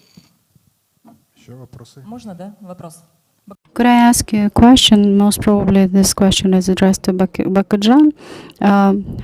I would like to remind that the cardiac bypass takes 30 minutes. However, in 6 years, for instance, the patient had problems with kidneys. So why, while having the surgery, why having the stent in a heart then leads to complications afterwards? However, we don't have the access to the actual truth, right? So how close is the scientific world to eliminate the severe complications after the transplantation? Now we've been talking about the genome very positively. However, I'm referring to a real situation, however the patients are not being told or notified about that. Despite the fact that I'm not the profile expert, I'm not a doctor, physician, you mentioned about putting stents and most probably we speak about the myocardial infarction, and he has been a surgical patient, and one of the arteries was enlarged, and in case if you don't put the shunt, then there's a chance that the patient is gonna die. Once putting this equipment inside the heart, then you prolong the life. You know, the shunt may be covered with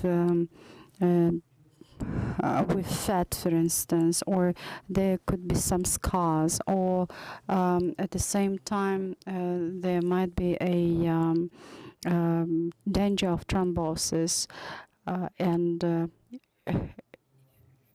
you need to take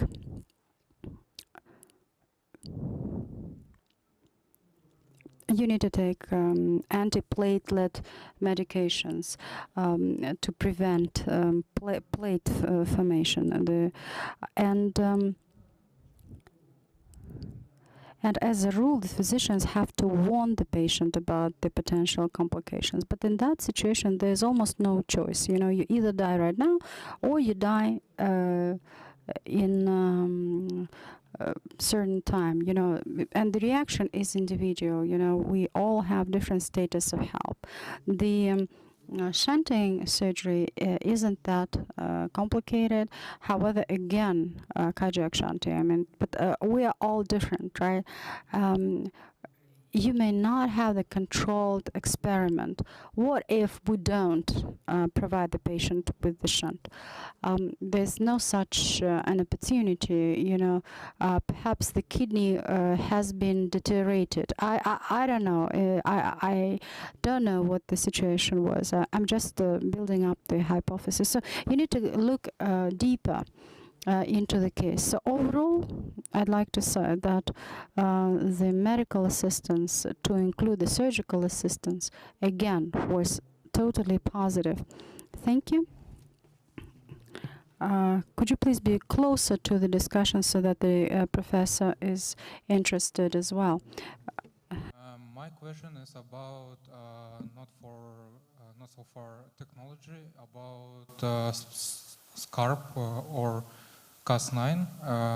Another name is genetic scissors, and it was very impressive in kind of investigation of new genomes. And I would ask you to say about your thoughts, ideas about this technology.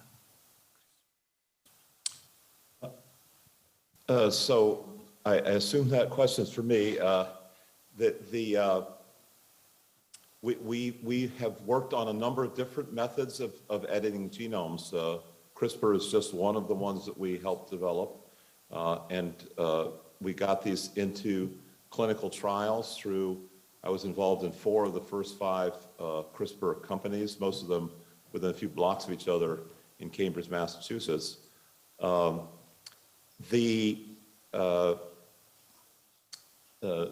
Also combining it with the question that we just heard a few minutes ago about heart disease, CRISPR is being used to engineer the organs of pigs, including hearts.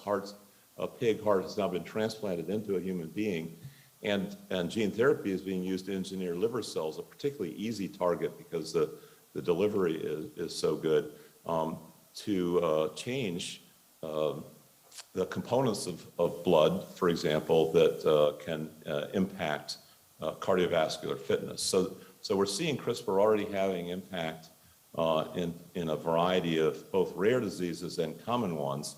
We're using other methods for inserting genes into precise places, so-called safe harbors, and that could easily be done by a variety of enzymes, some of which are not at all related to CRISPR. But it is certainly a revolution that CRISPR played a large role in, sort of in the center, extending now to larger inserts and more precise editing. Thank you. Any more questions, please?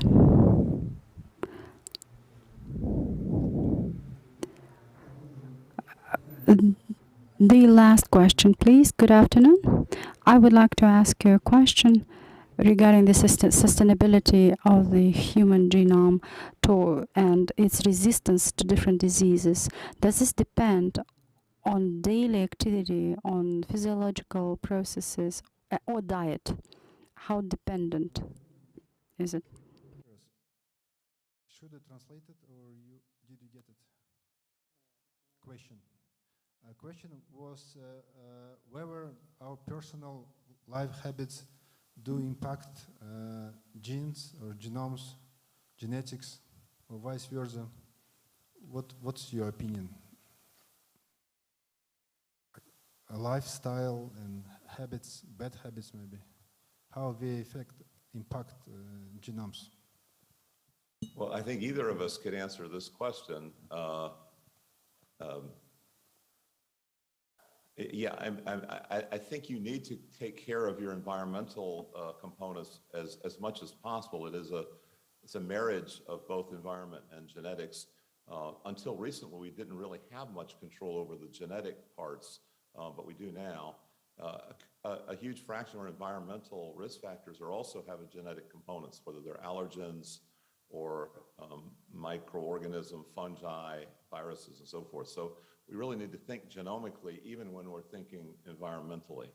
But it's a growth field. It's growing very quickly. And I recommend that the young people get into this bridge between environment and genetics and medicine. Thank you very much. I'm afraid we have to round up because we have a limit of time. Thank you, George, for joining us. It was a pleasure for all of us. We hope to see you as a Nobel laureate one day, maybe meet you offline. Thank you. Again. Thank you. Thank you very much. So thank you and goodbye. Спасибо всем. Спасибо, Melanie. Thank you everyone, and goodbye.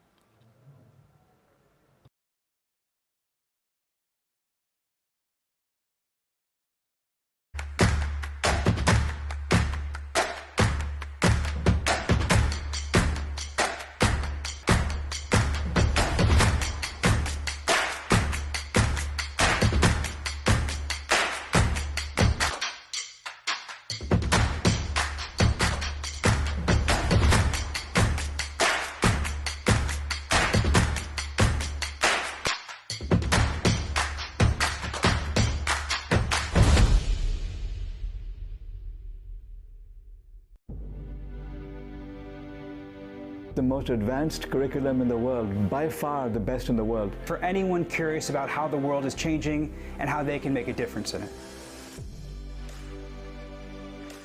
Hi, I'm Vivek Wadhwa. I've been teaching at some of the most incredible universities in the world, including Harvard, Stanford, Carnegie Mellon University, Singularity University, Emory University, and University of California at Berkeley. My name is Tarun Wadhwa. I'm a visiting fellow with Emory University's Department of Political Science and a non-resident fellow with the Atlantic Council's Geotech Center.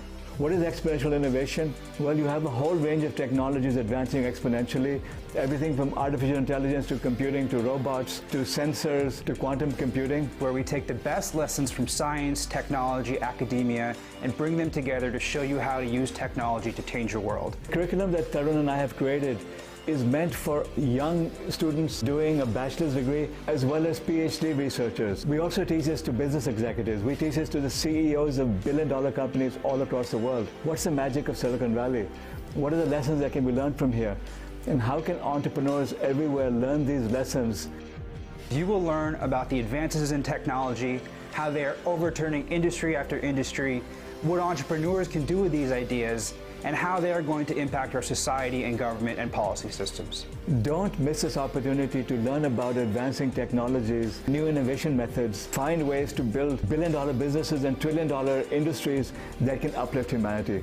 I'm Vivek Wadhwa, and this is my Nobel course. I am Tarun Wadhwa, and this is my Nobel course.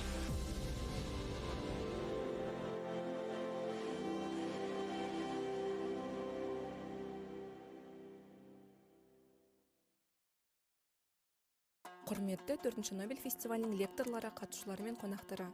4-ші фестивальдің тақырыбы экспоненциалды инновациялар әлемі. Сәкен Сейфуллин атындағы Қазақ агротехникалық университеті биылғы жылы осы іс-шараның бас серіктесі болып табылады және фестивальді өткізу үшін өз алаңын ұсынады. 65 жыл ішінде қату агротехникалық саланың барлық негізгі салаларында табысты жұмыс істейтін 70 мыңнан астам маман дайындады. Біздің түлектер қатарында Қазақстан Республикасы парламентінің депутаттары, жетекші кәсіпорындардың басшылары, елімізге белгілі қоғам қайраткерлері мен спортшылар бар. Бүгінде біздің университет білім беру бағдарламаларының сапасы бойынша аккредиттеу және рейтингтің тәуелсіз агенттігінде Қазақстан Республикасы жоғары оқу орындарының талап өтілінің ұлттық рейтингі бойынша отандық жоғары білім беру көшбасшыларының қатарына кіреді.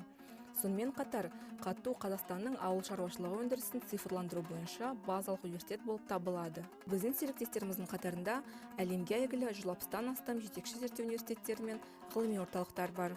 Олардың ішінде аграрлық сала бойынша әлемдегі екінші жоғары оқу орны Дэвистегі Калифорния университетін, Европадағы Агропаритек университетін және басқаларды атап өтуге болады.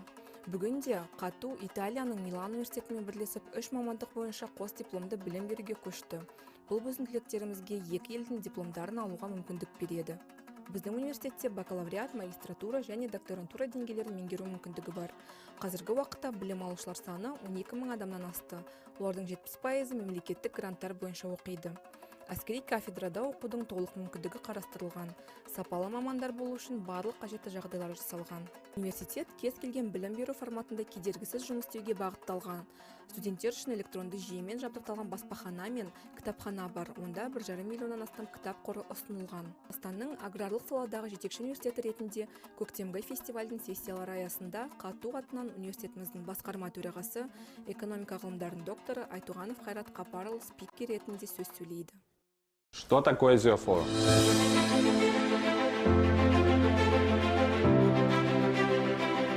Bu shunday maskanki, u bilan birga va bu yerda har bir yosh, har bir talaba o'z oldiga qo'ygan maqsadlariga erisha oladi. O'ziga o'xshagan kreativ, intiluvchan yoshlar bilan tanisha oladi, katta-katta loyihalarni amalga oshira oladi va faqatgina kelajakda emas, balki hozir ham yurt rivojiga o'z hissasini qo'sha oladi. Это фонд, где студенты могут найти для себя очень много интересной информации и найти ответы на свои вопросы. Зеофорум — это фонд, который занимается развитием науки и образования. Но это очень сложно. Я для себя считаю, что это некая служба ремонта социальных лифтов. Наш фонд помогает молодым людям раскрыть свой потенциал, получить какие-то дополнительные навыки, получить знакомство, нетворкинг через погружение в разные проекты. Loyihalar haqida gapiradigan bo'lsak, ularning nafaqat soni, balki sifati ham juda yuqori. В стенах молодежного центра Зеофорум проходят различные мероприятия, такие как акториумы, паблик-токи, воркшопы. Все они создано исключительно для того, чтобы студенты могли найти себя, найти свое место в нашем обществе, а также помочь им развиваться в той или иной сфере, которая им понравится. Также мы занимаемся проектом «Альманах». В прошлом году мы выпустили альманах молодых исследователей и ученых. В этом году альманах посвящен студенческим лидерам. Ziyo forumga kelish mumkin bo'lgan insonlar, Ziyo forum bilan birgalikda loyihalarni amalga oshirish mumkin bo'lgan insonlar kim degan savolga javob juda ham oddiy. Hayotdan maqsadi bor, o'z ustida ishlashga qo'rqmaydigan va doimo yangilik sari intiluvchan barcha yoshlar Ziyo forum ilm-fan ta'lim-tarbiyani rivojlantirish fondi bilan birgalikda bo'la oladi. Ziyo forum может приходить любой желающий. Мы работаем со студентами, мы работаем с ребятами, которые учатся в школах, мы работаем с молодыми специалистами. То есть, если вы стремящийся человек к высокому, стремящийся человек к развитию, приходи к нам, давай вместе помогать друг другу и реализовывать твой и совместный потенциал.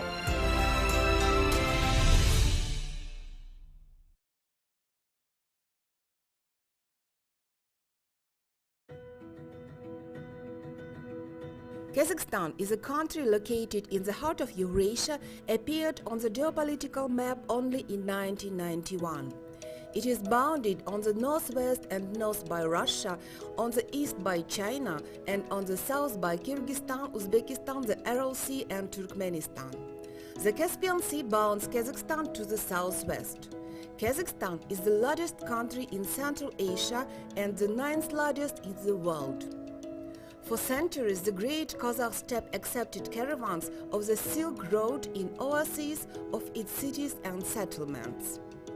It was historically closely tied to the Silk Road trade routes, acting as a crossroads for the movement of people, goods and ideas between Europe and Asia. The capital of Kazakhstan and it's the largest business center is Nur-Sultan. The third megapolis of the country, Shymkent, is as a city in the south of Kazakhstan with an 800 years history, founded in the 12th century.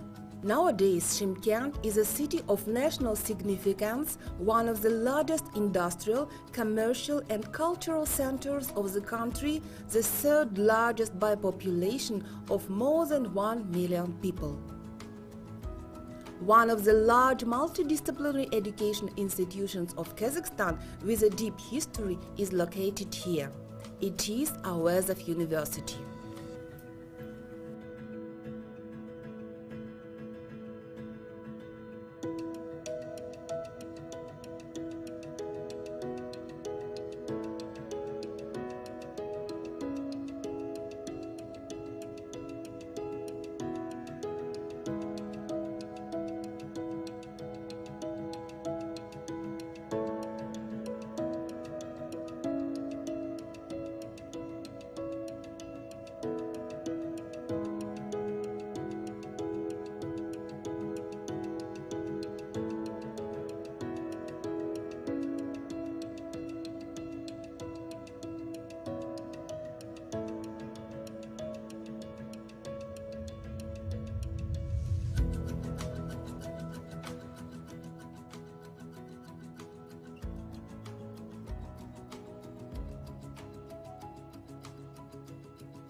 That is, here students and undergraduates acquire practical working skills. In other words, this is a mini copy of a large production and dairy plant.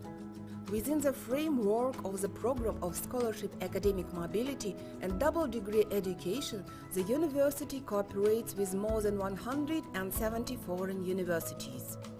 150 students a year study for the academic mobility at leading universities in the world. The digitalization process has affected all spheres of society, including education. At Awezov University, innovations are intensively introduced into the education system, and 3D, VR, STEM technologies are widely used. The IT Center provides consulting to teachers of schools in Shymkent on robotics, provides material resources to students in the laboratory of robotics, and mechatronics at the Laboratory of Mathematical and 3D Modeling, and provides material resources of the IT Center to students and teachers of the Orsariev University. In Student Design Bureau, students and teachers prepare scientific projects for participation in regional, national and international competitions. Students of clubs and Student Design Bureau develop robotic systems for participation in competitions and competitions in robotics. The material and technical base of the university consists of 10 educational buildings of a modern standard, 6 student dormitories and 2 sports complexes. For the comprehensive development of students, more than 30 public, political and cultural organizations function. Orsariev University, that has united history and modernity today, prepares more than 27,000 students and invites to take your best.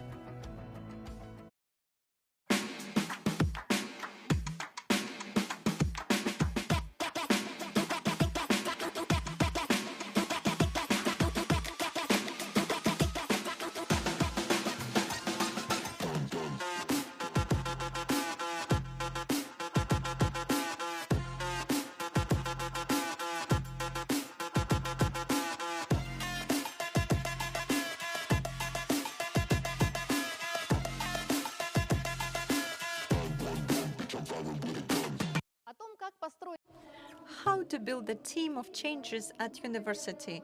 Managers in higher education and digital transformation, they will talk about. Trine Jensen, Manager Higher Education Digital Transformation International Association of Universities, and Yerlan Nasanbayev, Deputy Chairman of the Board of the Kazakh Agricultural University.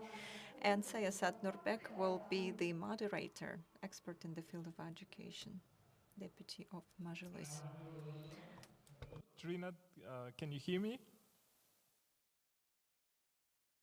We are going to... Yes, indeed. Perfect. So thank you for joining us. Thank you for being with us, I believe, second time. So it's great to have you with us. It's a great honor. Today we are going to talk about universities and how we create the management team at the universities, the team which will do the changes at universities at this moment where we have the educational technologies, where we have the innovation, where we have the Zoom, where we have the online technologies, and how these changes can be implemented, and I hope positively. So my name is Maksat Kurbenov. My name is Maksat Kurbenov. I'm a head of Inclusive Development Foundation, and representing the university from Kazakhstan. He's the head of the Department of Management and Marketing at Kazakh Agro-Technical University. And we have Trine Jensen, who is, let me pronounce it correctly, Digital Transformation Manager at the International Association of Universities. So today we are going to discuss how we create the atmosphere of knowledge, atmosphere of changes, freedom of science, atmosphere of innovation, networking at universities. So this is my short remarks at the beginning, and I have the pleasure to give a floor to Trine with a short remarks on the topic of the discussion of today. Thank you. Thank you very much. And first of all, thank you for inviting me. It's a great pleasure to be able to be here. I prepared a few slides for this introductory remark, so I'm just trying to get it up there. I hope you can see the slides on the screen. Yes, perfectly. Okay, that sounds good. So I'll take it from there then. Just before starting, I just wanted to explain a bit the context from where I am speaking, because I am not working within a university. I'm working for the International Association of Universities. And this association is basically a membership organization that was created by UNESCO in 1950. So we recently celebrated our 70 years. And we have been hosted by UNESCO headquarters in Paris ever since our creation. So basically what we do is that we convene members from around the world for conversations and networking among peers. So when I speak, I do not speak as a leader of a university, I speak as a representative of the Secretariat of the International Association of Universities, and based on my experience through the conversations with many of our members around the world. So just very few words about the IAU. We work in different areas, among others, leadership, internationalization, sustainable development, and then digital transformation, which is the area that I am leading. I also wanted to attract your attention to the fact that our association is maintaining a database that is called the World Higher Education Database, or the WED as we call it, which is a database containing information about more than 20,000 higher education institutions around the world that are accredited by their national competent bodies for that. So if you're interested in opening up and working internationally, I think that this may be a very interesting resource for you as well. So of course, in case you want to know more about the association, do not hesitate to reach out. But this was just kind of to explain where I'm coming from and from which point of view that I am speaking. So at this session, you're asking the question how to build a change team at the university. And I think that is not a simple question. And I also want to underline that there is no single answer. First of all, we have to think about what type of change that we are aiming for. And what I propose to do here in this little talk that I'm doing is to look at some of the ways that universities have been changing during the pandemic. At IAU, we have conducted 2 global surveys on the impact of the pandemic on higher education. Our first one really at the outset of the pandemic in 2020, and then a second one where we collected the data 1 year into the pandemic, so in 2021. And we just recently published the report. You'll see it here on the screen, and you also have the link. It's an open access resource, so do not hesitate to have a look. What we do when we do these global survey reports is trying to gather the institutional perspective. So we reach out to the leadership and we formulated a series of questions. The second one was a very comprehensive study with more than 75 questions, and we obtained almost 500 replies from some 112 countries around the world, which was enough data to at the same time present a global situation, but also to break it down and look at the different regions, namely Africa, the Americas, Asia Pacific, and Europe. I will of course not dive into all the data here, but I just wanted to show you a few slides in terms of, I think, very important changes that have happened, and then conclude a bit about, okay, how do we move on from here and to ensure that we change, or that we frame the change the way that we want. So one of the questions that we asked in this global survey was to what extent that this crisis management that the leadership had to undertake during at least at the beginning of the pandemic, actually enhanced transversal collaboration within higher education institutions, so within the specific institutions. And as you see here on the screen, the first part, you see the global responses, and then you see it broken down by region as well. But just looking at the global data in the beginning, we see that almost half, or 42% of the institutions are expressing that transversal collaboration has improved to a great extent during the pandemic. And other are saying to some extent, but very few are saying no, not at all, or only a very little thing. So I think that this here is one of the opportunities that we take out of the pandemic, where we have an opportunity to maybe work closer together across faculties, across departments, and also allow more interdisciplinarity moving forward. So that was one thing I wanted to highlight here. Another important thing, I think, is to also remember that this pandemic has really changed in the way that we are conducting teaching and learning. And before the pandemic, most universities were or if you think of universities, in most cases, you would think about campus, in campus-based education where you meet on campus.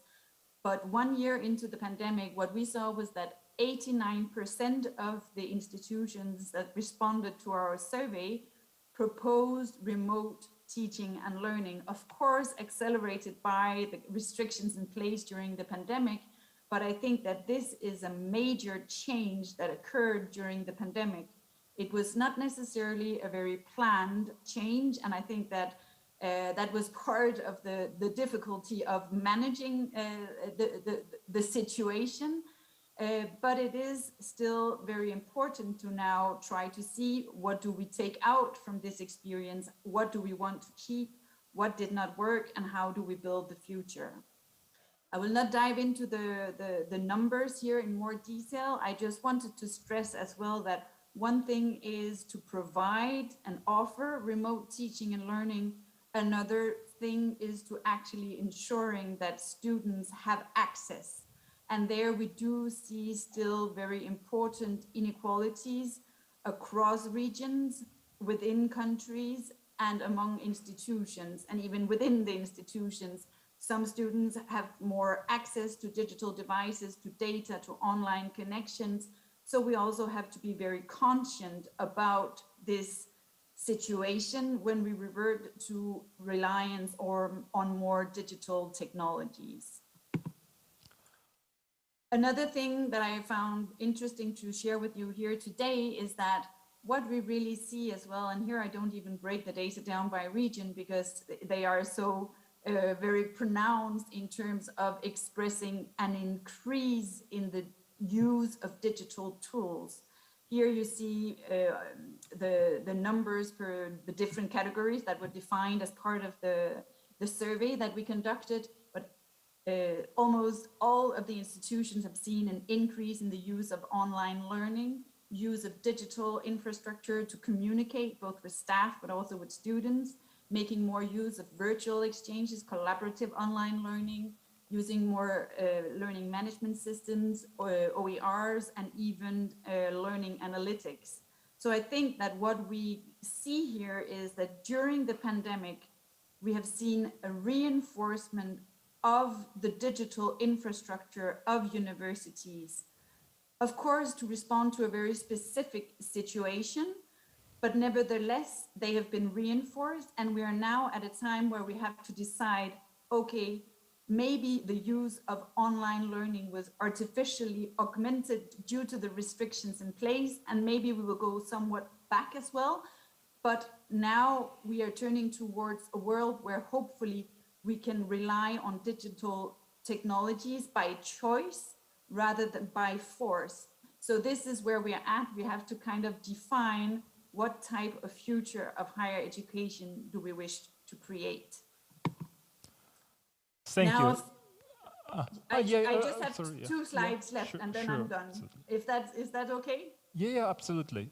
Okay, and I'll be quick. I just wanted on the other side as well to show that our survey also demonstrated that across the different regions, academic as well as administrative staff have experienced an increase of workload, and that is very important to keep in mind as well as we move forward. So here are a few of the takeaways that I wanted to share with you, that I think that we have to remember that change is not something new, but an ongoing process within universities, that it is essential to invest time in distilling the lessons learned from the pandemic in order to shape the kind of future we want. It is important to create a shared vision, but that can be explored in different ways depending on the different specificities of the different disciplines and the different faculties within the university. We need to ensure ownership of all the concerned stakeholders so that there is the opportunity to take part in the change process. And we also know that many times resistance to change is due to some of the threats or the uncomfortable side of changes that some may feel. So the more we are aware of that, the more we are able to address it and minimize resistance. And then finally, as well, from many of the conversations that we have had with our members, offering learning opportunities for continuous capacity building is also essential in order to support the change process. So I will leave it here. Thank you very much. Thank you, Trina. Thank you so much. So when you were talking, I was able to see how many people are watching us online. So we have more than 1,000 people at this moment at YouTube and different other platforms. And I have already 7 questions from the audience. So it's great to have so many people with us. And before we go to Mergen, to another speaker, I would like to ask you, so can you in a few words explain what your association is doing in terms of making the bridges between universities and how university can apply to become a member of your association? Yes, it is very easy to apply to become a member. You just have to go to our website or reach out to me and I'll send you the link. We invite universities from all countries of the world to join our association and to become part of the network. It has to be accredited universities so that are recognized by their national competent bodies, but that's basically our core eligibility criteria. There are other few, but those I can explain to you by email, but the process is rather straightforward. And what we really do is to build peer-to-peer learning by bringing together universities from all regions of the world. And we do that through numerous activities. We have webinar series where we bring in speakers from around the world, a little bit like you are also doing during this important event. We also have this year, I hope it will be possible, but we are aiming to hold our annual conference in person in Dublin. So I also take this opportunity to invite you all to Dublin and to be part of this global exchange on the future of higher education and its relevance to society. So we have many different activities, and in the field of digital transformation where I am working, we have been working at the same time on a global policy statement outlining some of the principles and values we believe are essential to underpin the digital transformation of higher education. We continue to monitor change through our global survey reports. And then we have different capacity building activities allowing our members to come together and learn from each other. Perfect, thank you. Great to have you with us, and thank you for inviting all the members to join your association and your hopefully in-person forum in Dublin. And so today we talking about the future, and there were a lot of questions about the future, and sometimes it is unknown and sometimes it's already happened. And the digital transformation which we are witnessing, which is sometimes is disruptive, and what is in like a few, maybe you can give us a few comments, what is the future of higher education? And how the traditional education will be, which is transforming at this moment. And you said that 82% of universities, they prefer the remote learning, meaning that we are not going to come back at the pre-pandemic time, let's say it like that. And how does it bring more inclusiveness? Does it bring more opportunities for people to have the remote learning? Yeah, I mean, what we saw on the slide was that those who are proposing remote teaching and learning, it's not necessarily their preferred option. I think that's also because it was a response to the pandemic. So what will be very interesting now is to follow the way forward. But I do believe that the pandemic has accelerated the digital transformation. It has not necessarily completely changed. We already had tools available before the pandemic, but we were forced to explore those tools differently during the pandemic. So I think right now, I think it's important to distill lessons learned. And I think that it's an opportunity for universities taking into consideration their context, because context is very different from one country to another, from one university to another.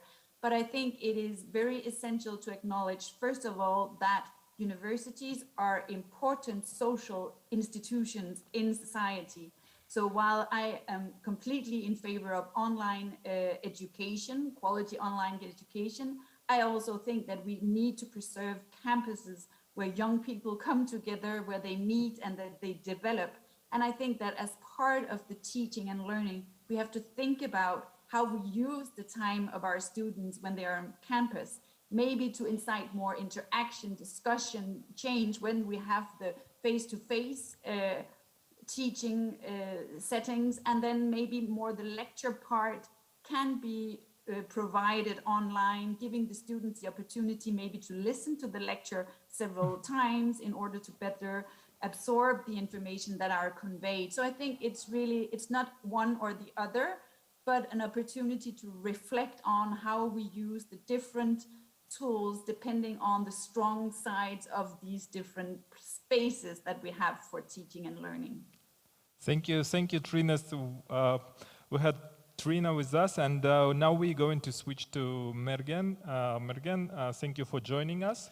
And I believe you already have few comments on what Trina has mentioned.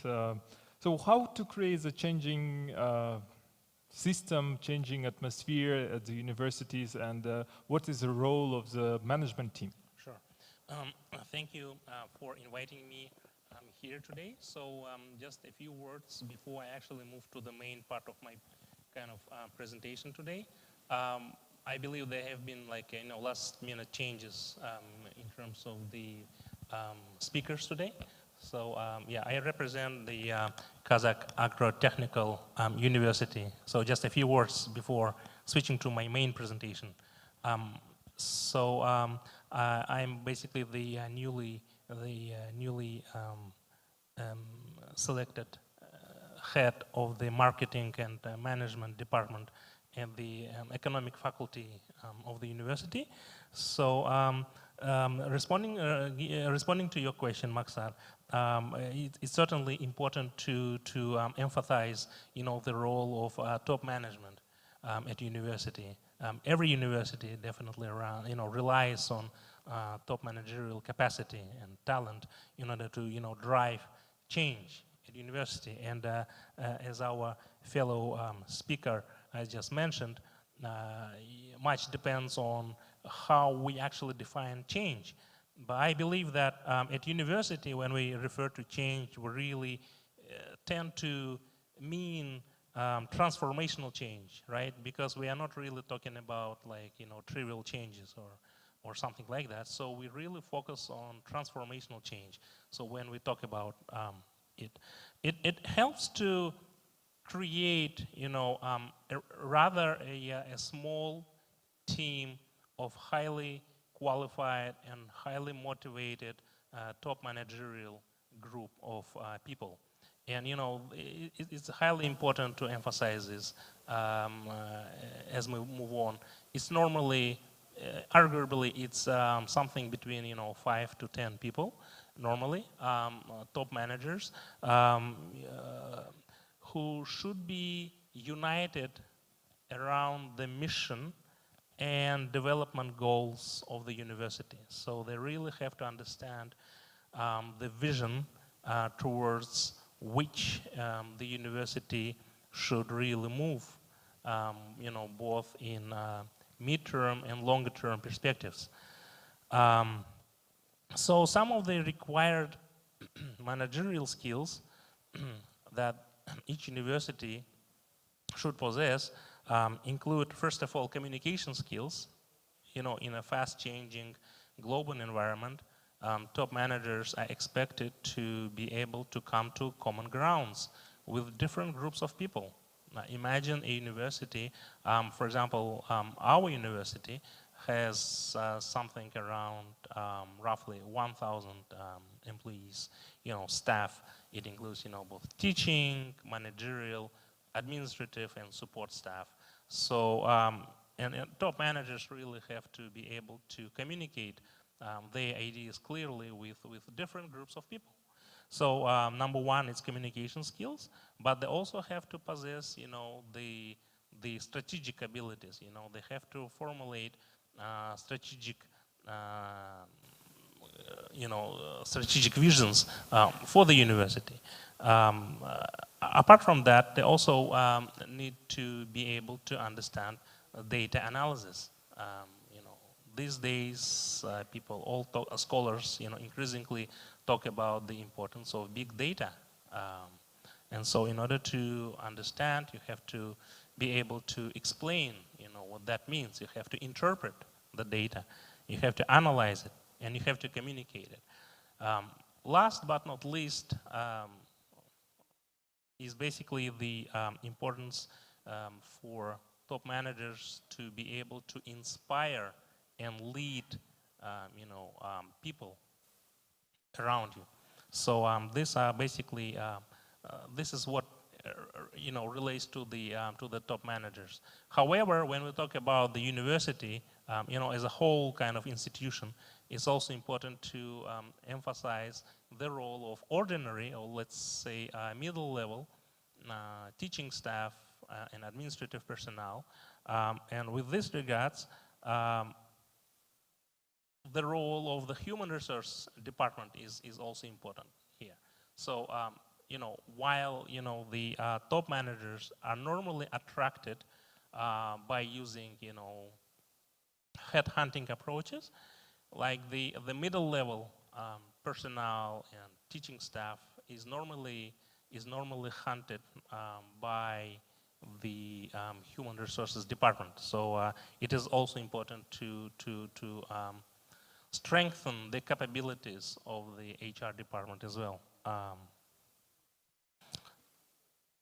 As our fellow speaker has mentioned, the universities have accumulated so many different tools which have already been available even before the pandemic. However, it's also important to understand that despite all these, theoretical tools accumulated, it is now important to translate, this theoretical bagage into the practical kind of application, especially in the context of a developing country, like, for example, Kazakhstan. To this regard, it is important to develop skills to attract non-state funding, right? We all talk about diversification, for example, diversification of funding resources. So we have to kind of build the capability for attracting the private sector or the quasi-state sector to strengthen cooperation with them, to bring their representatives to come to the university, to build a dialogue, to develop joint projects with them, perhaps inviting the company representatives as guest speakers or as even part-time lecturers to join the university as part-time staff, etc. And the list can go on. Apart from this, the universities are increasingly need to develop project-based approaches to administrating, the educational processes. So the teaching staff, for example, professors, traditionally they have always acted as teachers, top-down kind of approach in the classroom setting. So instead, modern day teaching staff is increasingly assumed to act as project managers, right? They need to set their goals, they need to develop their projects, they have to bring new funding to support their activities, and they have to also be able to communicate their ideas clearly in order to motivate the students or motivate their colleagues in order to form project teams. So increasingly they have to kind of go beyond their traditional teaching roles in order to become professional project managers. So to kind of round up my presentation, the development of academic organizations, first of all, assumes or implies the importance of developing a strategic vision. Top managers must, have or possess a sense of responsibility for the decisions that they take, especially in a university setting where you have something like few hundred employees, including teaching staff, administrative personnel, support staff, that you have to keep the whole organization running. It's imperative to always have this sense of responsibility for whatever you are about to decide upon. The next thing is the importance to develop multi-language competencies. In Kazakhstan, as part of our state policy, we normally develop the 3 language directions, including, the state Kazakh language, the Russian language, and English for international communication. Apart from that, in order to better communicate with the international community, the academics are increasingly expected to learn new languages, such as Chinese, German, French, etc. So you should always keep this in mind when you really want to ensure the transformative change at university. Last but not least is the importance of innovative thinking.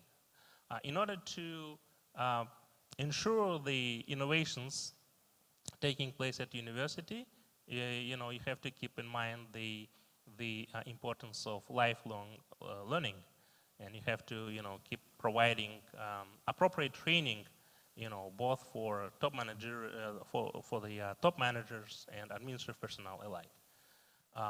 So this is pretty much it. Thank you. Thank you, Mergen, for this thoughtful answer. So it's always easy to be a moderator, because sometimes for speakers they have tough questions, and we have already several ones. And before we go to questions from YouTube, we want to. So I want to ask the audience here at the room, what kind of changes do you want from your university? We have a lot of students here, and this is a question for you, and the mic is open, and you can join us. So I have a question from the audience. So it's a good question: how to become the most innovative university in the era of digitalization? So I believe it's an important question, and so Trina, do you want to respond on it? I believe there is no single answer on that, but anyway. I fully agree. I think that it's about making sure as well that there is processes in place that allows for thinking and to set a vision, within, of course, the top management team, as you're referring to, but also including faculty and also the voice of students. That's what you're doing right now. You're asking what kind of change are you aiming for? I think that this is really important to bring forward innovation. And then I think that we have to think about the fact that we are living in an increasingly digital world, but digital tools are really just tools that need to support what we are aiming for. And what we are aiming for is quality education. So I think this should be at the core when we define the future that we want. And then we decide what type of tools can support us in this process. Absolutely. Mergen, do you want to add? Yes, I believe that the answer has already been, comprehensive enough. And just let me kind of add like a few kind of comments here. Yeah, definitely. When we talk about innovation, right? First of all, we really need to define what we actually mean by innovation. And as Tilda has just mentioned, that it's important to also take into account the feedback, right? The feedback mechanisms that we should get this information, so to speak, from the students and from the faculty alike, in order to form a better understanding of what the actual innovation should look like. Should we equate innovation with digital development? How far should we innovate? All these questions are not so trivial, and actually, it requires kind of like further thinking along the line. Do we actually need to innovate at all? Is probably another question. How far should we go? So in terms of innovation per se, do we need to innovate, for example, our research capabilities, or do we need to innovate the educational process? So all these questions require kind of like further interpretation and analysis. Yeah. Thank you, Mergen. And we have a question from the room. Please, can you give a mic already? So. Good afternoon. I would like to ask you a question. So while analyzing the quality, did you take into account different structures of management and operational cycle? Therefore, we receive the result, which is the product, and in this case, it's educational services, and we have to take into account the operational cycle, and we need to make the comparative analysis of the organization comprised of different structures. So, did you take that into account while making the evaluation of quality? So you want to ask this question from Trina, am I right? Yeah. Okay. Trina, did you get the translation? I didn't get the beginning of the question, so I just need to understand exactly what the question is. Yes, please, can you repeat your question? While analyzing data, do you take into account different structures? This is the first part of my question. So did you take that into account, the first item? And the second item, operational cycle at the same time. Did you look at it in full-fledged as service, as management, or there were some parts and criteria you have taken into account? Okay, so they are specifically for the survey. Now I think I got the question. Thank you. Well, we in this survey that we did, we had to limit still our questions. We could not go into depth with everything. So we tried to really grasp some of the trends through some simply formulated questions. And in most cases, we looked at whether there was stability on a specific topic, an increase on something, or a decrease, because that would allow us to compare contexts and institutions that are very, very different. Because when you conduct these global surveys, as you can imagine, we have to formulate questions that can be responded in very different contexts around the world. So we did what we could in order to identify some of the trends of change, but we were not able to go into details, for example, looking at out of all those universities providing remote teaching and learning, and then go into depth with what was the quality of the teaching and learning. But we were looking at how the universities were changing. Thank you, Trina. So I believe we are running already out of time. It was a quite good discussion, but we have a few more questions to both of you. The one is, let me see. У меня вопрос есть, могу задать? I have a question. Can I ask? Yes, please. Well, there is a growing trend that 3 years of studying at university, and the young people see it like a too long time, and they like to take courses. For example, take some one-year course instead of taking a full-term university like 3 years or 4 years. So they say that it's crisis time and people prefer to take short courses. Do you provide such courses? Do you work with this trend? Do you survey this trend? Thank you for this very interesting question, and that's very relevant question.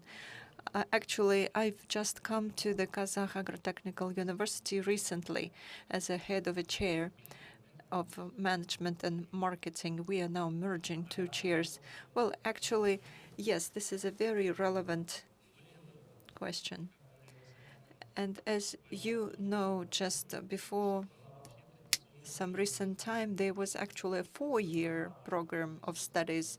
Now that you are saying that 3 years is possible, and this is already a new thing, because this is the transformational change. This is something which we wouldn't foresee before, but that's already happening in the academia, especially at our university. That's one thing. Second, speaking about your question, at the university, apart from the conventional educational process that was built as lectures and practical workshops, also in our studio in our records studio, we also do the recording of a set of courses. And these courses can be taken by students. Students listen to that during their free time. This is their additional information. We understand that universities should work in competitive environment, that they should compete not only among universities, but also should compete with providers of short-term courses. And that's what you are talking about, I think. Because students have a dilemma where to go. For example, to go to a university and take a 3-year course or take some short-term courses. Well, actually, our university is trying incrementally developing in all these areas. Also, I would like to say that despite of a growing competition, employers always require the young people, young experts. They still require young experts to have a higher education diploma. So that shows that higher education has its reputation, and employers want to see the diploma, and they make their decision on the basis of this diploma. So from this point of view, young people, of course, it is quite desirable to get into university. And at the same time, they will make a choice. They will make a choice not between the university and a short-term course, but to make a choice among universities. They need to carefully decide where they can better get their degree. And Kazakh Agro-Technical University has certain benefits. First of all, we have the research base, and it's important to consider that our university has the status of a research university. This is a unique one in Kazakhstan. Apart from conventional educational process, we focus on research as well, on fundamental research. And despite of this, the management, and that's the role of the top management that we are talking about, the university management introduced this new thing to get from 4-year term to 3-year studies. We actually have a 4-year as well, but we have an expedited training. It's also possible to take only 3 years. Thank you very much. Thank you for the question. was really great question that is of interest for all the students. Actually, do we need to study for 4 years, maybe 2 years, maybe 3 years is enough? And this is also a transformation for university. This is like that we become conscious of global changes, what is happening to our universities, and the concept of lifelong learning is being discussed and studied. And as you said, this is good not to choose between a university and a short course. No, you should, of course, get to university, get new knowledge, and then continue your education through courses during your lifetime. And actually, rapidly changing world makes it necessary for you to learn, and there is growing the amount of information, but you can receive knowledge online, offline, conventional and modern courses. And in this flow, you need to select what is the most important for you.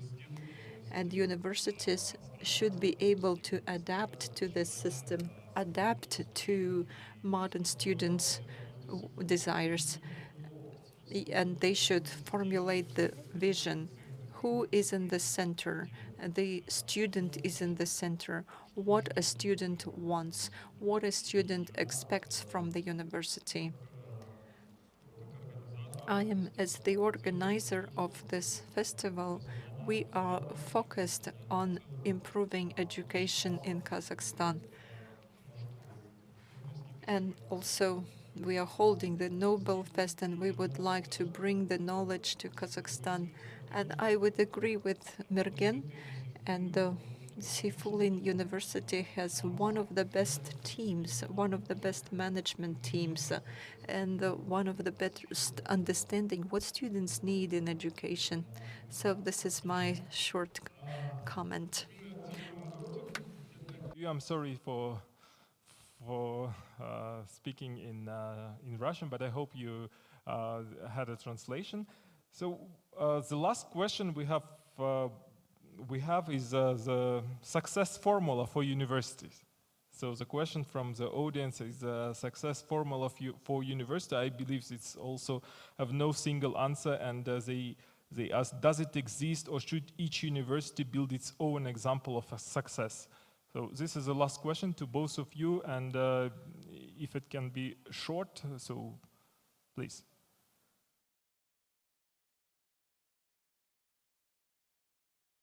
Sorry, was muted.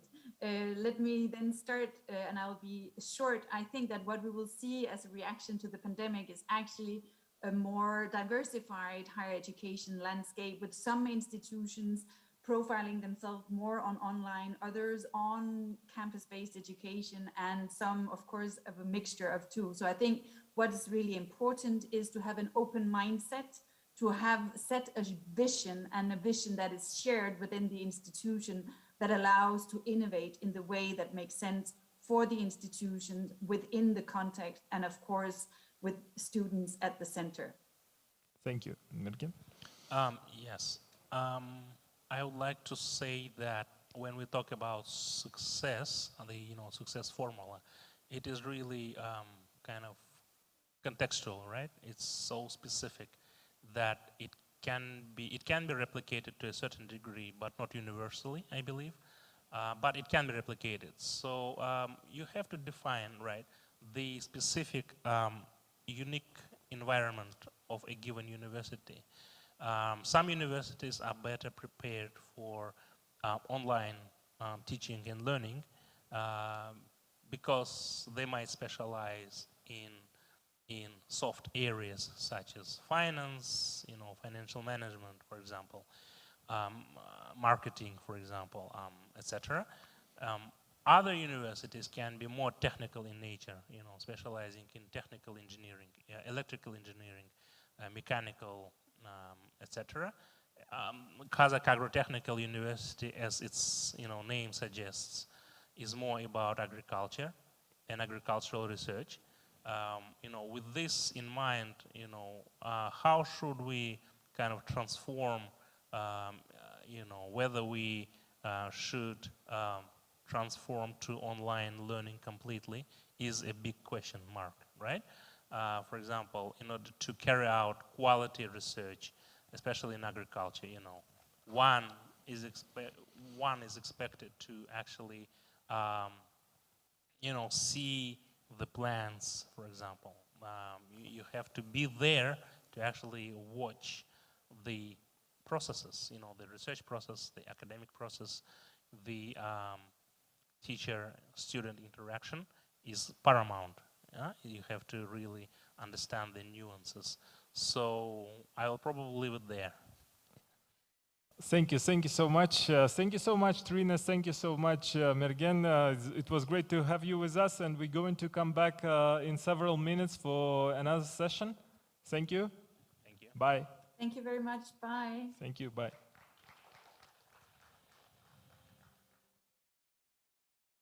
By far the best in the world. For anyone curious about how the world is changing and how they can make a difference in it.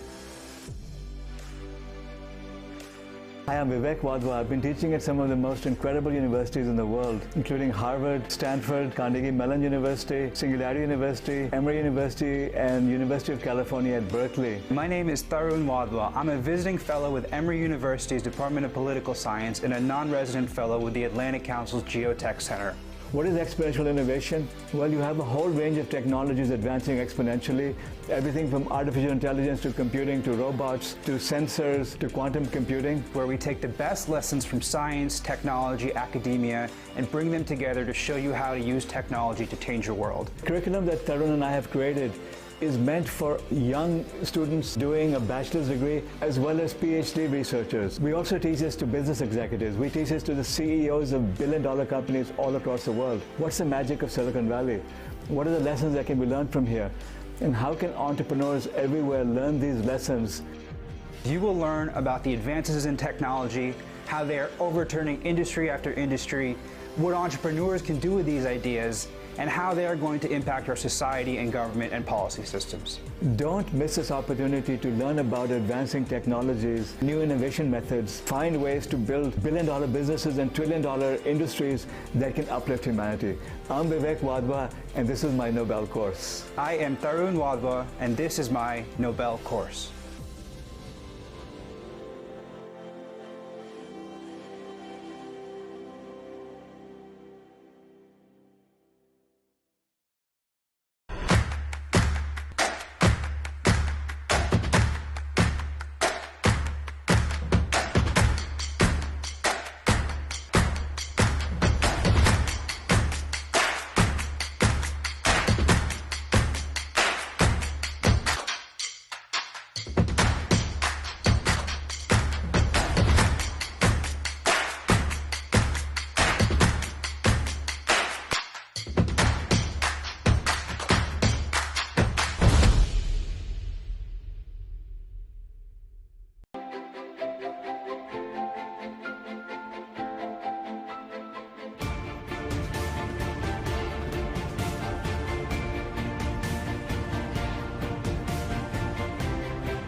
We know it's going to take many forms of energy to meet the world's needs while creating a cleaner future for all.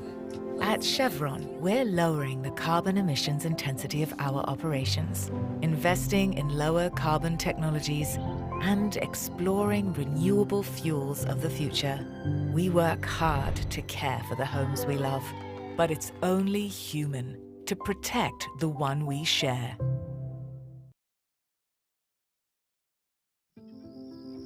We know it's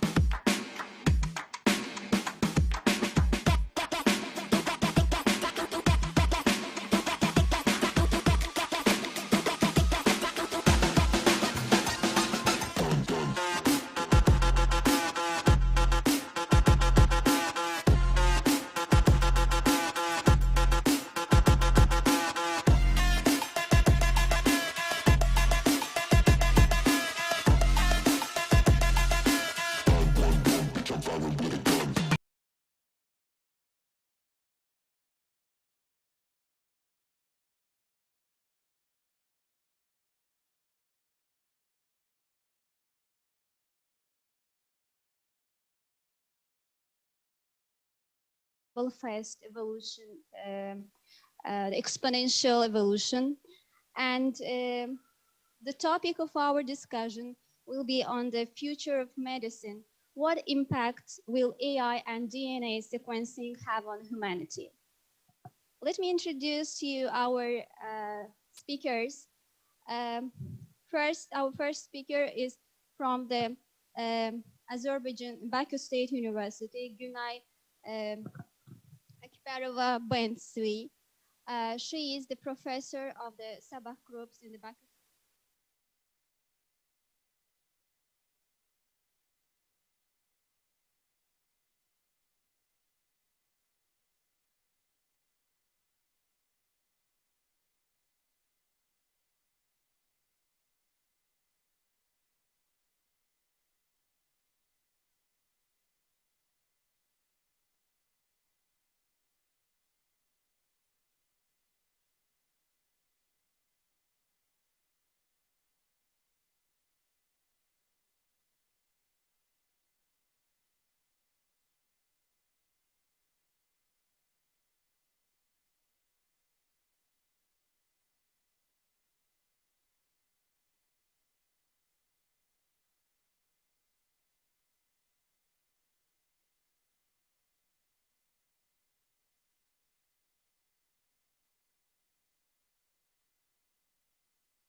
Okay, Brian, as I mentioned, Brian Kennedy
Hello.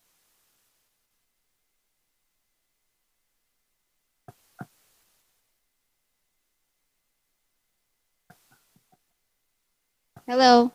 Hello. Do you hear us?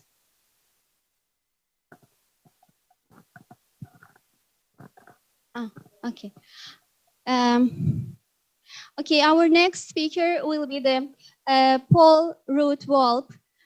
for discussion the sociology and ethical aspects of the AI on the humanity. Please, Professor, the floor is yours. Can you hear me? Yes, yes, we hear. Wonderful. So I just want to say a few things, and that is, you know, human beings have developed the capacity that was only sort of dreamed of in science fiction just a few years ago, to first of all, be able to understand to some degree the dynamics of our DNA. And remember, our DNA is an information system. What DNA is, at least in the human understanding of it, is an encoded system where the basic DNA holds the basic code, and then other processes, epigenetics and other processes, translate that DNA into various processes. Part of the challenge of that has been that we haven't been able to understand the complexity of it, and the promise of AI is to bring in a technology that will allow us to understand genetic processes at a much deeper level, because the AI will be able to look at the enormous complexity of genetic information and process it in ways that we ourselves cannot process it. And that's going to change medicine. It's already been changing medicine. But it also brings with it quite a few different kinds of ethical challenges. And I'll just mention a few, and then I'll let the next speaker pick it up, and maybe we can talk about it in conversation. So first of all, because in a way that it hasn't before, all of medicine will depend on manipulating information. Our information as individuals is going to have to be all available in a way it wasn't before. So for example, it won't be too long before we go to our physicians and they will have our entire genome encoded in our medical records. They'll have some sense of interactive effects. They'll be able to give us risk assessments across the board.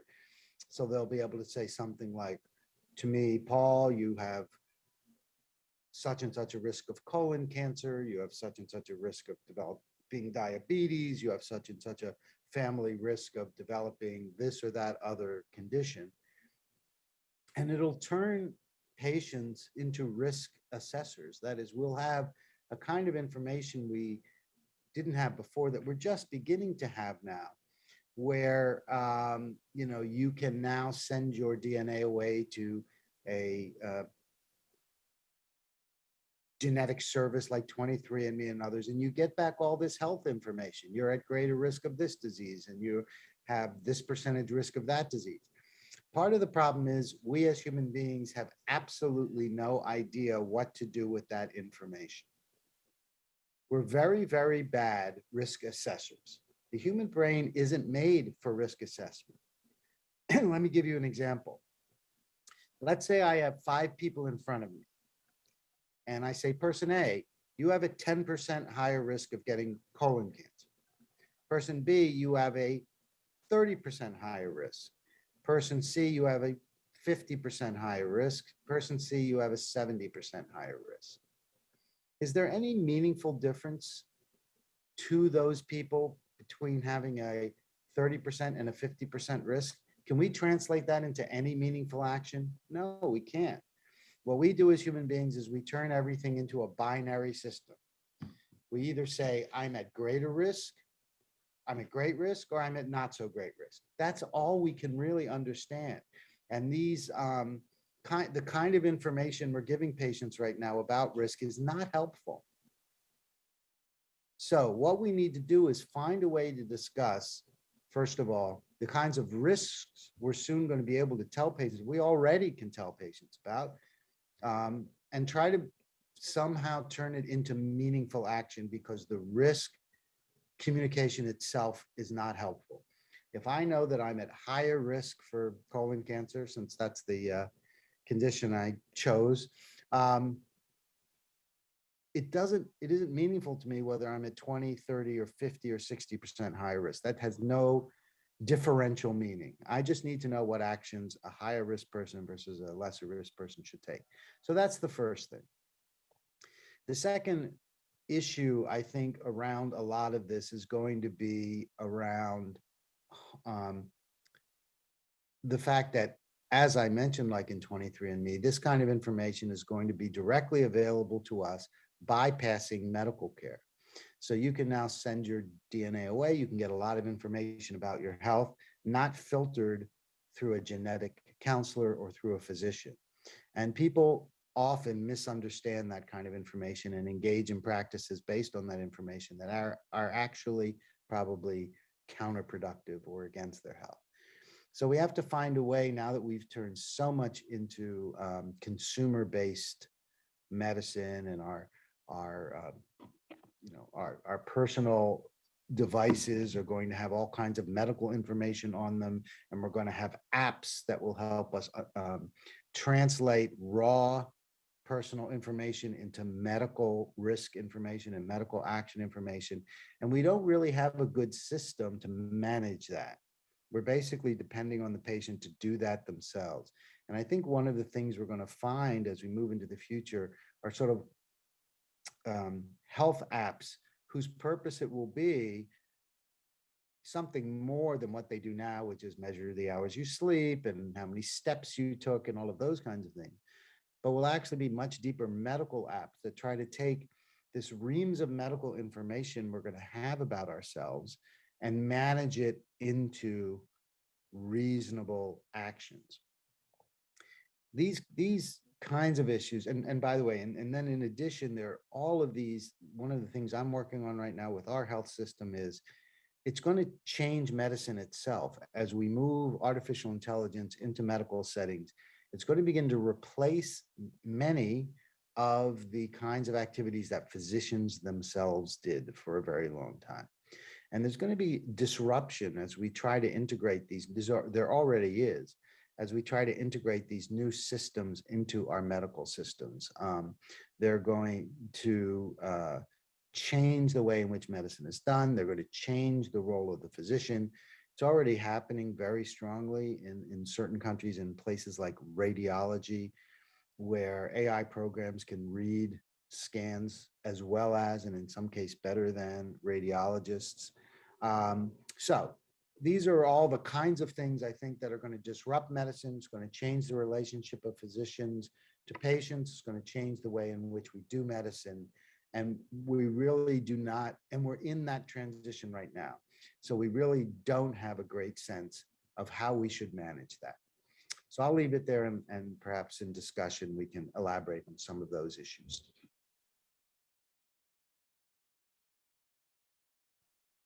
Thank you. Thank you very much, Professor, for your valuable speech. On behalf of myself, I have clarified some details which are especially from my interest area. And I forgot to introduce myself.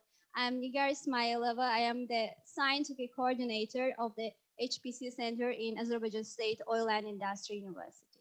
And I want to ask a question to you, especially from my interest area.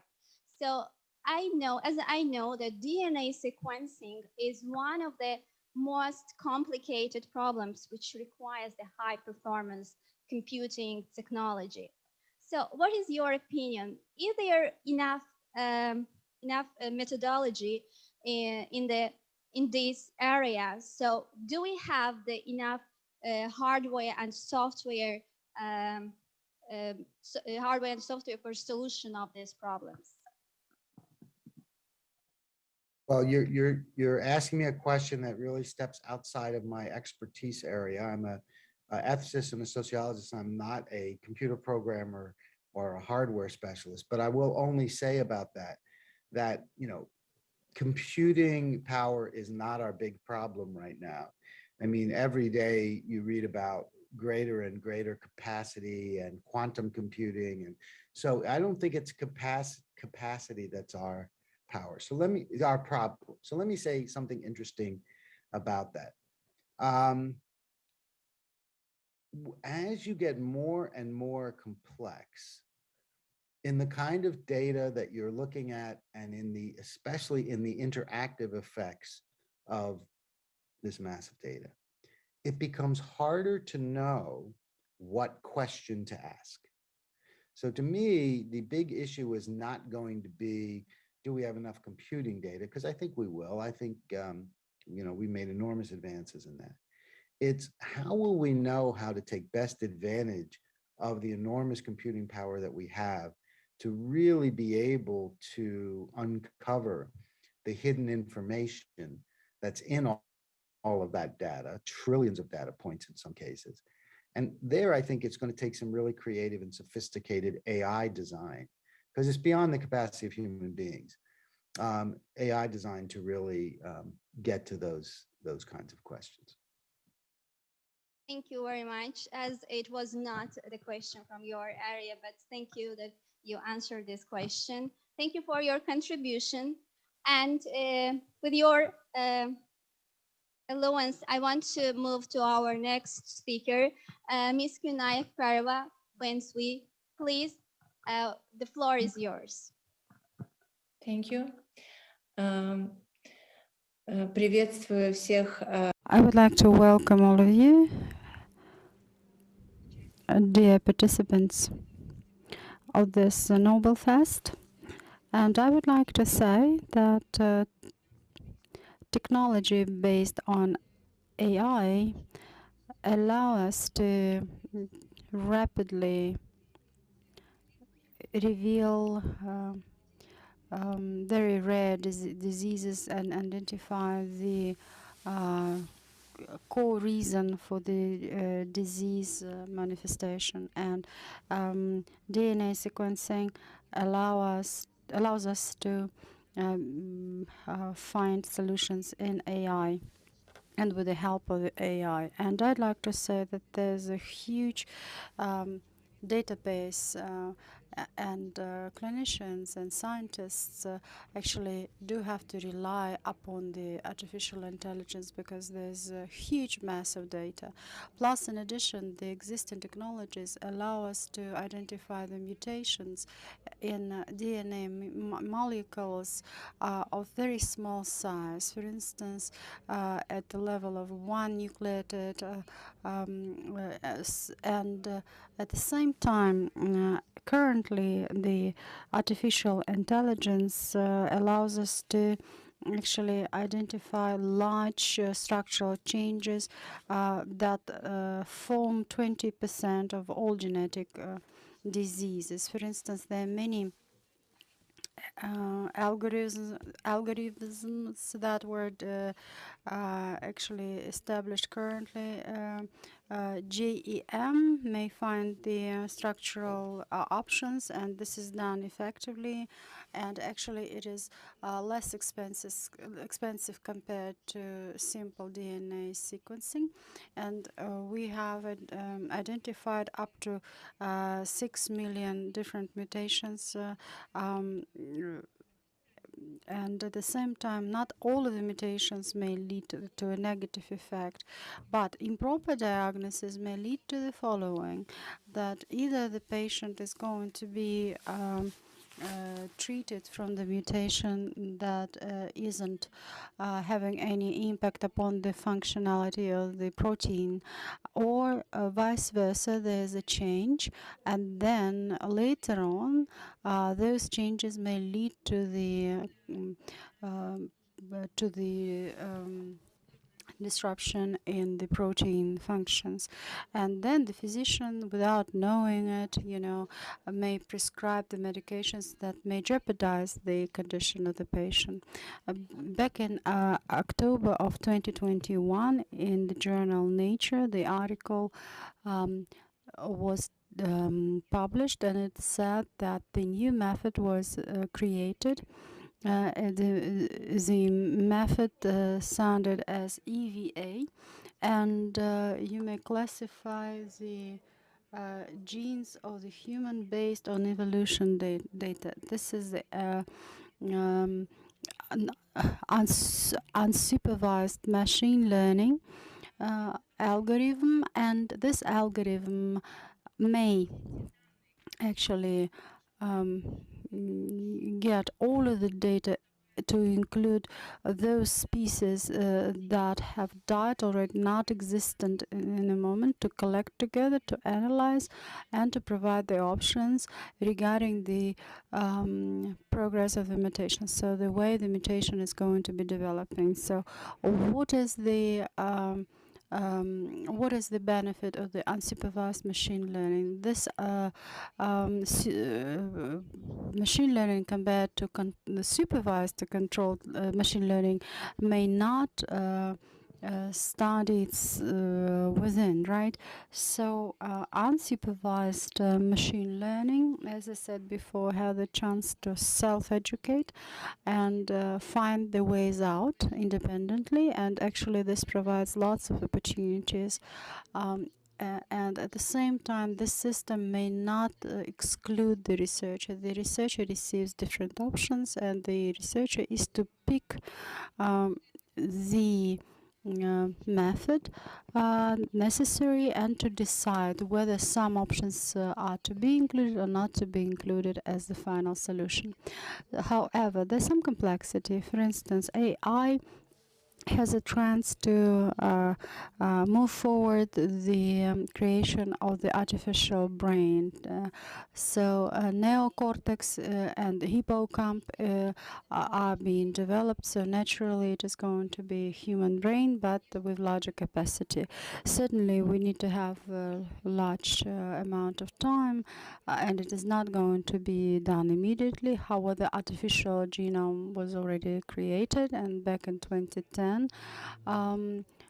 genome was decoded. The genome of Haemophilus influenza was decoded, and bacteria Synthia, a well-known bacteria. We had lots of publications regarding this innovation, and currently those developments cost a lot, but probably in 20-30 years time the price of those developments is going to be shrinked, and the scientists will be able to synthesize human genome in this cell line, and certainly this is the work of the future. And at the moment, not all labs have the same capacities in order to create the artificial intelligence based on tissue or gene engineering, and there are certain risks. I wanted to pay your attention to those risks.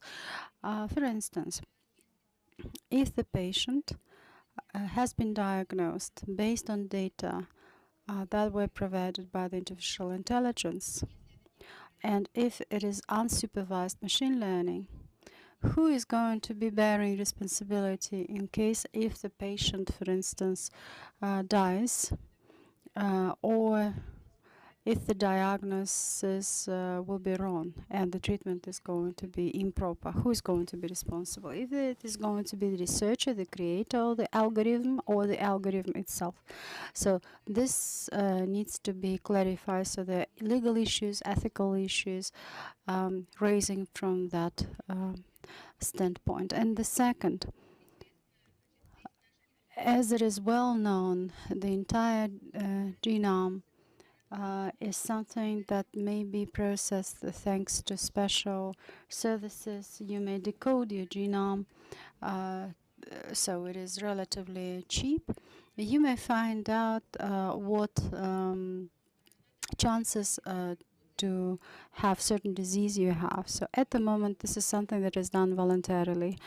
And in the future, perhaps those technologies will be inexpensive and accessible. The employer may ask for your genetic passport, so the decoding of your genome. Isn't this going to lead to the situation around the discrimination based on genetic characteristics? There are some diseases, manifestations of which are prolonged. For instance, you have the mutation, and the mutation may have clinical manifestations in 20, 30, 40 years. And naturally, the employer invests a certain amount of money, certain funds and time for you. So therefore the employer wants to get an exchange the return of the investment. So in 10 years or in 5 or in 20 years a time you will have the serious disease, and then actually what you do is by having this disease is that you provide a lack of opportunities for the employer to be compensated for his investment. So again, this is related to legal and ethical nuances. So in order not to have such a discrimination on genetic characteristics, we have to do something. You know, you may not be employed in 10 years because in 10 years time you will have this disease. And again, for instance, the genome based technologies are very expensive, and you need to have a lot of investment, you need to have sponsors, and naturally speaking, businessmen and entrepreneurs will participate on a commercial basis. You know, don't we have to be having, you know, privatization of those technologies, or there's going to be, you know, perhaps cloning using synthetic DNA. So again, there's risk related to the development of those artificial valuable information. So for me, it was very interesting to hear about the necessity and importance of the usage artificial intelligence challenge, such as the unsupervised learning for processing the unlabeled data, and the usage of the data processing, big data analytics in the genetics engineering and DNA sequencing. Thank you very much. Thank you. Thank you. So I was pleased to listen this valuable speech from our speakers, and it was very interesting to discuss the challenge of usage of artificial intelligence in the biology and in the medicine. And it was very interesting to evaluate the impact of the usage of AI in these areas. Thank you very much. Thank you for. So see you later in the next sessions. Goodbye.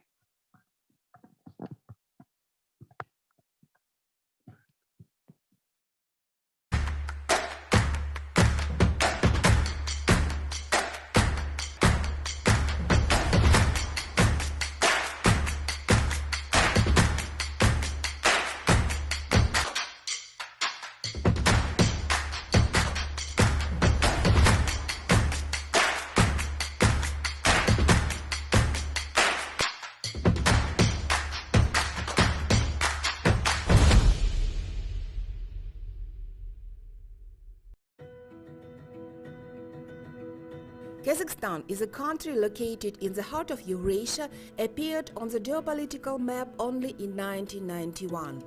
It is bounded on the northwest and north by Russia, on the east by China, and on the south by Kyrgyzstan, Uzbekistan, the Aral Sea and Turkmenistan. The Caspian Sea bounds Kazakhstan to the southwest. Kazakhstan is the largest country in Central Asia and the 9th largest in the world. For centuries, the great Kazakh steppe accepted caravans of the Silk Road in oases of its cities and settlements. It was historically closely tied to the Silk Road trade routes, acting as a crossroads for the movement of people, goods and ideas between Europe and Asia. The capital of Kazakhstan and its largest business center is Nur-Sultan. The third megapolis of the country, Shymkent, is as a city in the south of Kazakhstan with an 800 years history, founded in the 12th century. Nowadays, Shymkent is a city of national significance, one of the largest industrial, commercial and cultural centers of the country, the third largest by population of more than 1 million people. One of the large multidisciplinary education institutions of Kazakhstan with a deep history is located here. It is Awesif University.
That is, here students and undergraduates acquire practical working skills. In other words, this is a mini copy of a large production and dairy plant. Within the framework of the program of scholarship, academic mobility and double degree education, the university cooperates with more than 170 foreign universities. 150 students a year study for the academic mobility at leading universities in the world. The digitalization process has affected all spheres of society, including education. At Awesif University, innovations are intensively introduced into the education system, and 3D, VR, STEM technologies are widely used. The IT Center provides consulting to teachers of schools in Shymkent on robotics, provides material resources to students in the laboratory of robotics and mechatronics at the laboratory of mathematical and 3D modeling, and provides material resources of the IT Center to students and teachers of the Awesif University. In Student Design Bureau, students and teachers prepare scientific projects for participation in regional, national and international competitions. Students of clubs and Student Design Bureau develop robotic systems for participation in competitions and competitions in robotics. The material and technical base of the university consists of 10 educational buildings of a modern standard, 6 student dormitories and 2 sports complexes. For the comprehensive development of students, more than 30 public, political and cultural organizations function. Awesif University, that has united history and modernity today, prepares more than 27,000 students and invites to take your best.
We know it's going to take many forms of energy to meet the world's needs while creating a cleaner future for all. At Chevron, we're lowering the carbon emissions intensity of our operations, investing in lower carbon technologies, and exploring renewable fuels of the future. We work hard to care for the homes we love, but it's only human to protect the one we share.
Человечество может избавиться от большинства известных профессий или даже потенциально создать новую форму жизни, тем самым вызывая этические дебаты среди научного сообщества. Об этической дилемме инноваций и демократизации искусственного интеллекта расскажут главный исполнительный директор журнала The Atlantic Николас Томпсон, генеральный директор Information Security Forum Стив Дурбин и профессор кафедры дефектологии Южно-Казахстанского университета Гульсим Лекерова.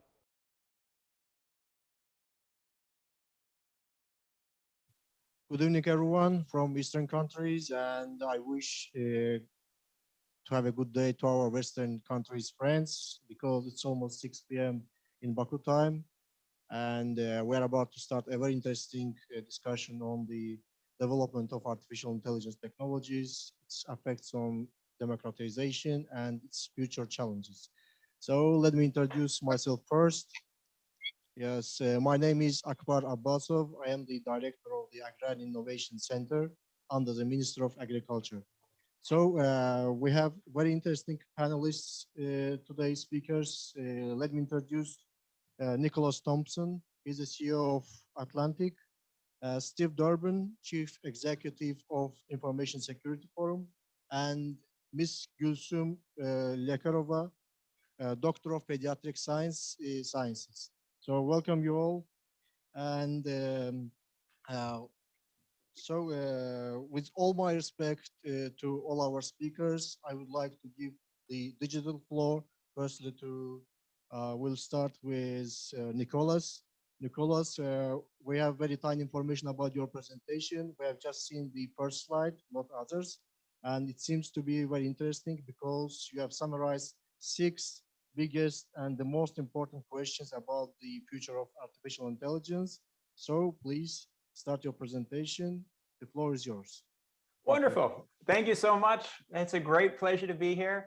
I'm going to try to go through in 10 minutes 6 questions about AI that could maybe be discussed in, 2 hours. But here we are. So I'm Nicholas Thompson. I'm the CEO of The Atlantic. Up till recently, I was the editor-in-chief of Wired. I love artificial intelligence. I'm fascinated by it. I'll bring up 6 big questions. So the first one, a lot of people are worried that artificial intelligence is going to take our jobs, and they worry about their own jobs. So what is the right framework? In general, my sense is that artificial intelligence will create more jobs than it replaces, but it will do so in certain kinds of jobs. And the smartest way, I think, to think about it comes from Kai-Fu Lee. And if you think about jobs that require a lot of creativity, that's hard for artificial intelligence. It's hard for machines. If you think about jobs that require a lot of social connections, that's hard. So if the job is something like telemarketing, something that doesn't require social connections, that's relatively easy to routinize, that's something that is going to be threatened. But if there's a job like a psychiatrist that's more complicated, that requires human connection, it's unlikely that AI will take that. Same with robotics. There can be a job where there's a lot of social connection needed. Like a bartender is an interesting example. Bartender, it's easy to automate, but no one would want to go to a bar with a robot. So that job will probably stay. But an assembly line, well, that job might go. So that's the easiest way to think about it. And when you're thinking about your job, think about the areas where there's creativity, where there's social connections. Those are the jobs that are most likely to last. One thing I'm really interested in too is the possibility of misinformation and figuring it out. One of the biggest advances in AI the last few years has been this thing called GPT-3, the ability for machines to take inputs, answer questions just like humans. And it's wonderful in some ways. I've put a funny example up here that you can read in English about how it responded to certain questions about my profession, media. And it's incredible. I just saw an example yesterday where you can take the technology, give it a question, show a koala riding a motorcycle. We'll figure out what you mean, find images, create an image of a koala riding a motorcycle. There are incredible things you can do with it. The problem is it'll be really easy to make misinformation, to put lies on the internet. We've seen a real problem with deep fakes.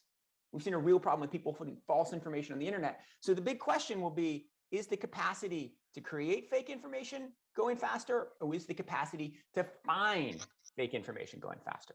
Third question, what role will artificial intelligence play in warfare, right? What is the capacity for machines to do in war what humans do? Will they be able to launch weapons? Would you ever trust a machine and not a human to carry out an attack? Maybe not. But what about defense? Would you trust a machine to send up a missile to defend your country, to defend your location? Well, there you might be more willing to do it because machines are better. They can see things, they can match patterns, they can act more quickly. And if life and death are at stake, maybe you will hand it off from a human to the machines. It's one of the big questions. Where exactly will the line be drawn as we think through the ethics and complexities of battle? That's question 3. Question 4. One of the technologies that I love the most, that I'm so excited about, self-driving cars. Because when we have self-driving cars, they'll be a lot safer than people. They don't text, they don't drink alcohol. They're able to see so much more than humans can see. I want self-driving cars for my kids. My kids are 13, 11, and 8. I hope by the time the younger one can drive, he can be in a self-driving car. Once you have self-driving cars too, you can rearrange cities. You don't need parking spaces. You can have a fleet of cars that are, continuously operating. You can rearrange cities to have more green space. It's a phenomenal technology that's coming, but it's coming a little bit slower than we thought just a few years ago. And it's coming a little bit slower because the problems are more complex than we thought. And the machines aren't able to learn quite as fast as they can. So how is it going to work? My instinct is that it will work in stages. First, we'll have self-driving cars, self-driving trucks on private property. Then we'll have self-driving cars that aren't fully autonomous. Maybe they're guided by a human in a remote city. Maybe we'll have drivers who work in centers, kind of guide the self-driving cars and can take over in complex situations. Maybe we'll have cities that decide they want more self-driving cars. They build autonomous lanes. They create data sensors that they feed to the cars.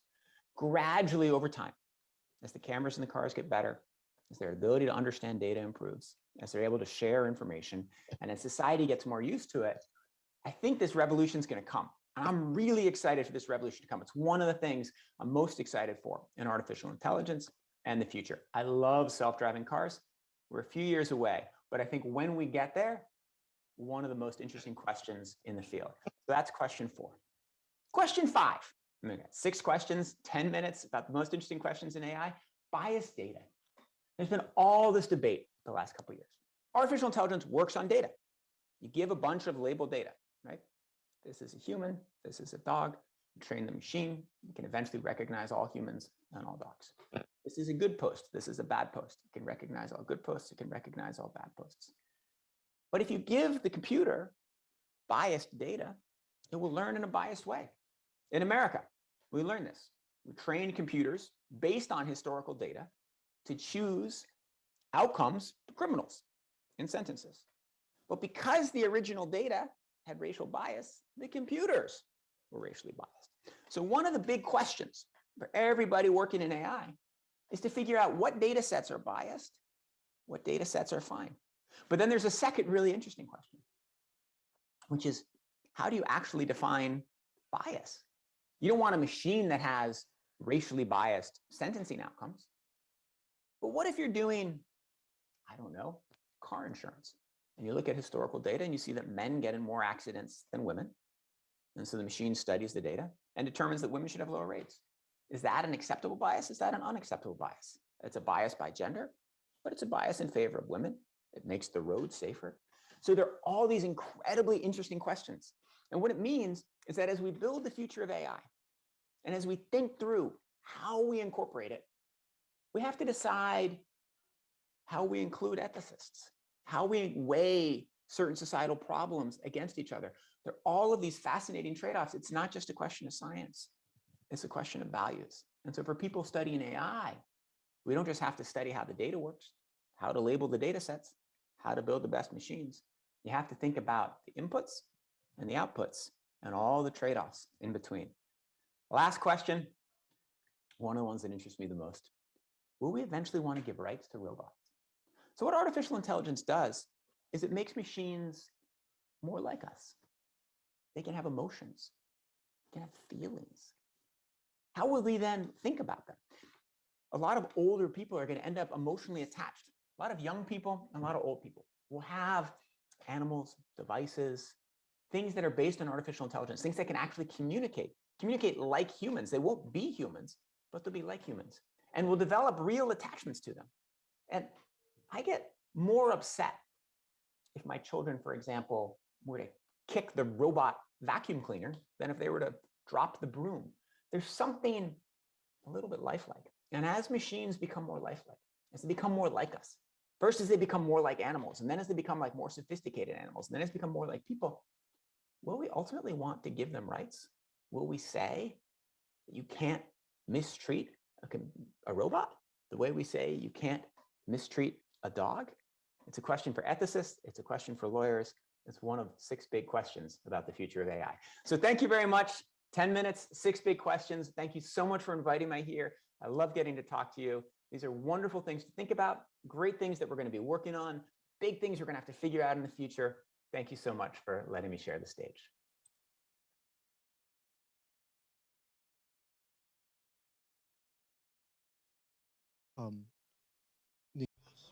Your presentation and winding the time very precisely. Just in 10 minutes, you named 6 very important questions. And actually, I got 2 questions about your presentation. If you don't mind, I would like to ask them. So the first one is about the first question about losing and creating new jobs.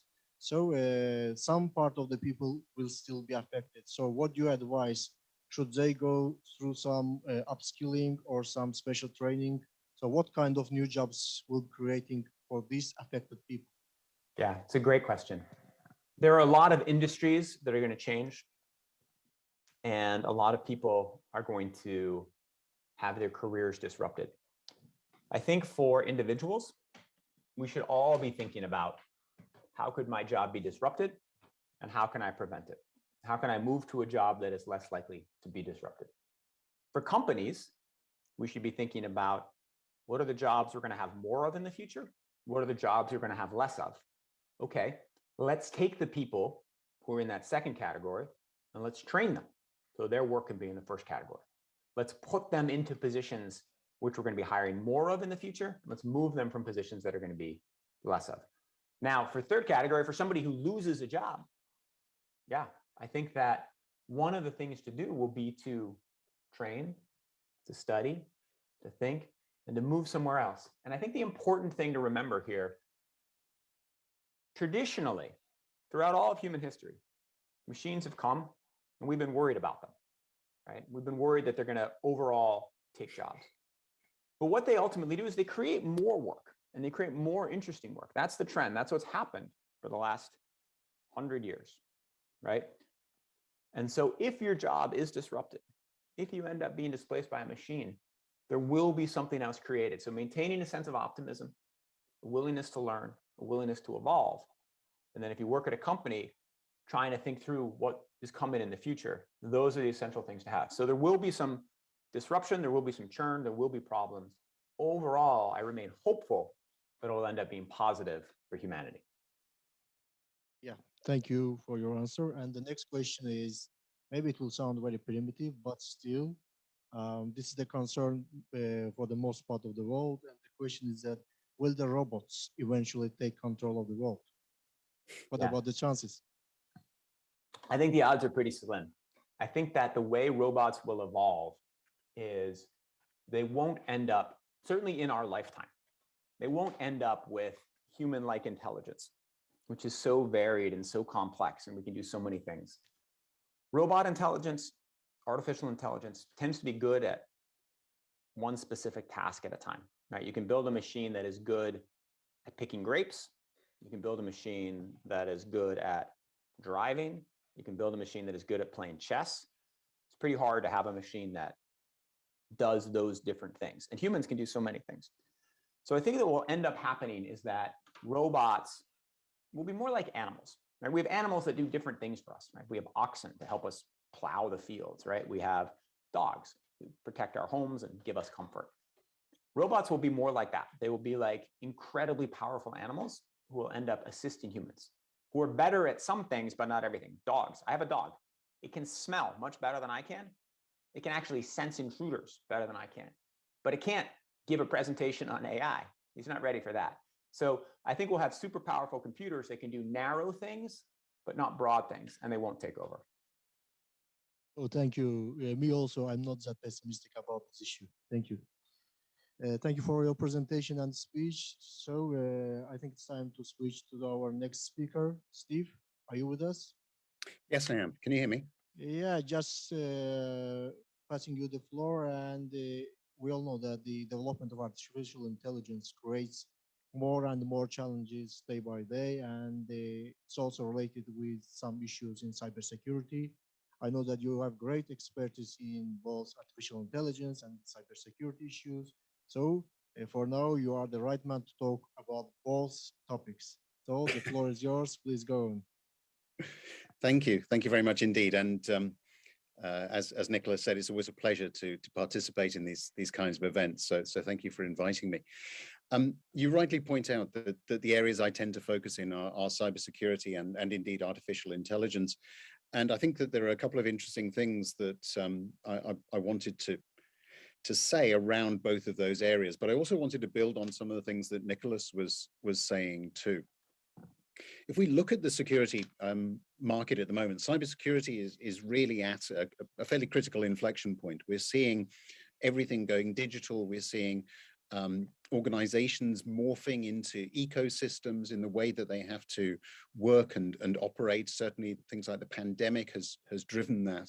We're seeing physical and digital worlds coming together. And we're seeing new technologies emerging. And like Nicholas, I'm very excited about the possibilities that things like artificial intelligence bring. If you look at it from my own particular sector standpoint, it was interesting hearing the question there about what do we do about jobs, or what will the future of work look like? Well, in the security industry, we have struggled for a number of years now to adequately resource. Artificial intelligence is clearly a way in which we can address some of that issue, but it needs to be addressed in collaboration. So it isn't about, for me, artificial intelligence replacing necessarily human interaction. It's about how we can develop better the means of working together with some of these new tools so that we people are freed up to do the things that we're very good at, and we use artificially intelligent systems to do the things that they are very good at. And Nicholas made the point that at the moment, artificial intelligence is still very much in its infancy.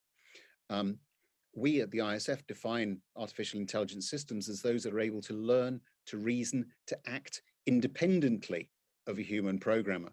And if we think about some of the things that we're talking about, we're quite a long way away from that at the moment, because the systems currently possess what I would describe as very narrow intelligence. They can perform one type of task exceptionally well. And then we move to the issue of how do we then, if this is the opportunity, really take advantage of that. And democratization is one of the ways in which we can certainly do it. So AI democratization is the spread of artificial intelligence development to a much wider user base that includes those without the specialized knowledge of artificial intelligence, that then moves forward the ways in which we can use this very sophisticated tooling.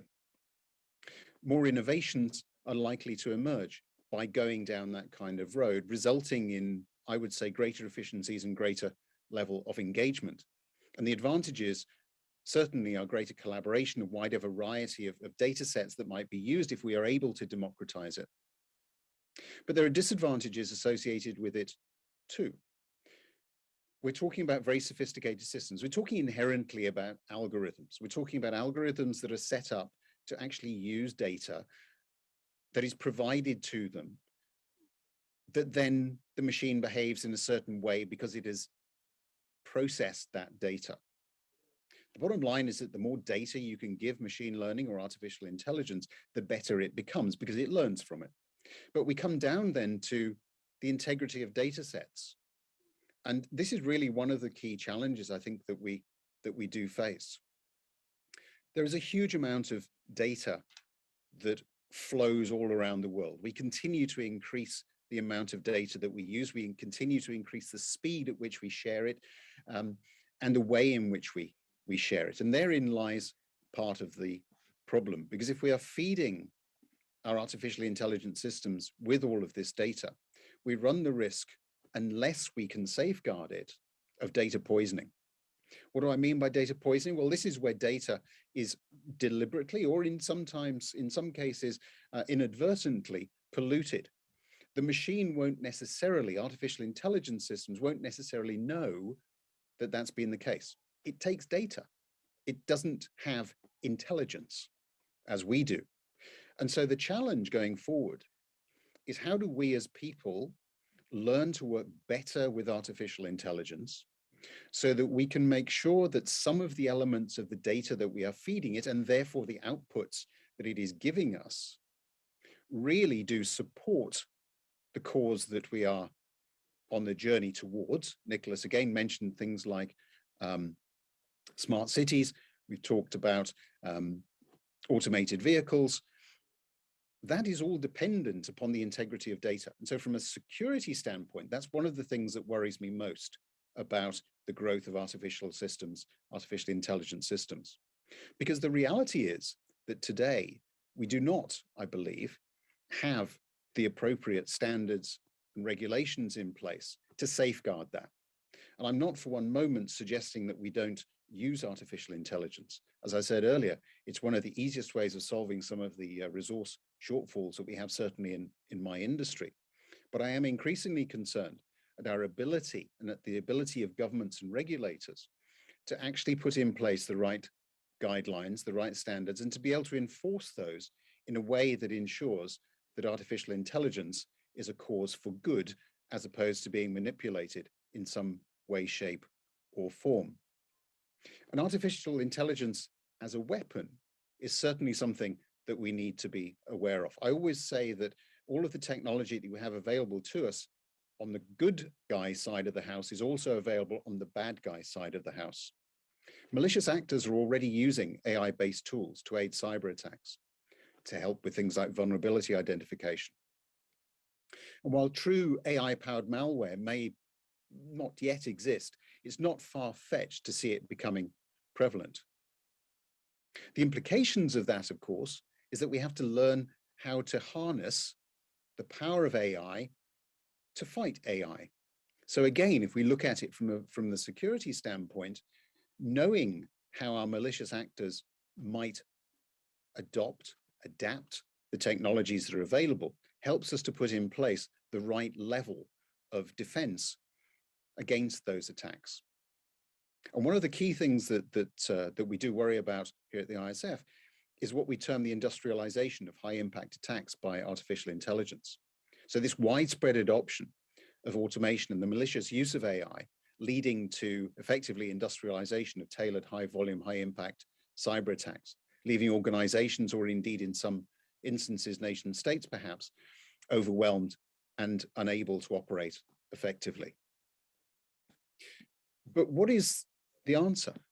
Because we're not going to see artificial intelligence going away.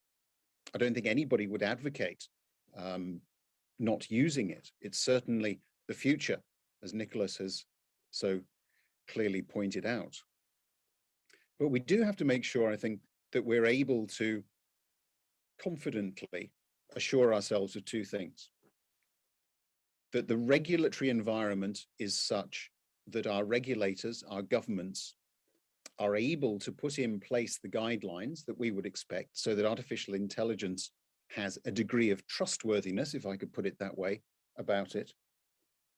And that our organizations who are making use of artificial intelligence are doing so in an ethical way. We're not at that point yet. We're not at the point where we are able to say that that exists. The OECD estimates that 60 nations at the moment have either drawn up or are working on laws and other administrative instruments to govern how algorithms are deployed. In some instances, no doubt, the regulations will just simply tighten existing rules governing the collection and the use of data, such as within the European Union, for instance, General Data Protection Regulation, GDPR. Other jurisdictions are making much more stringent demands. If we look at China, for instance, some of the draft regulations there require government approval to use algorithms and mandate that machine learning systems have a positive influence on Chinese society. A very laudable aim. So from an artificial intelligence market development standpoint, yes, we need to see a whole range of different systems being used. Democratization is the way to really spur that on. But we also have to be aware that there are bad uses of AI as well as good uses of AI. And stronger regulation, stronger guidelines around the ethical use of the data that is provided to the systems, of the way in which the systems use that, is going to be absolutely fundamental to determining whether or not we do move into a highly successful, happy marriage between artificial intelligence and humans, or whether, unfortunately, we create for ourselves an even more challenging landscape that we will forever have to try then to rectify.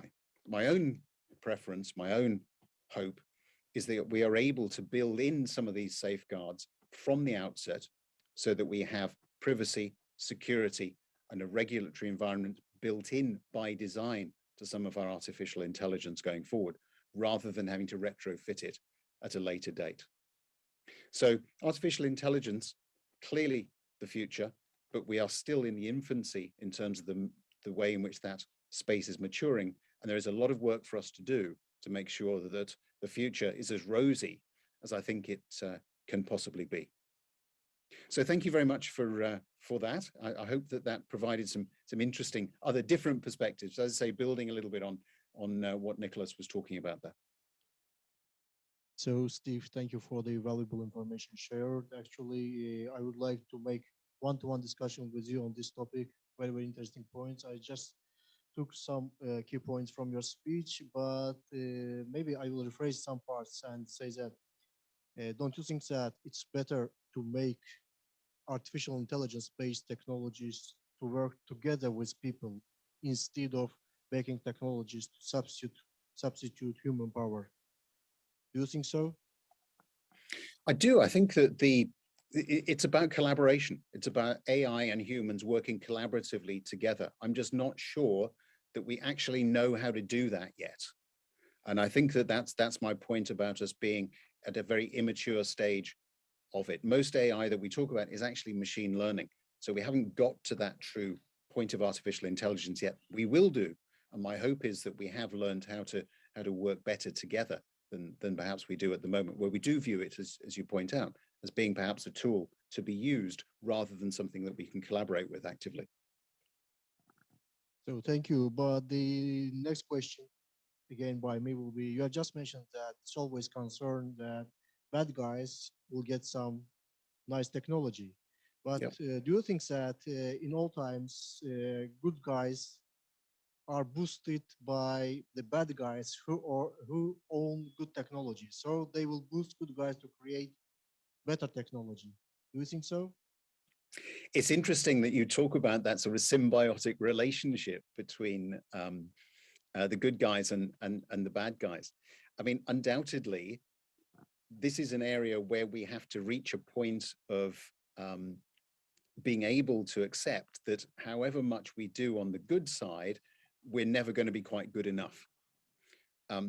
Because cyber criminals in particular, malicious actors, don't suffer from some of the challenges that we do. So, the notion of budgets, for instance, is not one that they have to really struggle with.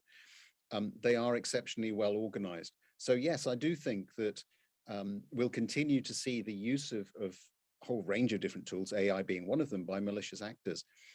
That will, yes, spur the good guys to have to respond to that because we have no option. But the challenge in that is that we're spending time constantly playing catch up. And at a point in which resources are limited, that is probably not the most effective way to go forward. But yes, it's an interesting point that you make, that actually innovation in this space is driven by malicious actors and our need to respond to that. And there is probably quite a lot of truth in that. Oh, thank you. I think we are all for the world with no bad guys. Thank you. We are switching to our next speaker, Ms. Gülsüm Lekarova. Actually, we are very curious about her speech because she has a very interesting scope. She's the professor at Department of Defectology. And I think there will be many, many interesting points about her speech. if Ms. Lekarova can hear us, she can start her speech. Please. Good evening, dear participants to the conference. I hope you hear me well. Yes, we can hear you well. Good evening. I'm glad to welcome all of you and say hello to all of the participants and wish you success from the creativity standpoint, for instance. And we've listened to very interesting presentation. The one fact that I would like to mention about the PhD is with specialization in psychology. I haven't prepared the presentation, but what I wanted to respond to is the question related to AI in education in particular. We mentioned that artificial intelligence may be used in order to improve such issues as race profiling, identification of social orientation, and certainly we have to deal with the ethical aspects, and we need to create the legal framework that will be served and used as a foundation for the use of the artificial intelligence. And certainly AI covers all of the sectors, the economic sector, and certainly education being a part of the economics of the economy is going to be undoubtedly involving AI. And at the same time, we have to ensure the expansion of the human capital and ensuring the protection of human rights. It refers to personalized education, to training, and ensuring continuous learning. All of that are the priorities that we have. And different countries actually will insist on a necessity to protect the informational infrastructures, because there could be malicious attacks to the AI, and therefore we have to thoroughly look at the basis informational infrastructure. Unfortunately, going back to the education, not all universities have decent informational foundation.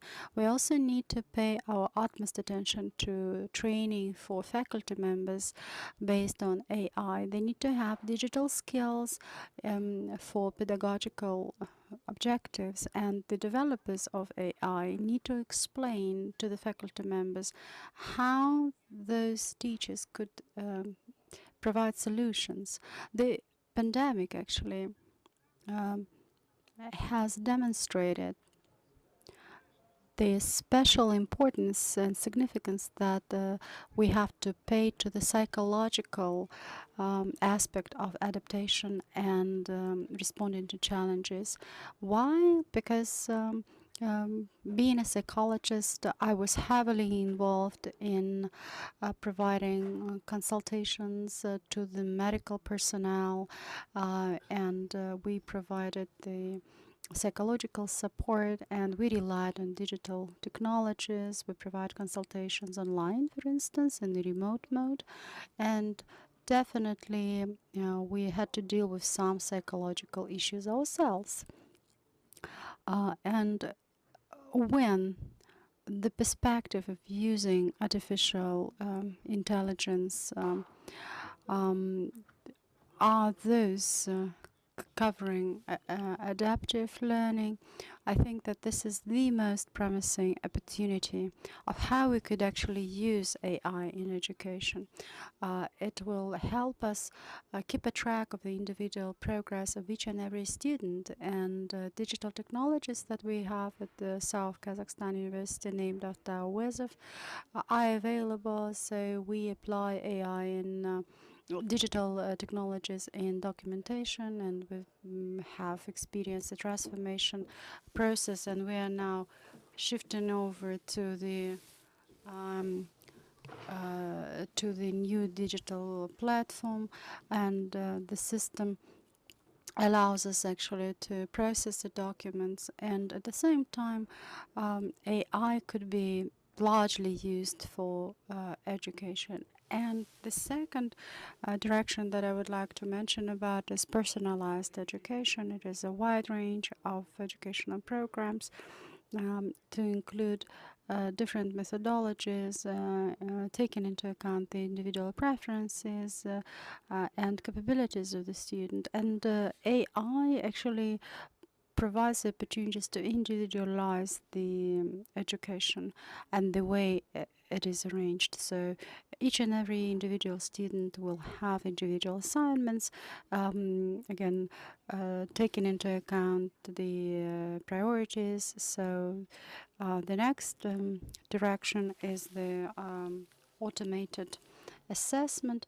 The automated assessment based on artificial intelligence may provide the opportunity to use software, and that technology could be used upon homework checks, analyze the responses and assignments, create the training plan for each and every student individually. The next item that I wanted to talk to you about is the rating system and the evaluation system. And the next area is interval learning.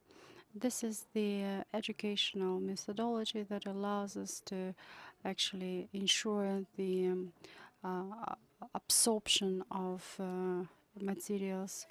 And our engineers have created applications allowing the students, with the help of AI, with the application, to identify when the student may forget the new information and when the student is to be recommended to repeat the materials, so to ensure the sustainable absorption of materials. And the fifth item is assessment, actually, and the evaluation of the students' performance. Educational institutions pay attention to the attitude, and we have feedback form. So we ask about the opinion of the students about the teacher's performance. So we provide questionnaires and make survey amongst our students, despite the fact that we have actually replaced those questionnaires. We stepped away from paper questionnaires, and now we have everything digitalized. However, the overall quality of feedbacks is yet to be upgraded. And what can be actually proposed? AI suggests us to use different options to optimize. We could have, for instance, create the chatbots to use dialogue interface, simulating the true interview. This is not going to be in pressing upon the student, and actually you have a chance to use the chat box to get rid of the personal insults and so on and so forth. Sometimes in feedbacks there is a chance to get so. And the sixth item is club-like campus. We wish to have the smart campus that is able to respond to any needs. How to find the electronic room, for instance, how to register, how to find the free parking lot slot, or to get in contact with the professor. Although yes, indeed we have the automated system purposed for inter-institutional exchange, and there is a chance to actually get registered to the lectures of certain professors, to enroll to the courses being provided by foreign faculty members. However, at the moment, the smart campus is not accessible in Shymkent. And in West Australia, there's such a smart campus, and this is something that we wish to have. And the next item is control of education, certainly remote learning and remote exams are the most complex issue. However, while administrating such exams, there's always a problem that we have to deal with, is how to avoid plagiarism. Unfortunately, there are cases when some of our students get caught for those plagiarism, and the question is whether the student have completed the assignment independently or has relied upon some external sources. So we have to deal with three major reasons reasons and grants for inclusiveness. The remote learning may actually make the entire process of learning more comfortable for faculty members and for students. For instance, large Russian online schools create programs based on AI. And for instance, at the moment in the internet, there are lots of psychological courses that you may complete online, or you may learn English using AI. Or for instance, you may have adaptive and personalized assignments created again in the real-time regime. Every lesson is being analyzed, the progress of teaching and the trajectory of education, depending on the result, may also be tracked. We had those courses available, and our English language department actually provides those opportunities, and we do provide the chances to study English online. And the next item that I would like to mention about is engagement through verification.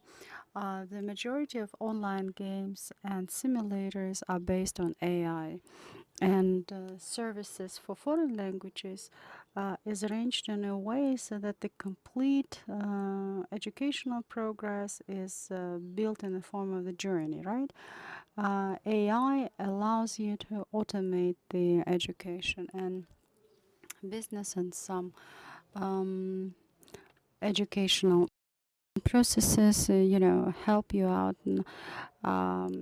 to be to stay away actually from the need to be in permanent contact. I'm the author of the book that is called Intercultural Communications, and the entire process of studies is based on polylingual foundation. So the students use Russian, English, and Russian simultaneously. And in English language, so 3 languages. And so it's easier for students to study and to learn. We also developed a web quest with the same name, Intercultural Communication, and with the use of innovation technologies. This is a guidance, and it is included for our PhD students. Sorry, we are pressed for time. Yes, we don't have almost time left. Okay, so I managed to put the main points across. Of course, there are many other issues to discuss, especially the psychological issues, how artificial intelligence will affect other issues. Okay, thank you for your attention. Also, thank you for your attention. Thank you, Ms. Lekerova. Thank you for this presentation. This was the last session of the day, and we are about to make some closing remarks. So thank you for your patience. Thank you for your participation. Steve, Nicholas, and Ms. Lekerova, thank you for the valuable information shared. I think we still have 3 days of the Nobel Fest, and we'll have more and more this kind of interesting sessions. Thank you. Bye-bye.